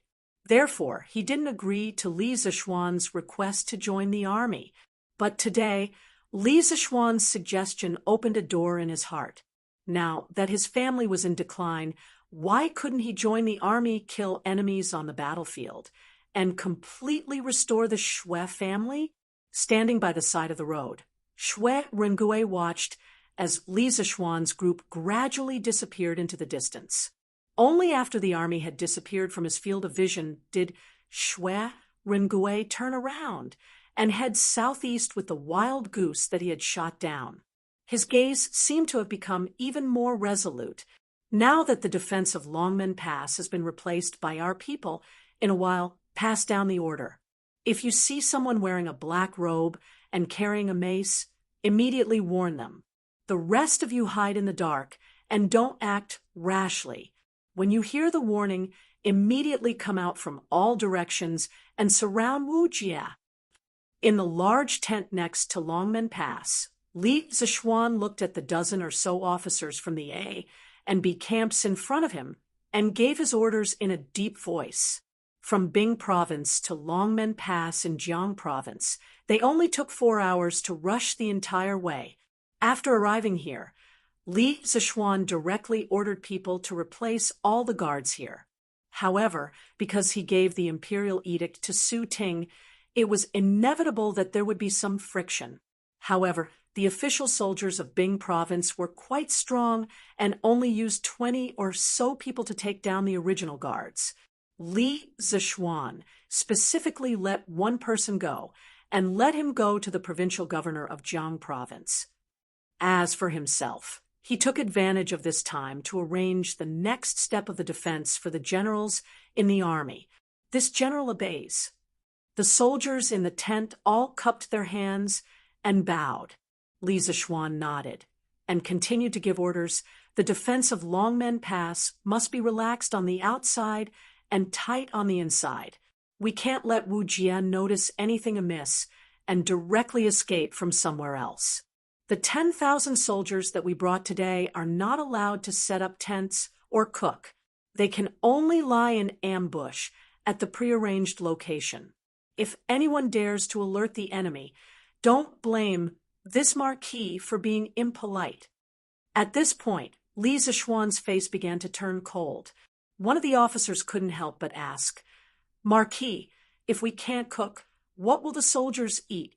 Li Zishuan said indifferently, "Dry rations. Provincial Governor Wang will soon send over a batch of dry rations for the soldiers to distribute to each camp. Everyone will suffer for the next 2 days. But when we capture Wu Jie, all the suffering you've suffered today will be worth it." The officer paused for a moment, then cupped his fists and replied, "Marquis is wise." Marquis, the provincial governor of Jiang Province, Lord Hong, requests an audience. Right at this moment, a soldier walked in quickly and bowed as he spoke. Li Zishuan nodded and said, "Let him in." Then he looked at the officers in front of him and said, "Everyone, go back and quickly set up the defense according to this Marquis's instructions." Yes, the officers cupped their fists and bowed before leaving. "Teacher Wenji, how do you feel now? Do you feel any discomfort?" Yunshan Courtyard. During lunchtime, Li Tai brought the others from Dormitory 001 to Sun Simiao's courtyard to visit the seriously ill Li Gang. Sun Simiao went to the Tang Alliance Medical Center early in the morning because Li Gang's condition was under control. Hu Jing was enough to take care of the courtyard, so he didn't need to waste time here. Seeing the haggard Li Gang lying on the bed in the room, Li Tai couldn't help but feel sad and hurriedly asked, "Qing Ke, Bao Lin, Hua Yu, Zifen, you're here. Sit down." Li Gang's eyes were originally closed, but when he saw Li Tai and the others come in, he opened his eyes and said with relief, Chapter 1539. "Miss Jing, how is Teacher Wenji?"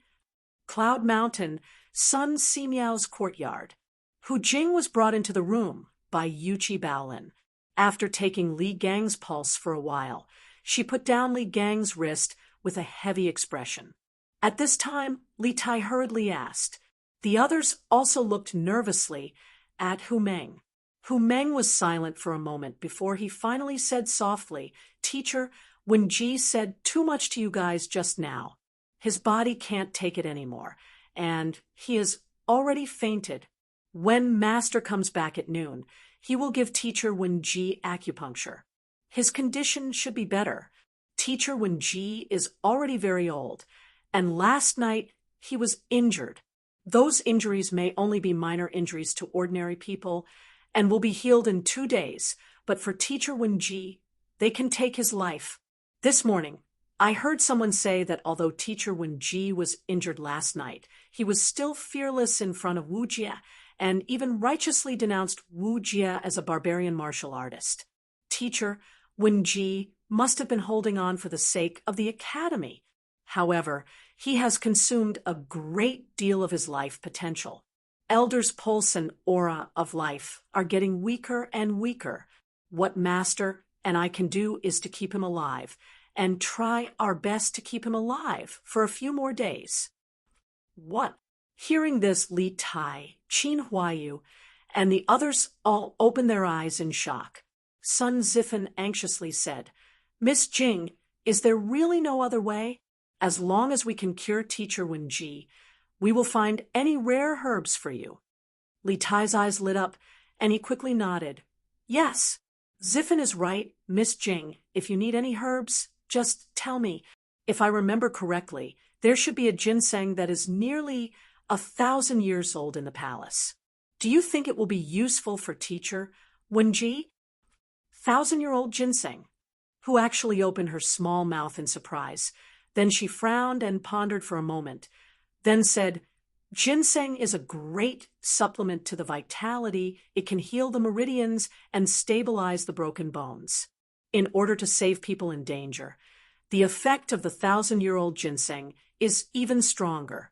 Just a root can also save Teacher Wenji's life. This 1,000-year-old ginseng does have some use, but Teacher Wenji is already at the end of his life. Even if we have the elixir, I'm afraid there's nothing we can do to save him." Hearing this, Li Tai and the other three couldn't help but reveal a deep sadness on their faces. At this time, they couldn't help but think of the kind smile that Li Gang had revealed in the academy in the past. And last night, when the academy was facing a great enemy, Li Gang, as a scholar, had stepped forward without hesitation to stand in front of all the students and let out a deafening cry. They would never forget this scene for the rest of their lives. "Miss, please take care of Teacher Wenji. Even if it can only increase Teacher Wenji's life by a few days, I will go back to the palace and ask Father for the elixir." Li Tai's eyes were a little wet. He quickly turned his back and wiped his eyes with his sleeve. Then he turned around and solemnly saluted who hurriedly returned the salute and said, "Don't worry, Your Highness. I will take good care of Teacher Wenji." "Okay." Li Tai nodded, then waved to the other three and said, "Huayu, Baolin, Zifen, let's go. Don't disturb Teacher Wenji's rest." "Okay." The three of them nodded and said their goodbyes. Then they followed Li Tai out of the room. "Your Majesty, His Highness Prince Wei requests an audience." At noon, Li Er took a nap in the Sweet Dew Hall. As soon as he woke up, a chamberlain came in and bowed. Li Er frowned and said in a deep voice, "Let him in." "Yes." The chamberlain cupped his hands and left. After a while, Li Tai walked in quickly. Just as he was about to salute, Li Er waved his hand and said, "No need to be so polite. Did Lisa Xuan send you any news?" Subconsciously, Li Er thought that Li Tai had come to the palace because he had received a telegram about the front line. Li Tai was startled at first. Then he shook his head and said, "Father, Yamacho has not sent back any new news. I am here today to ask Father for a medicinal herb." "Medicinal herb? What kind of herb?" Li Er was a little disappointed at first, but when he heard that Li Tai was here to ask for a medicinal herb, he couldn't help but be curious. Li Tai bowed deeply and said, "I heard that there is a ginseng that is almost 1,000 years old in the palace's warehouse. I beg Father to give me one of the roots of this ginseng." Li Er couldn't help but raise his eyebrows and asked in a deep voice, "What do you want 1,000 years old ginseng for?" There was indeed 1,000 years old ginseng in the palace, but Li Er had prepared it for himself. After all, ginseng of this age was really hard to come by. No matter how rich or powerful you were, you might not be able to get it. This thing could save one's life at a critical moment. For Li Er, it couldn't be measured by money. It was definitely a priceless treasure. Li Tai said with a sad face, "Father, Teacher Wenji is seriously ill and urgently needs 1,000 years old ginseng to save his life. I beg Father to give him the medicine." "What? Li Gang is seriously ill?" Li Er stood up in shock and asked, I heard that teacher Wenji only suffered some minor injuries last night. Why is he in such a critical condition now? Li Tai cupped his hands and said, Teacher Wenji is already old. Even if it is a minor injury, his body can't bear it. At this moment, he is already at the end of his life. Dr. Sun can only rely on acupuncture to save teacher Wenji's life. Li Er was shocked. He stood with his hands behind his back and paced on the spot. After a while, he stood still and ordered loudly, Zhao Song. Yes, father. Zhao Song, who had been standing quietly at the side like an invisible person, stood up and bowed to Li Er. Li Er said in a deep voice, Cut half of the 1,000-years-old ginseng that I have collected and send it to Yunshan immediately. Yes, father. Zhao Song was slightly shocked. However, this was a decision made by Li Er after careful consideration. He couldn't say much and could only agree with it. After that, Zhao Song slowly left the hall. Li Tai said excitedly, Thank you, father. Li Er closed his eyes and waved his hand.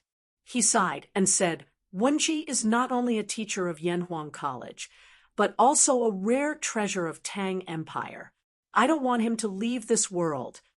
The hall fell into silence. After a while, Li Er asked again, Does Li Zishuan know about this? Li Tai cupped his hands and said, The Yamacho is currently setting up a defense line in the north to stop Wu Jie. I was afraid that if I told them about this, it would distract the Yamacho. So I didn't tell the Yamacho. Yes, you did the right thing. Hearing this, Li Er couldn't help but nod and praise. The most important thing right now is to keep Wu Jie here and snatch back the Academy's information. You go back and guard the telegraph. If Li Zishuan sends back any news, report it to this emperor immediately. Once I'm done with my work, I will personally go to Yunshan tomorrow to visit teacher Wenji. Li Tai bowed and said, Yes, father. I will take my leave now. Wait. Li Tai was about to leave when Li Er shouted again.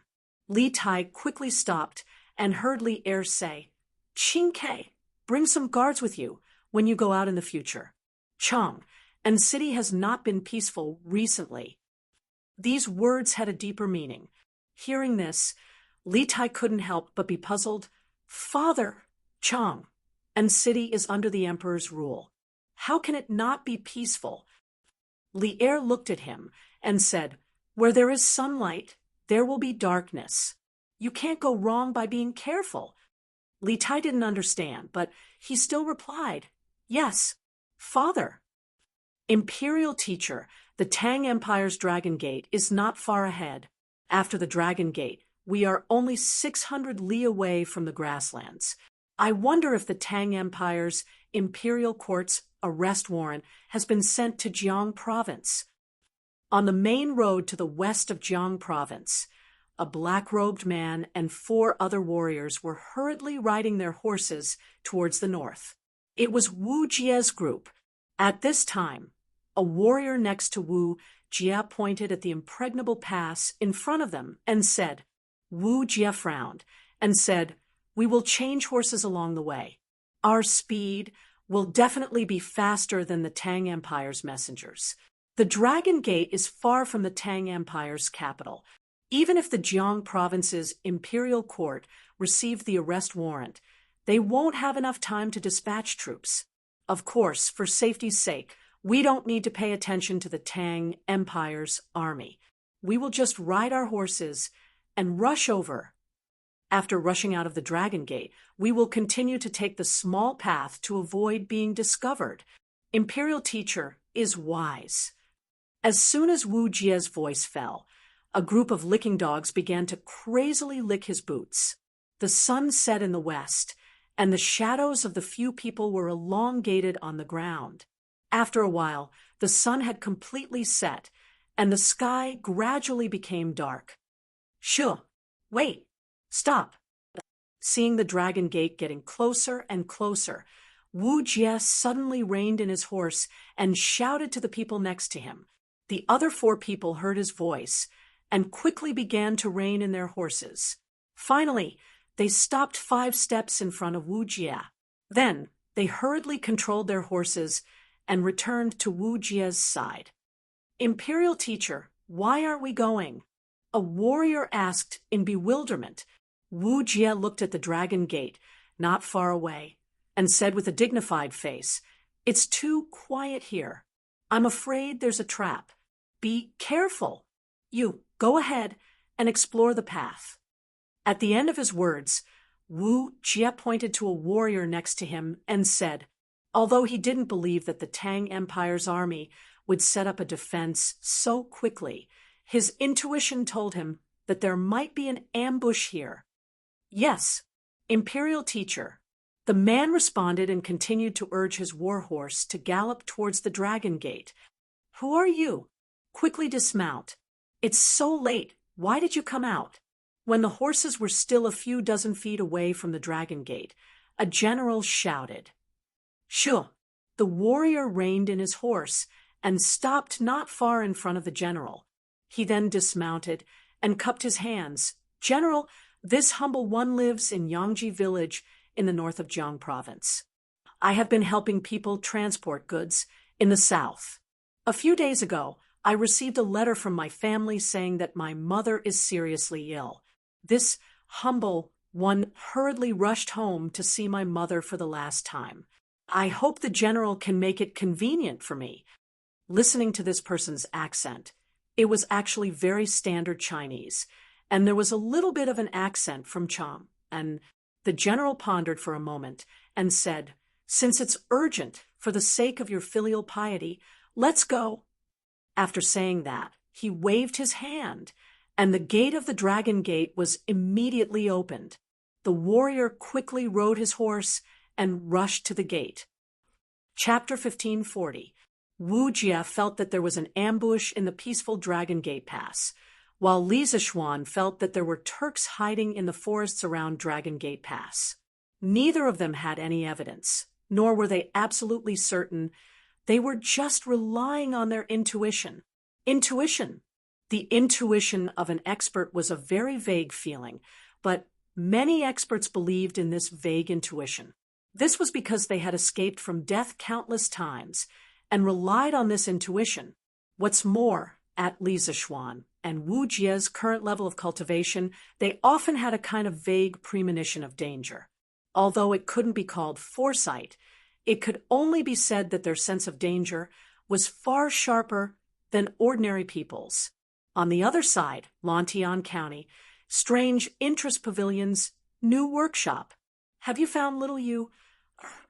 In the Tang Daily's editorial department, Ma Zhou asked a middle-aged scholar with an ugly expression. He didn't feel anything when he didn't see Li Yu at noon, but after not seeing her for an entire afternoon, he had a bad premonition. Thus, he quickly mobilized the entire editorial department to search for Li Yu. "Steward Ma, we've searched the entire workshop, but we haven't found Miss Li Yu. We've also searched Plum Village and Han Village, but we haven't found her." The middle-aged scholar was an editor in the editorial department, and he had a bitter expression as he spoke. Li Yu had a lively personality and was very popular in the editorial department. Her sudden disappearance had raised the morale of the entire editorial department. Everyone had been searching for her the entire afternoon, but after searching the entire workshop, Han Village, and Plum Village, they still couldn't find any trace of Li Yu. The middle-aged scholar was also feeling very uncomfortable. How is this possible? Since little Yu came to Chang, and last year, she hasn't been to many places. Where could she have gone now? Search. Continue searching.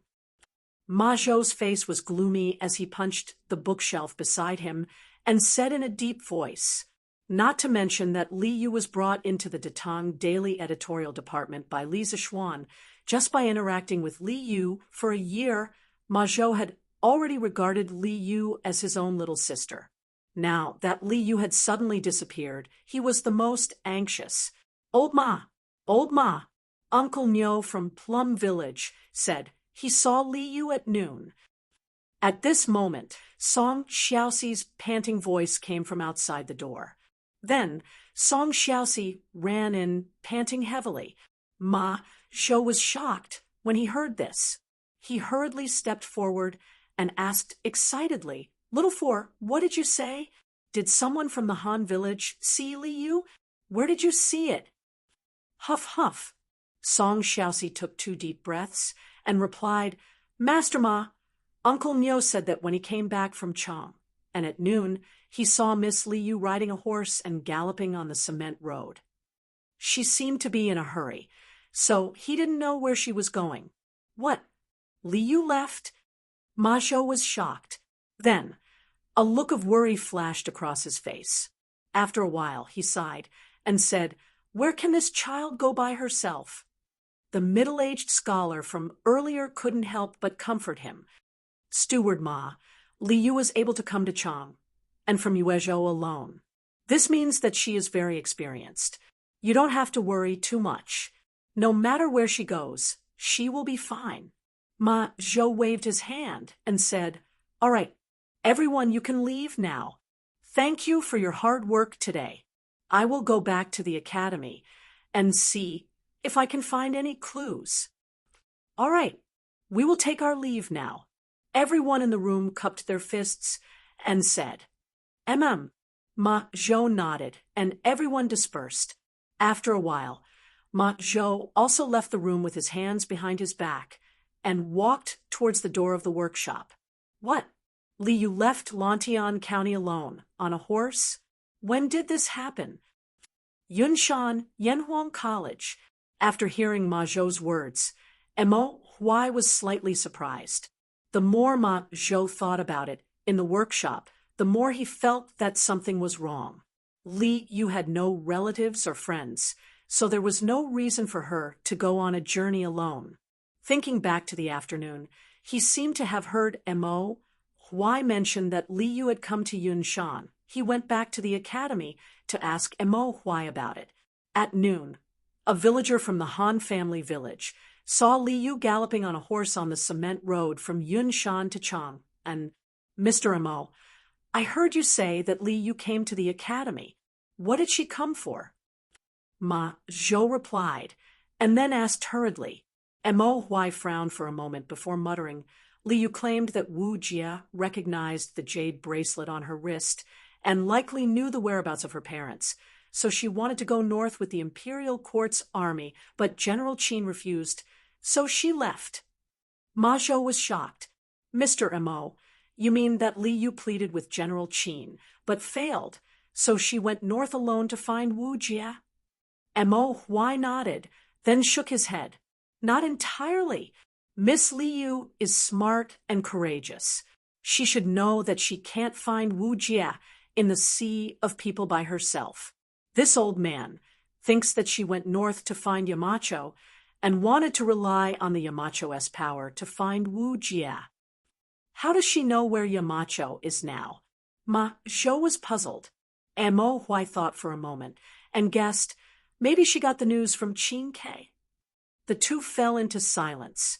After some time, Mo Huai suddenly said, "Mr. Ma, do you think that Li Yu's parents have something to do with the Turks?" Ma Zhou was shocked when he heard this. He widened his eyes and said, "Impossible. I heard little Yu talk about her background. Her parents are definitely Han people. Although all the signs showed that Li Yu's parents had something to do with the Turks, Ma Zhou didn't dare to think in that direction. If that was the case, he couldn't imagine how painful Li Yu would be. When Mo Huai heard this, he wanted to say something but hesitated. After a moment of hesitation, he said, "Mr. Ma, don't forget, during the end of the Sui Dynasty, the Central Plains was in chaos, and millions of Han people chose to join the Turks. Based on Miss Li Yu's age, she was born at a time when the world's heroes were rising." With Mo Huai unraveling the final layer of packaging, Ma Zhou could no longer retort and fell silent. According to Li Yu's story, she had been born in a time of great chaos. These countless coincidences forced Ma Zhou to believe that Li Yu's parents were related to the Turks, but he had no choice but to do so.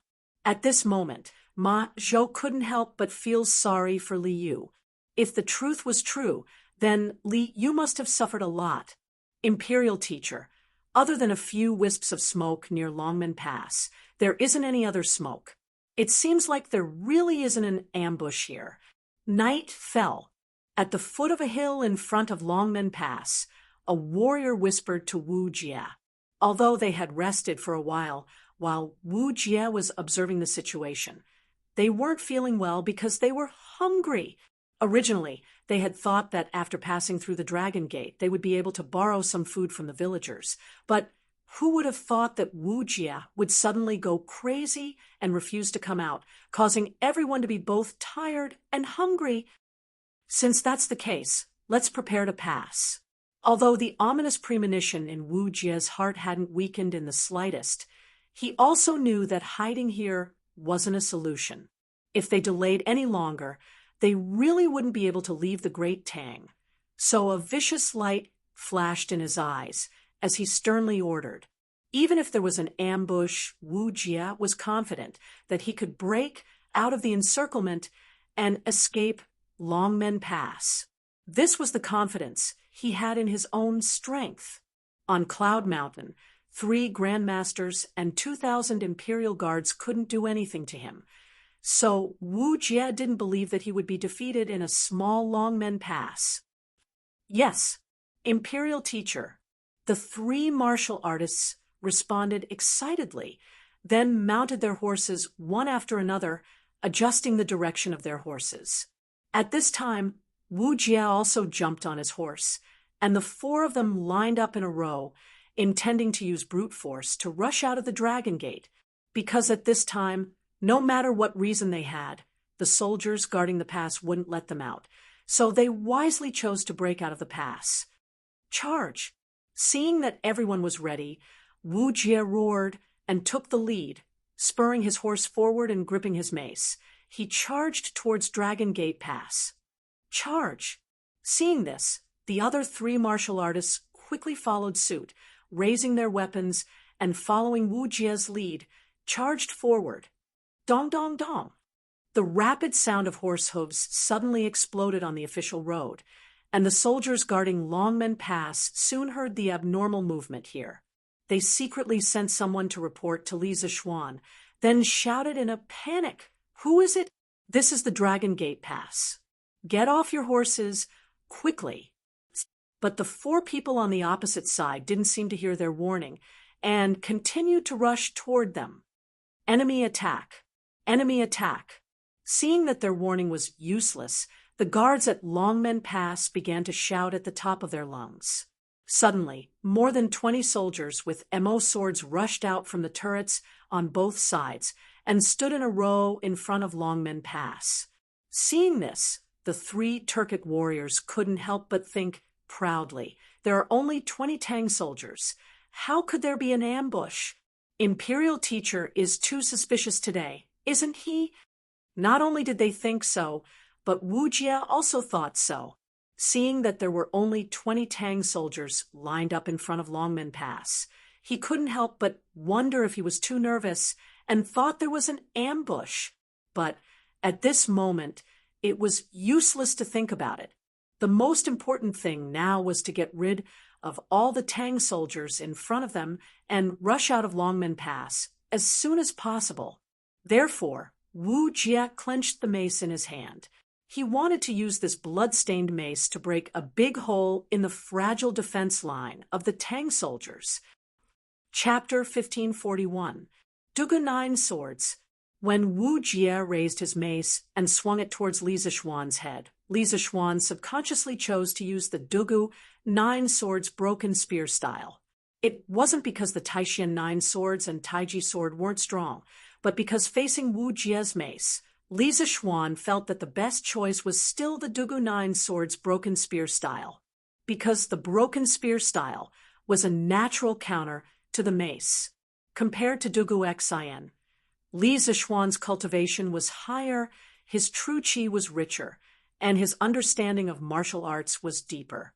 Therefore, in the blink of an eye, the Dugu Nine Sword's broken spear style had been condensed.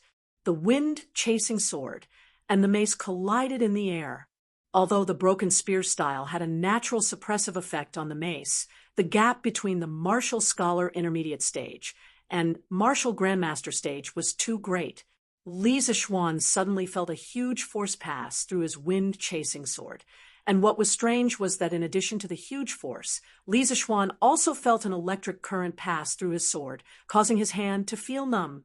Regarding Wu Jie's true qi faintly containing the power of lightning, Li Tai had mentioned it before in the telegram. But after facing it for real, Li Zixuan was still surprised by Wu Jie's ability. He quickly tried to use his true qi to neutralize the huge force and the electric current passing through his sword hilt, because if his arm was electrocuted, it was likely that it would become completely numb and he wouldn't even be able to hold his sword.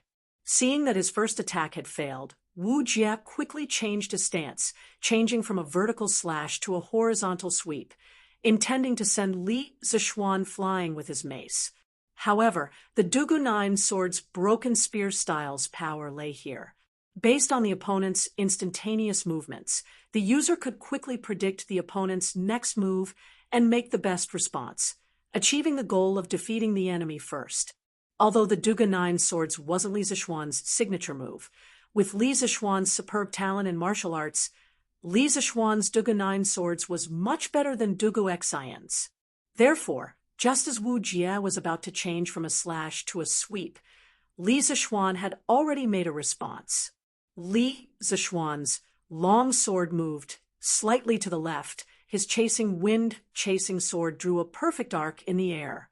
Li's powerful broken spear style sword. Spear styles, Mace's broken spear style was instantly neutralized by Z's. TSSSS, the Nine Swords, riding wind sword. S's S sword instantly sword first sword riding the wind riding sword. Sword wind sword. Sword S sword. As the situation had changed too quickly. The surrounding soldiers had just seen Li Zixuan being suppressed by Wu Jie, but in the next moment, Li Zixuan had launched a counterattack. A youth who had just turned 20 years old had actually launched a counterattack against a martial grandmaster who had been famous for a long time. What was wrong with this world? Everyone couldn't help but have such a question in their hearts. In fact, it wasn't just the soldiers who had doubts in their hearts. Wu Jie was even more confused. At the moment when he fought with Li Zixuan, he felt that he was not fighting with one person, but three masters at the Grand Master middle stage at the same time. Li Zixuan had used 3 different sword intents at almost the same time, and each sword intent had been so pure. What's more, the 3 sword intents were seamlessly linked together. Wu Jie felt like he was facing 3 people who were using 3 different sword intents. In fact, this was mainly due to Li Zixuan's 9 Taishan swords, Taiji sword, and Dugu 9 swords. Using the Dugu 9 swords to counter the enemy's first move, he could predict the enemy's next move, then use the Taiji sword to resolve the enemy's attack, and finally use the 9 Taishan swords to switch from defense to offense. With these 3 sword intents, Li Zixuan was far more powerful than an ordinary martial grandmaster. To some extent, his strength was comparable to a peak martial grandmaster. Good. Facing Li Zixuan's attack, Wu Jie didn't show the slightest fear. Laughing loudly, he patted his horse's back with one hand, and with the force of the recoil, his whole body soared into the sky. Thunder Overlord Mace. Wu Jie shouted as he flew through the air, holding the mace in his hand as he spun rapidly. Lightning flashed across the mace's surface, and from a distance, it looked like a spinning wheel as it flew towards Li Zixuan. Facing such a strange attack from Wu Jie, the surrounding 10,000 soldiers were scared out of their wits because in their eyes, how could a mortal control lightning? At this moment, Wu Jie was like a god of war descending from the heavens. insufferably arrogant, and invincible. Although their hearts were all on Li Zishuan's side, none of them believed that Li Zishuan could block Wu Jie's strange attack. Kung, pung. The wind-chasing sword and the wolf-tooth mace clashed. The wind-chasing sword let out an extremely loud sword cry, which cut through the entire night sky. Immediately after, the two collided with a loud bang. The violent qin-chi that scattered in all directions not only swept up the sand and stones on the ground, but also shook all the nearby soldiers back by more than 10 steps. Qi. Wu Jie's reaction was very fast, and his true qi was extremely vigorous. Li Zishuan was sent flying by Wu Jie's attack, and in order to stabilize his body, he quickly stabbed the wind-chasing sword into the ground. After sliding back 3 steps, Li Zishuan finally stabilized his body.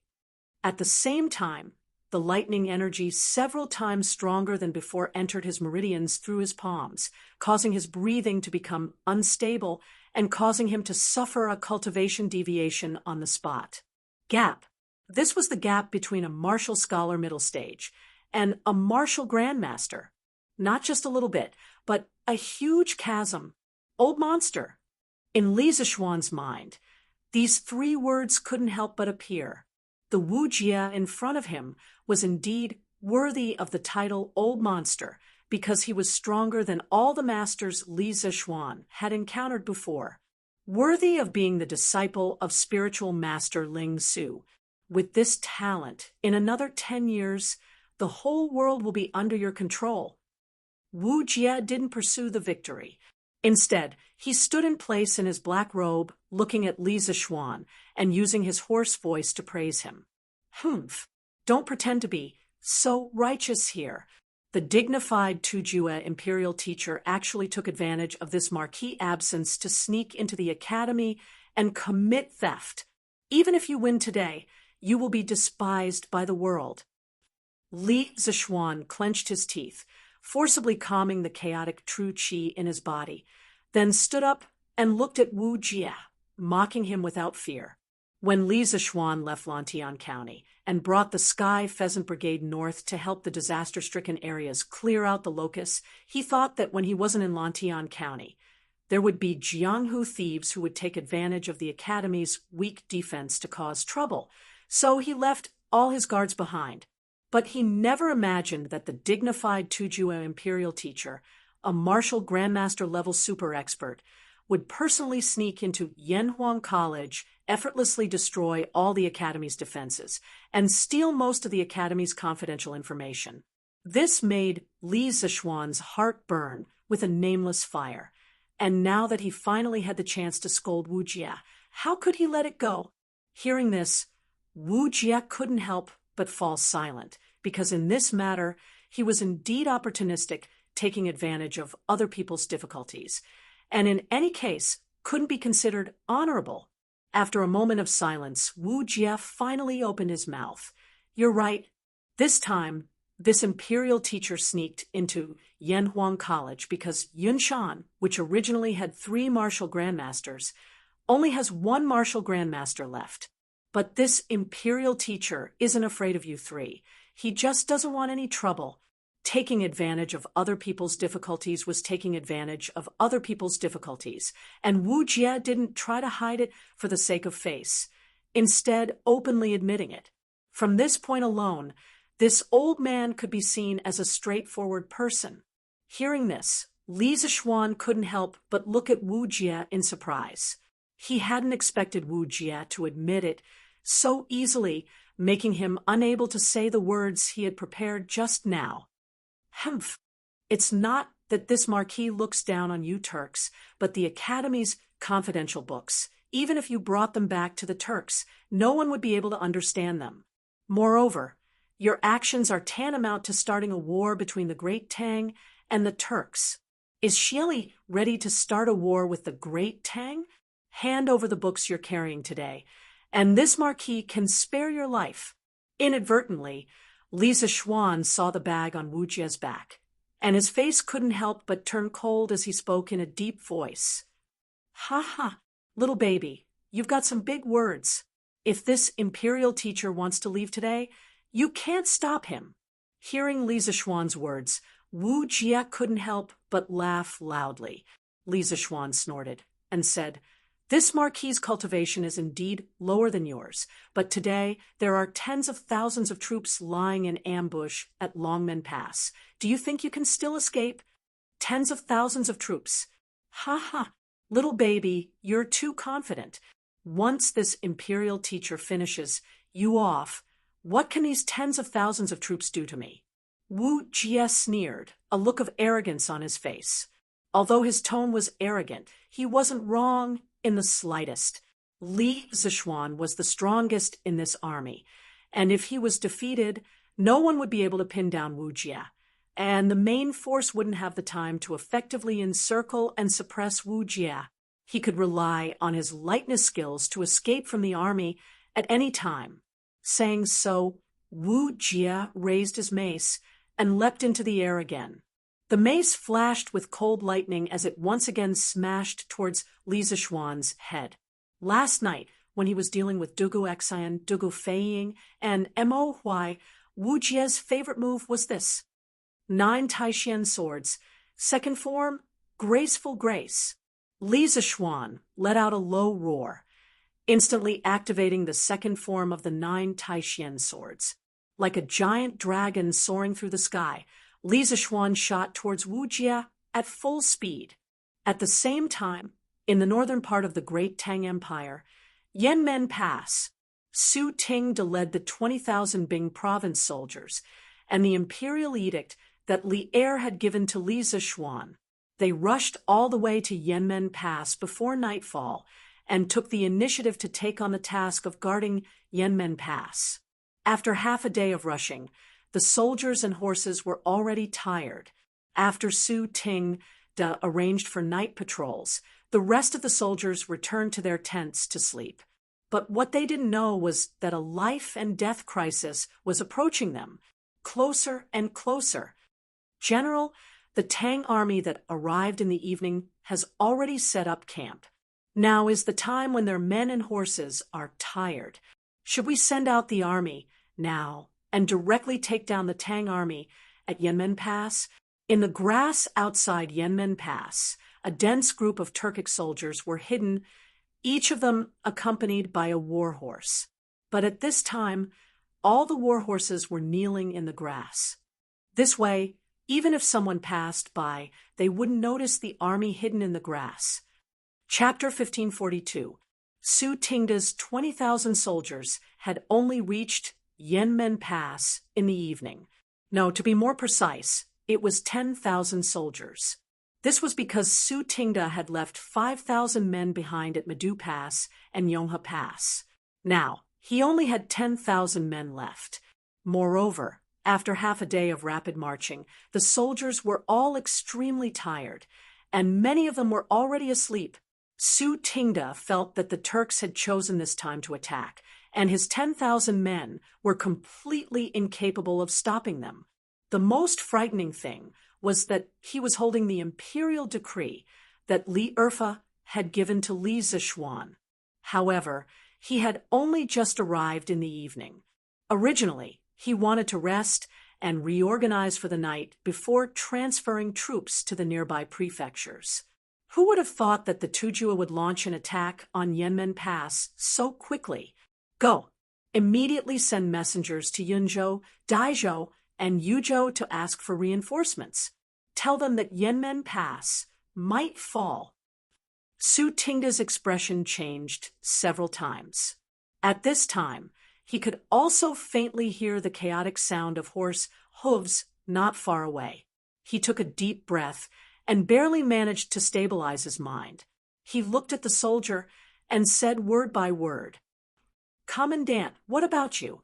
The Turks have tens of thousands of wolf cavalry. We're definitely no match for them. Commandant, why don't you withdraw first?" The soldier hesitated for a few moments before bowing to Su Tingda. "Bastard, do you know that a commanding general fleeing before battle is a capital offense? And besides, this general is the commandant of the Great Tang's Bingzhou subjugation prefecture. Even if I die, this general will die with my brothers. A general of the great Tang can only stand and die.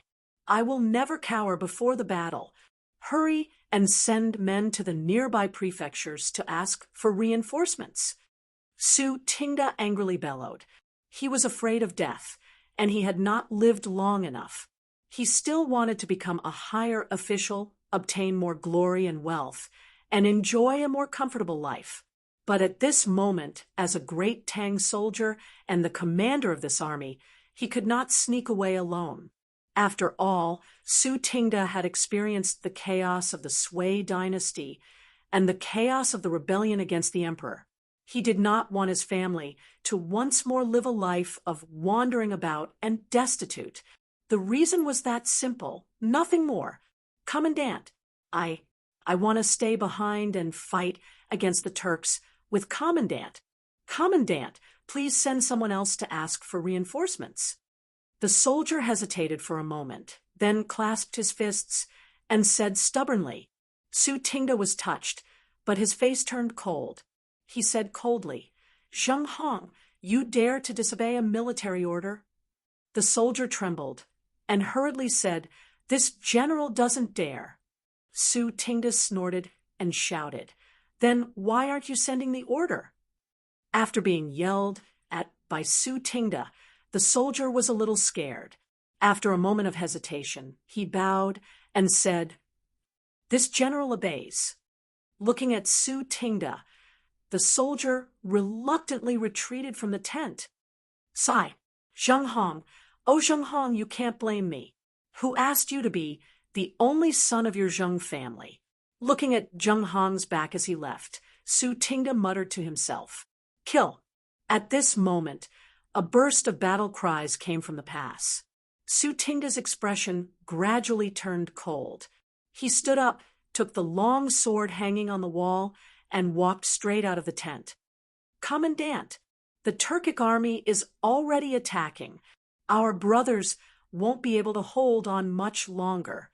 You should leave quickly." Su Tingda had just walked out of the big tent when a soldier hurriedly ran over and said, "How many enemies are there? Who's the leader?" Su Tingda frowned and asked. The soldier cupped his fists and said, "There are about 50,000 enemies, and the leader is the Turkic Khan, Ashine Ashur. Commandant, Ashine Ashur brought all the Turkic elites. We definitely won't be able to hold on. Please retreat as soon as possible." "It's him?" Hearing that, Su Tingda was stunned at first. Then he said coldly, "We have to hold on even if we can't. Whoever dares to flee tonight will be killed without mercy.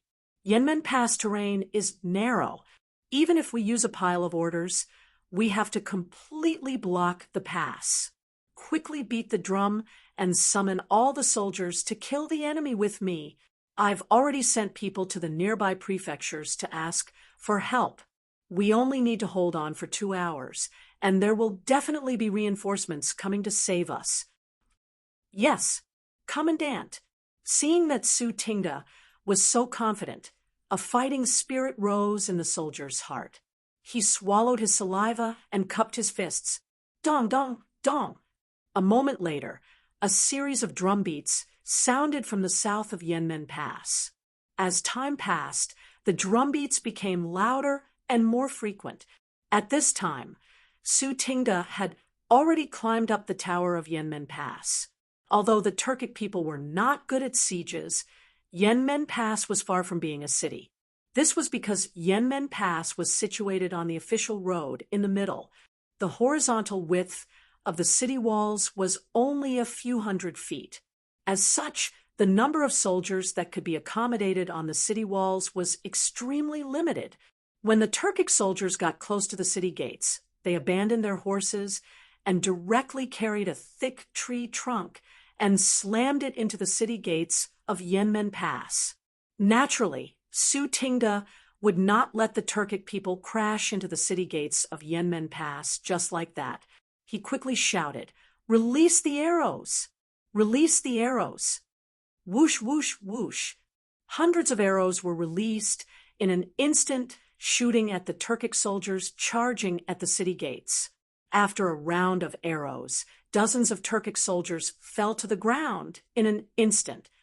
However, while the Tang soldiers on the city walls were reloading their arrows, the Turkic soldiers behind began to charge forward fearlessly again. "Hurry and release the arrows." Seeing this, Su Tingda hurriedly urged. Whoosh, whoosh, whoosh. Another volley of arrows was fired, but the results were somewhat worse this time. Only 30-some Turkic soldiers fell to the ground, but the Turkic soldiers behind them were still charging at the city gates like a tide. Su Tingda inwardly frowned. First of all, the Turkic soldiers outnumbered the Tang soldiers by 4 to 5 times. At this rate, they probably wouldn't be able to kill all the Turks even if they spent the entire night. Moreover, the light at night was poor, so the accuracy of the archers was definitely not as good as during the day. Many of the arrows would miss. Most importantly, in order to maintain the speed of the march, Su Tingda's army had not brought many arrows, only 10-some thousand. Based on the current accuracy, it would be good enough if they could kill 1,000 Turkic soldiers. But the Turks had 50,000 soldiers. How was he going to fight the Turks with this? Rolling logs and stones? There were some remaining rolling logs and stones on the walls of Yanmen Pass, but there were not many of them, and they would not be able to withstand the assault of 40 to 50,000 Turkic soldiers. Should they use sabers or swords? But if they did so, their advantage as defenders would be gone, and in the end, they would still be unable to avoid defeat. Just as Su Tingda was deep in thought, the sound of something tearing through the air suddenly rang out. Su Tingda focused his eyes and saw a metal arrowhead shining with a cold light in front of him. It was easy to dodge a spear in the open, but difficult to defend against a hidden arrow.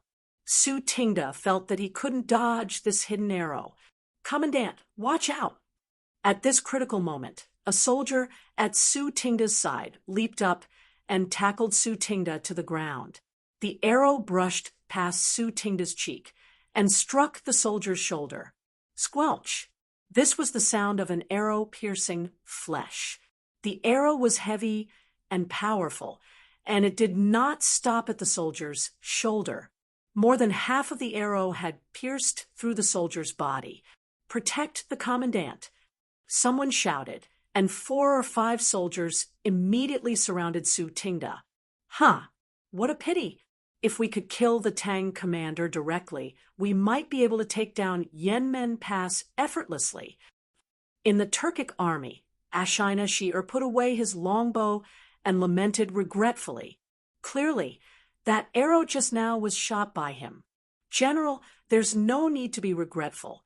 The fact that the Tang army could reach Yanmen Pass so quickly shows that they didn't bring many arrows. These arrows can at most be shot 10 more times. When they run out of arrows, we can break through the gate and enter." A soldier beside Ashina Shi'er could not help but laugh. That's right. When the Tang army runs out of arrows, we will enter the pass directly. Then we will welcome the state preceptor. Ashina Shi'er laughed heartily. Taiji sword techniques, 38th style, phoenix wings spread. Taiji sword techniques, 28th style, shooting stars chase the moon. 9 strategies beyond the swords, broken spear style. Taiji sword techniques, 18th style, black dragon swings its tail. Taiji sword techniques, 20th style, lotus leaves whirlwind. 9 Taishian swords, 3rd style, snow treading, leaving no trace in the snow. Taiji sword techniques, 34th style, moon in the ocean. Taiji sword techniques, 50th style, immortal guides the way. Over at Longmen Pass, the battle between Li Zishuan and Wu Jie had already reached its climax. After exchanging blows with Wu Jie, Li Zishuan was very clear about the huge gap between himself and a martial grandmaster. This gap was not something that could be made up with exquisite moves. Therefore, Li Zishuan wisely gave up on attacking and began to fight a defensive battle from the start. with the 9 solitary swords advantage, the unparalleled defense of the Taiji sword technique, and the extreme speed of the 9 Taixuan swords, Li Zixuan's figure flashed through the battlefield, not letting Wu Jie even touch the corner of his clothes. After a dozen exchanges, he actually did not suffer any external injuries. Although there were no external injuries, of course there were internal injuries. In addition to Wu Jie's powerful true qi, what annoyed Li Zixuan the most was the strange power of lightning that Wu Jie sent out with his mace. If Yang Kai were to use his true qi to resist and neutralize this thing, it would be a huge waste of his true qi. In this situation, his true qi was his life, and his true qi was definitely not as vigorous as Wu Jie's, so he had to use it sparingly. However, if he completely ignored it, his arm would soon become numb from the electricity, affecting his reaction speed. And if he wasn't careful, he might even be seriously injured by Wu Jie. Therefore, although Li Zixuan had withstood Wu Jie's attacks for a dozen exchanges, this impressive achievement was not something he could be proud of because his situation was not good. Facing Wu Jie's seemingly endless true qi, Li Zixuan's true qi was running out. Chapter 1543. Commander, you should leave. Yanmen Pass can't be defended. On Yanmen Pass, the Tang army was about to run out of arrows. Seeing this, a soldier came to Su Tingda's side and urged him anxiously. Su Tingda was unmoved and said coldly, "I would rather die than retreat." After saying that, he turned to the soldiers on the city gate tower and shouted, "Generals, listen to my order. Follow me to open the gates and fight to the death with the Turkic army. Behind us are our parents, wives, and children. Tonight, we would rather die than retreat." Su Tingda had been forced to give up the advantage of terrain and open the gates to meet the Turks. Their arrows were about to run out, and without any long-range attacks, the Turkic soldiers would be able to easily break through the gates. Rather than hastily engaging in battle, it was better to open the gates now and gather all the soldiers to engage the Turks in a battle of life and death. Rather die than retreat. Rather die than retreat. Su Tingda's words influenced the Tang army near Yanmen Pass, and they all shouted. A solemn and stirring atmosphere suddenly pervaded the air. Reporting, "General, the Tang army has taken the initiative to open the gates and want to fight us outside Yanmen Pass." At the center of the Turkic army, a Turkic soldier ran over and bowed to Ashina Shirchu. "Oh, the Tang army actually dares to come out?" Ashina Shirchu raised his eyebrows in surprise. Then his face turned cold as he said, "Pass down my order. The left, middle, and right armies move out together and take down Yanmen Pass as quickly as possible." "Yes." The soldier cupped his fists and turned to leave. Woo-woo. Not long after, the desolate sound of a bugle horn could be heard in the open space outside Yanmen Pass. This was the bugle horn for the Turkic army to launch an all-out attack.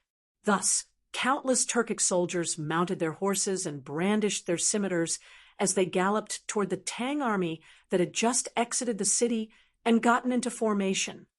"Listen up. Tonight, I, Su Tingda, will advance and retreat with my brothers. I swear to defend Yanmen Pass to the death." Below the city wall, Su Tingda pulled out the sword at his waist and pointed at the Turkic army. "Defend Yanmen Pass to the death. Defend Yanmen Pass to the death." As soon as Su Tingda finished speaking, the 10,000 Tang soldiers roared in unison. "Follow me and kill."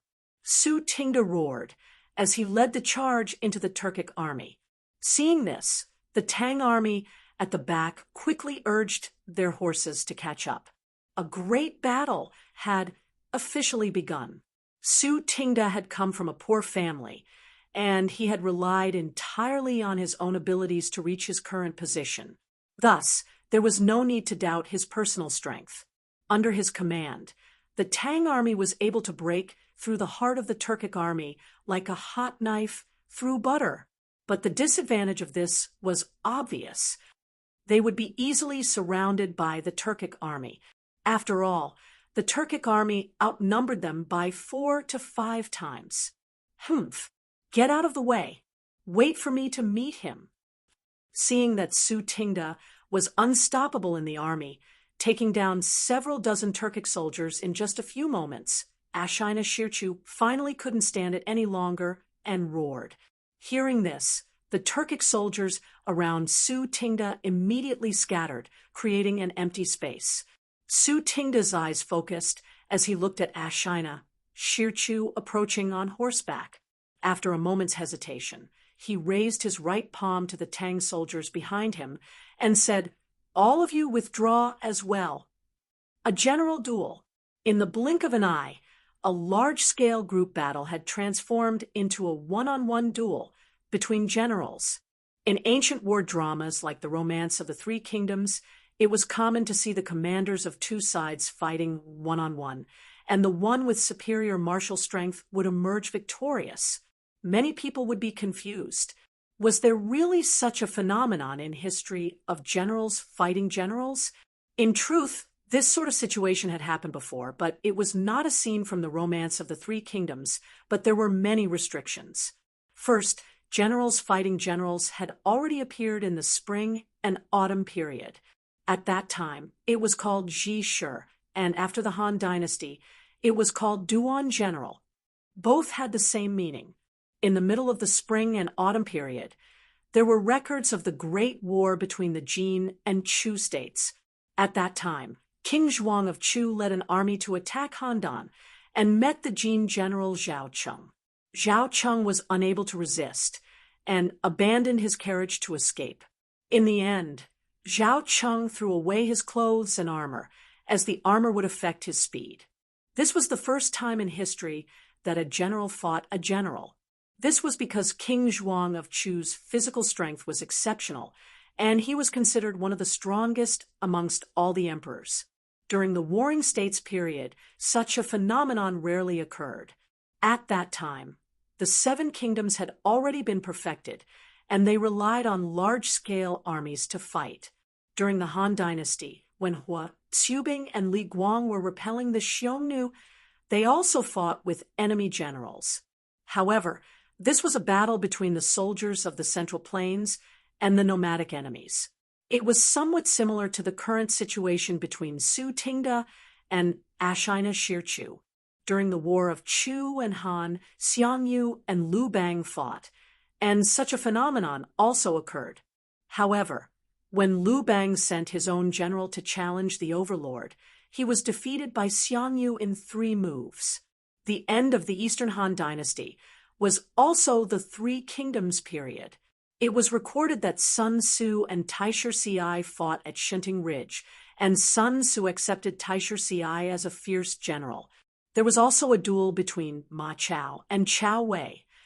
Other than that, there were no other records in the Three Kingdoms period. Generally speaking, there were situations where generals fought before a battle, but it was not as common as in ancient dramas. After all, the generals of ancient times were all well-versed in military books, and they understood the principle of a good man destroys schemes. Thus, the purpose of these generals in battle was to win.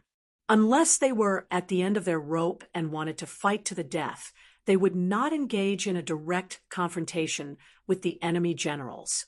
And now, to Su Tingda, he was indeed at the end of his rope. Although he had killed many Turkic soldiers, his subordinates had also suffered many casualties. If this continued, in less than an hour, the 10,000 Tang soldiers would be defeated by the Turkic army. You are called Su Tingda? Good. If this general wins against you today, you will have all the Tang soldiers retreat. If you win against this general will immediately withdraw. How about it? Ashina Shirchu stared at Su Tingda and spoke in a booming voice. Even if you win against this Su, the army behind this Su will not retreat even half a step tonight. The soldiers of the great Tang can only die standing, not kneel and drag out an ignoble existence.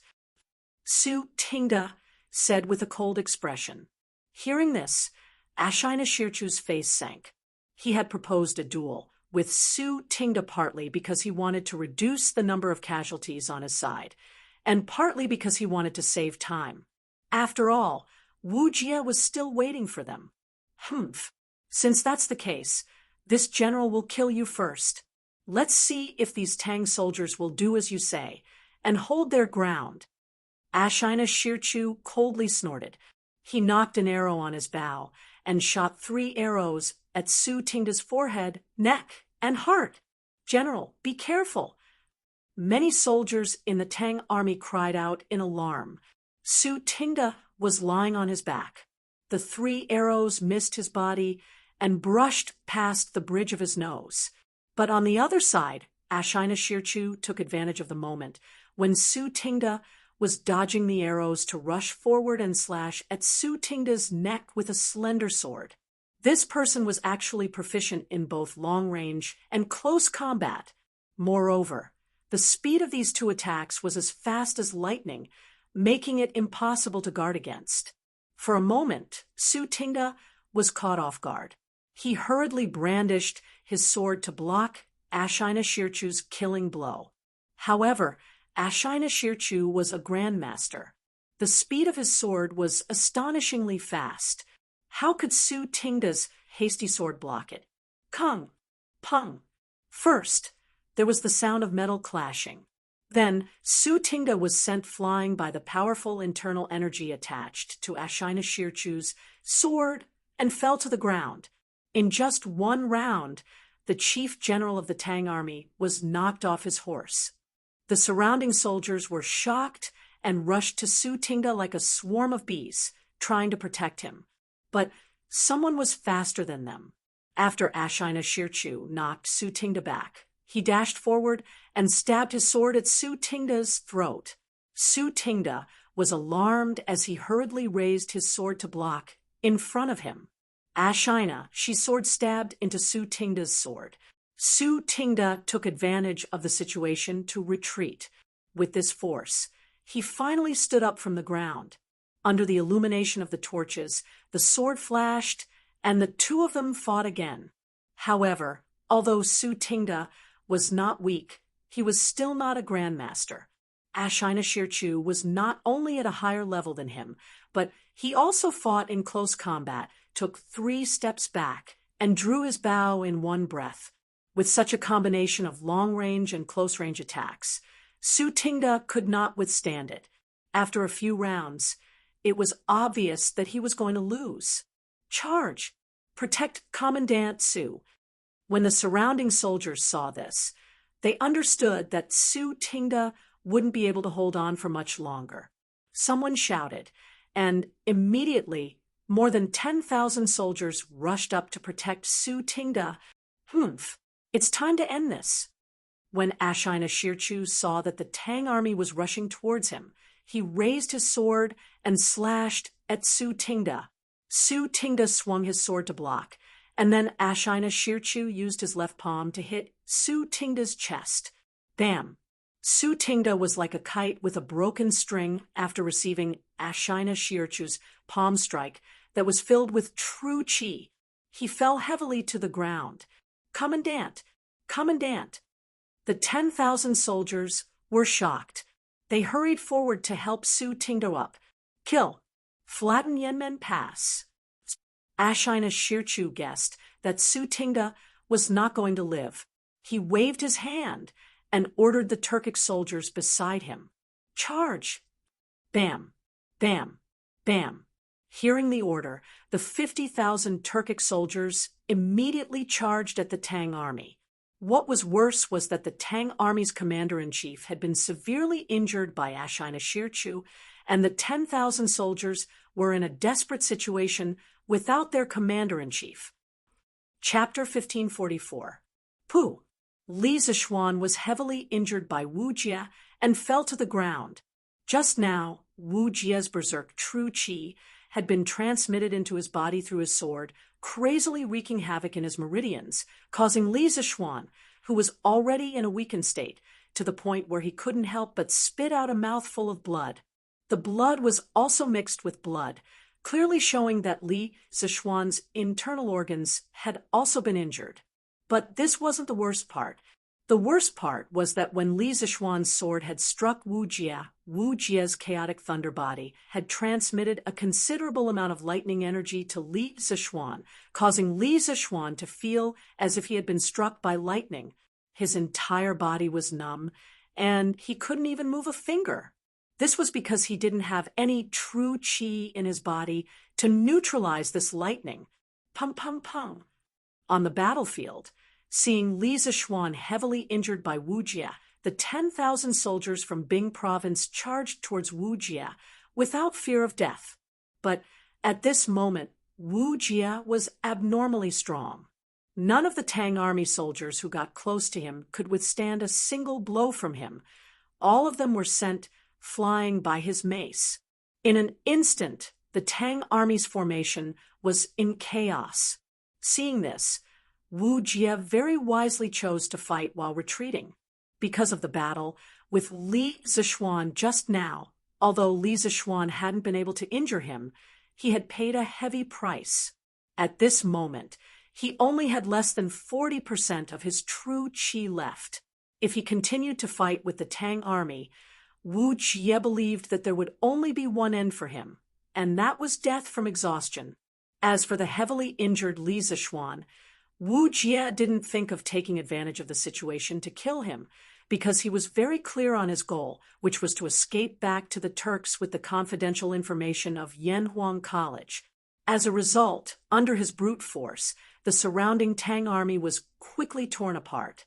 Wu Jie resisted the attacks of the Tang army, while relying on his lightness kung fu to gradually close in on the northern opening. It was worth mentioning that Wu Jie's lightness kung fu was also quite good. Without a master like Li Zixuan holding him back, he was like a bolt of lightning in the night, able to go wherever he wanted. Seeing Wu Jie trying to escape the encirclement, the soldiers became even crazier, rushing towards Wu Jie without any regard for their own lives. But now that they had lost their formation, and with no one to command them, they were like a swarm of bees running around randomly, unable to pose the slightest threat to Wu Jie, who was constantly dodging left and right. Quick! Formation! Stop Wu Jie! Jiang Provincial Governor Hong, when Xing saw Li Zhan sitting motionless on the ground, healing wounds, completely unable to pay attention to the battle situation. So he quickly stood and shouted to the soldiers. Formation, formation, formation. Quickly, formation, formation. The nearby soldiers quickly followed Hong Wenxing's orders, but the soldiers further away couldn't hear Hong Wenxing's orders, so the effect of Hong Wenxing's shout was extremely limited. At most, it would only be able to delay Wu Jie for a short while. At this time, Li Zixuan, who was meditating and healing, suddenly experienced a mysterious change in his body. The spirit qi in his body suddenly came to life. Last year, when the bearded man wreaked havoc in Cloud Mountain, Li Zixuan and Mo Huai had fought together. In that battle, Li Zixuan had relied on his understanding of another mysterious gas between heaven and earth, spirit qi, to directly advance to the middle stage of the martial scholar realm. Since then, Li Zixuan had felt that his body had changed, especially the true qi in his body, which seemed to have been mixed with something else. At that time, Li Zixuan had called this spirit qi. Heaven and earth had spirits, and all living things were born. Li Zixuan didn't know what spirit qi was or what kind of elements it was made of, but he was sure that it wasn't oxygen. But he was very sure that his meridians could directly absorb a special kind of qi from the natural world. Without any experience in this area, he could only attribute it to spirit qi. But strangely, since the last time when he had broken through to the middle stage of the martial scholar realm and crazily absorbed the spirit qi, the special spirit qi in his body had completely quieted down. Usually, not only could he not feel its existence, he basically couldn't use it. Just like just now, when his true qi was exhausted, the spirit qi didn't move at all. At this moment, Li Zixuan, who was numb from the powerful electric current, suddenly felt the spirit qi in his body begin to stir. Li Zixuan could clearly feel the spirit qi in the air around him crazily rushing into his body, and the remaining electric current in his body began to quickly converge towards his dantian. Gradually, the numbness in his limbs was lifted, and he could move again. The electric current that Wu Jia had transmitted to him was actually completely swallowed up by the spirit qi in his dantian. Not only that, at this moment, Li Zixuan's true qi, which had originally dried up, was rapidly recovering at a speed visible to the naked eye. It was like a small dried-up pond.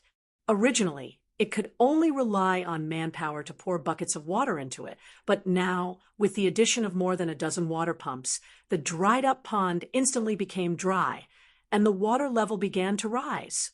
Half a quarter of an hour. In just half a quarter of an hour, Li Zixuan's true qi had been restored to 60%. Although he hadn't recovered to his peak state for the current situation, 60% was just barely enough because Wu Jia was about to escape from the encirclement. 9 Taishian, swords, 7th style, phantom, all that the heart sees is an illusion. Li Zixuan raised his wind-chasing sword and directly soared into the sky. In the sky, 8 more Li Zixuan appeared and rushed towards Wu Jia from different directions. Marquis is fine? Great. Marquis' strength has been restored. Let's see how the Turkic imperial teacher can act arrogantly now. Seeing Li Zixuan soar into the air and once again join the battle, the great Tang soldiers cheered loudly, greatly encouraged. What? Impossible. Feeling the familiar murderous intent behind him, Wu Jia hurriedly turned around, and when he saw that it really was Li Zixuan, his eyes widened in disbelief. In the last exchange, Wu Jia clearly felt that Li Zixuan's true qi had been exhausted, but now that Li Zixuan was flying towards him with his sword, how could he explain this? Could it be that in this short period of time, Li Zixuan had not only dissolved his thunder and lightning, but had also recovered most of the real qi that he had consumed in his body? How was that possible? In Wu Jia's view, this obviously didn't conform to common sense, even subverting his understanding of the world of martial arts. But now that Li Zixuan was coming at him with his wind-chasing sword, Wu Jia had to find a way to block him. Li Zixuan was using the 7th style of the 9 Taishian swords alone, not all 7 like before, so the power was naturally much lower. However, the current Wu Jia was far weaker than before. Therefore, Li Zixuan's 8 sword strikes, because there were 8 phantoms, Wu Jia had to use all his strength to deal with it. Thunder Overlord Mace, Wu Jia shouted, and in the air, he spun rapidly with his mace in hand. Lightning flashed on the mace, and from a distance, it looked like a spinning wheel as it collided with the Li Zixuan coming from all directions. He wanted to break through them one by one and not directly block them with his body, like before. Ding, ding, ding. Every time Wu Jia's mace collided with the wind-chasing sword held by one of the phantoms, a metallic clanging sound rang out. Relying on his movement speed secret art, Wu Jia quickly broke through the phantoms one by one, and the number of Li Zixuan's phantoms in the sky gradually decreased. Everything looked the same as before, but when there was only one Li Zixuan left, a sudden change occurred. 9 Taishian swords, 8th style, returned to origin. 10,000 swords returned to origin. When Li Zixuan's sword strikes were about to be broken by Wu Jia, his momentum suddenly changed. First, he changed direction in the air and retreated 2 meters, then he waved his hands, and all the swords in the hands of the nearby soldiers were sucked towards him. The 8th style of the 9 Taishian swords quickly flashed through his mind, and he gathered all the true qi in his body, finally managing to display the 8th style of the 9 Taishian swords. In fact, it was completely impossible to perform the 8th move of the 9 Taishan swords in the Supreme Power middle stage, but Li Zixuan had already stepped into the threshold of the Supreme Power late stage, so he could finally perform the 8th move. More than 20 swords floated in front of Li Zixuan, and Li Zixuan's long hair fluttered without any wind. Drawing a circle with his hands, he used all the true qi in his body to shake off the 20 swords, and quickly sent them flying towards Wu Jie.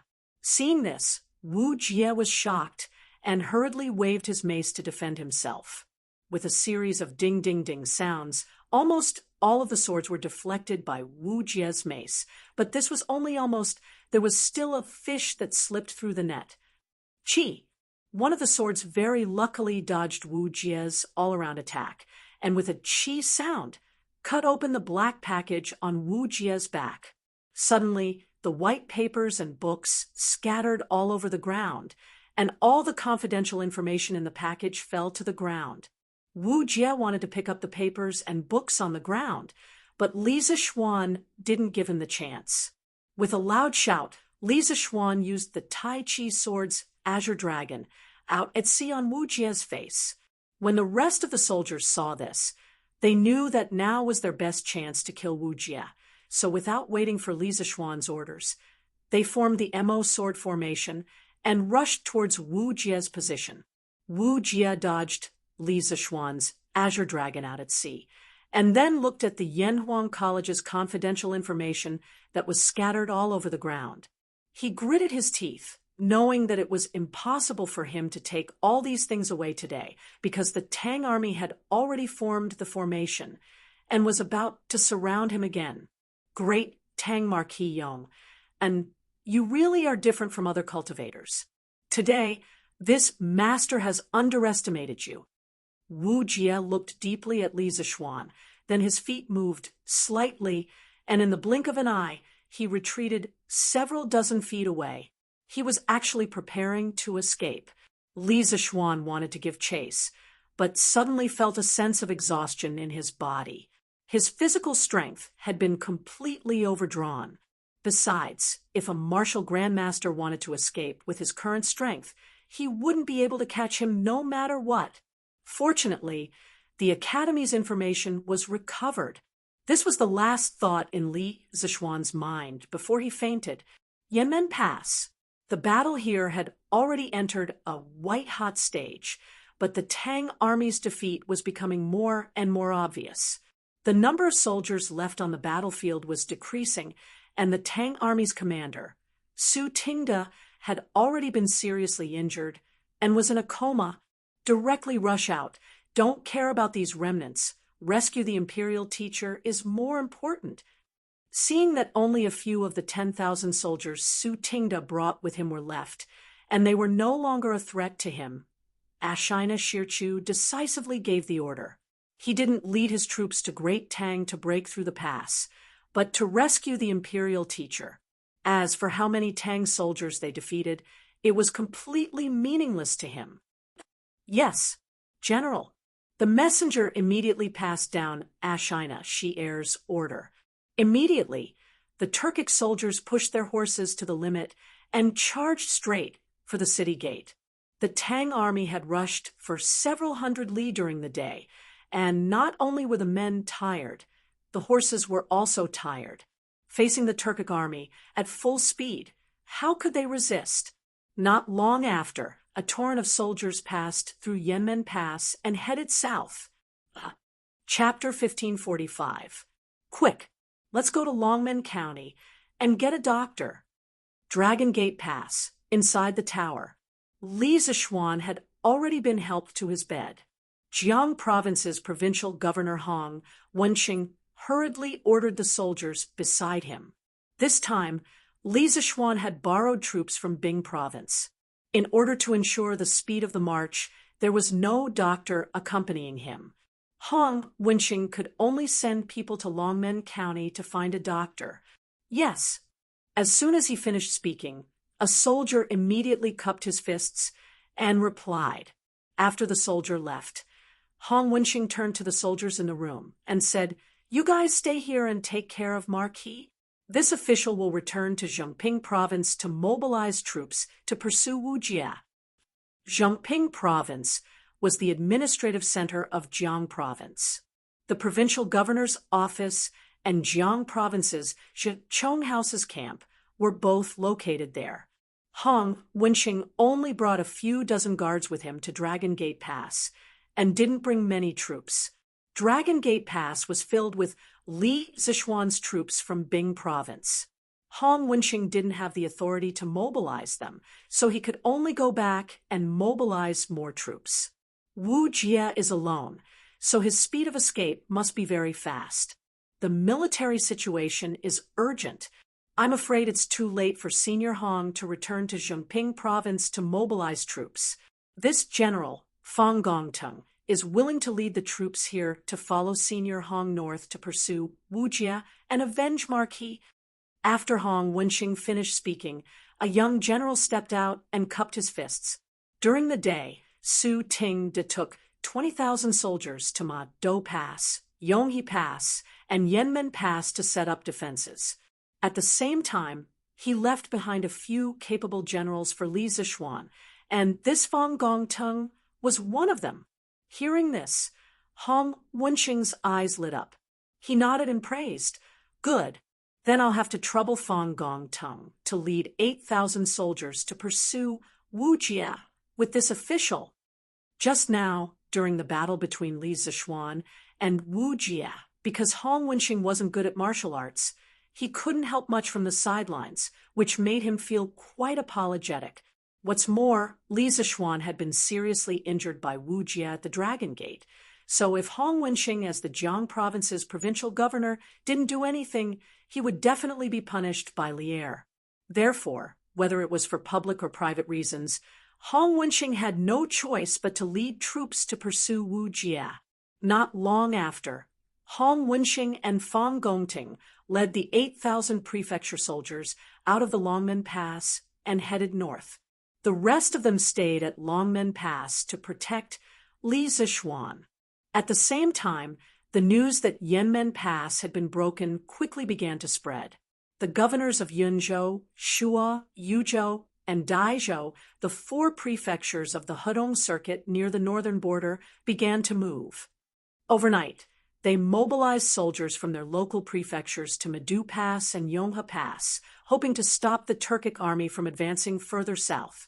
After all, 2 years ago, Shili Khan had taken advantage of the change in power in the Great Tang Empire to send an army of 100,000 soldiers to attack the Great Tang from Yunzhou.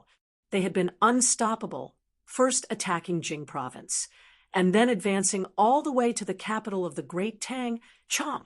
And many people could still vividly remember that scene. Who could guarantee that the 50,000 Turkic soldiers wouldn't run to the gates of Chang and then show off their might to Lier? If that really happened, all the officials of the 4 prefectures of the Hedong circuit would probably be demoted by Lier. Thus, when they learned that Ashina-shir had led 50,000 Turkic wolf cavalry into the pass, the governors of these prefectures instantly lost their composure. They hastily dispatched soldiers to pursue and trap the Turkic army in the Hedong circuit. The soldiers of these 4 prefectures, added together, numbered at least 70 to 80,000, but they had come from different directions. If they really did run into the Turkic army, they would still suffer a significant loss. Hiya! On the official road north of Longmen Pass, 2 men in black were madly galloping. In this era, there were no headlights or street lamps, so traveling at night was very dangerous. Fortunately, there was still some moonlight tonight, and the official road was relatively wide. Thus, even though these 2 were running so fast, they didn't fall into the ditches on either side of the road. State teacher, we'll reach Horsedoe Pass soon. Since that Li Zishuan was able to set up an ambush at Longmen Pass, there might also be a large number of Tang soldiers at Horsedoe Pass. Are we still going to force our way through? The man who was following behind said, "There's no need. Our men should be arriving soon." The black-robed man, riding at the front, said in a hoarse voice. This man was Wu Jie, who had escaped from Longmen Pass. The other man was an experimental subject that Wu Jie had released at the beginning to see if there was an ambush at Longmen Pass. Wu Jie hadn't expected that the experimental subject would successfully escape while the other 3 Turkic warriors were left behind in the Tang army camp at Longmen Pass. The warrior in black couldn't help but be alarmed by these words. He couldn't help but whisper, "Our men? Did the Khan send people to the Tang Empire to pick us up?" Wu Jie didn't respond. It wasn't that he didn't hear it, but that he wasn't in the mood to answer this question. Right now, his mind was full of Li Zishuan. To be more precise, he was thinking about Li Zishuan's last counterattack. During the time he escaped from Longmen Pass, Wu Jie had already deduced countless times in his mind, but the result of each deduction indicated that after Li Zishuan was knocked down by him, it was impossible for Li Zishuan to prepare a second round of attacks in such a short time. This was because Li Zishuan was only at Grand Master middle stage, so it was impossible for his true qi to be so vigorous. The only explanation was that Li Zishuan had recovered 50 to 60% of his true qi during the short time he was entangled by the Tang army. But how was that possible? This kind of recovery speed was something that even Wu Jie himself couldn't achieve. So how could Li Zishuan, who was only at Grand Master middle stage, do it? The more he thought about it, the more he couldn't understand. So Wu Jie had no choice but to give up. But what made him feel regretful was that the books and confidential information he had stolen from Yanhuang College with great difficulty had been cut open by Li Zishuan's returning to origin.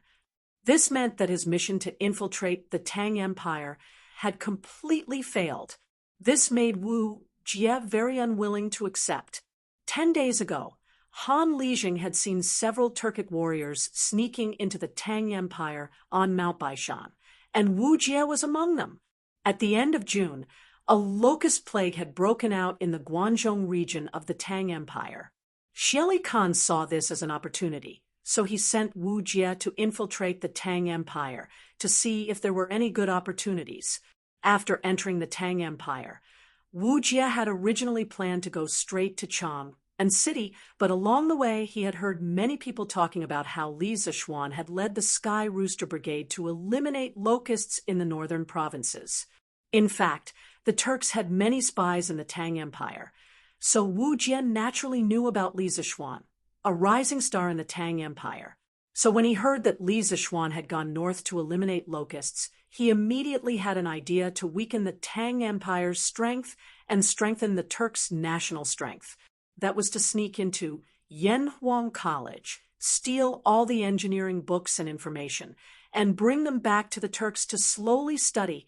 Wu Jie had been patiently waiting for a good opportunity to sneak into the college, and he hadn't expected that it would really happen. On the 3rd day after he arrived at Yinshan, the bearded man bid farewell to Li Gang, Wang Ji, and the other Yanhuang College teachers and left Yinshan, saying that he was going out to sea. In just a few days, Yinshan, which had originally been guarded by 3 grandmasters, only had Mo Huai as its sole grandmaster. Wu Jie believed that it was time to sneak into Yanhuang College. But in order to ensure that nothing went wrong, he had patiently observed the surroundings of Yinshan for several days, and after confirming that there was no danger, he had chosen to sneak into the college last night to steal the books. But he hadn't expected that after stealing the books on the way back to the Turks, he would encounter Li Zishuan's ambush. It had to be known that he and the 4 Turkic warriors he had brought with him were all riding 2 horses, and they had been rushing through the night. It wouldn't be an exaggeration to say that their speed was much faster than the speed of the messengers from Chang and to the northern provinces and counties. Looking at it this way, at first, he had schemed against Li Zishuan, but later on, Li Zishuan had schemed against him. And in the end, the 2 of them had fought to a draw. Thinking of this, Wu Jie's eyes couldn't help but become dignified. In his heart, he thought that Li Zishuan would definitely become the greatest enemy of the Turks in the future. Sure enough, By the time Wu Jia arrived at Horse Dipper Pass, the two sides had already engaged in a fierce battle. Ashina Shi was truly worthy of being a Turkic general. After breaking through Yanmen Pass, he had broken through Yonghe Pass as quickly as possible, and now he had arrived at Horse Dipper Pass before Wu Jia. Hiya! Hearing the battle cries in front of him, Wu Jia understood that reinforcements had arrived, and he quickly urged his horse forward. General Ashina, quickly give the order to retreat to the grasslands. The Tang army should be here soon. Arriving in front of Ashina, Wu Jia ordered in a hoarse voice.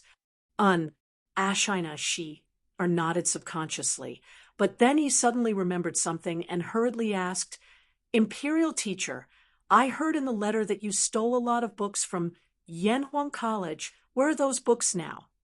Wu Jia's face sank, and he turned around and said, Li Zishuan set up an ambush at Dragon Gate Pass, and those books were taken back by him. What? Ashina was shocked when he heard this, and he asked in disbelief, why would Li Zishuan set up an ambush at Dragon Gate Pass? Shouldn't he be fighting locusts in the north of the great Tang Empire?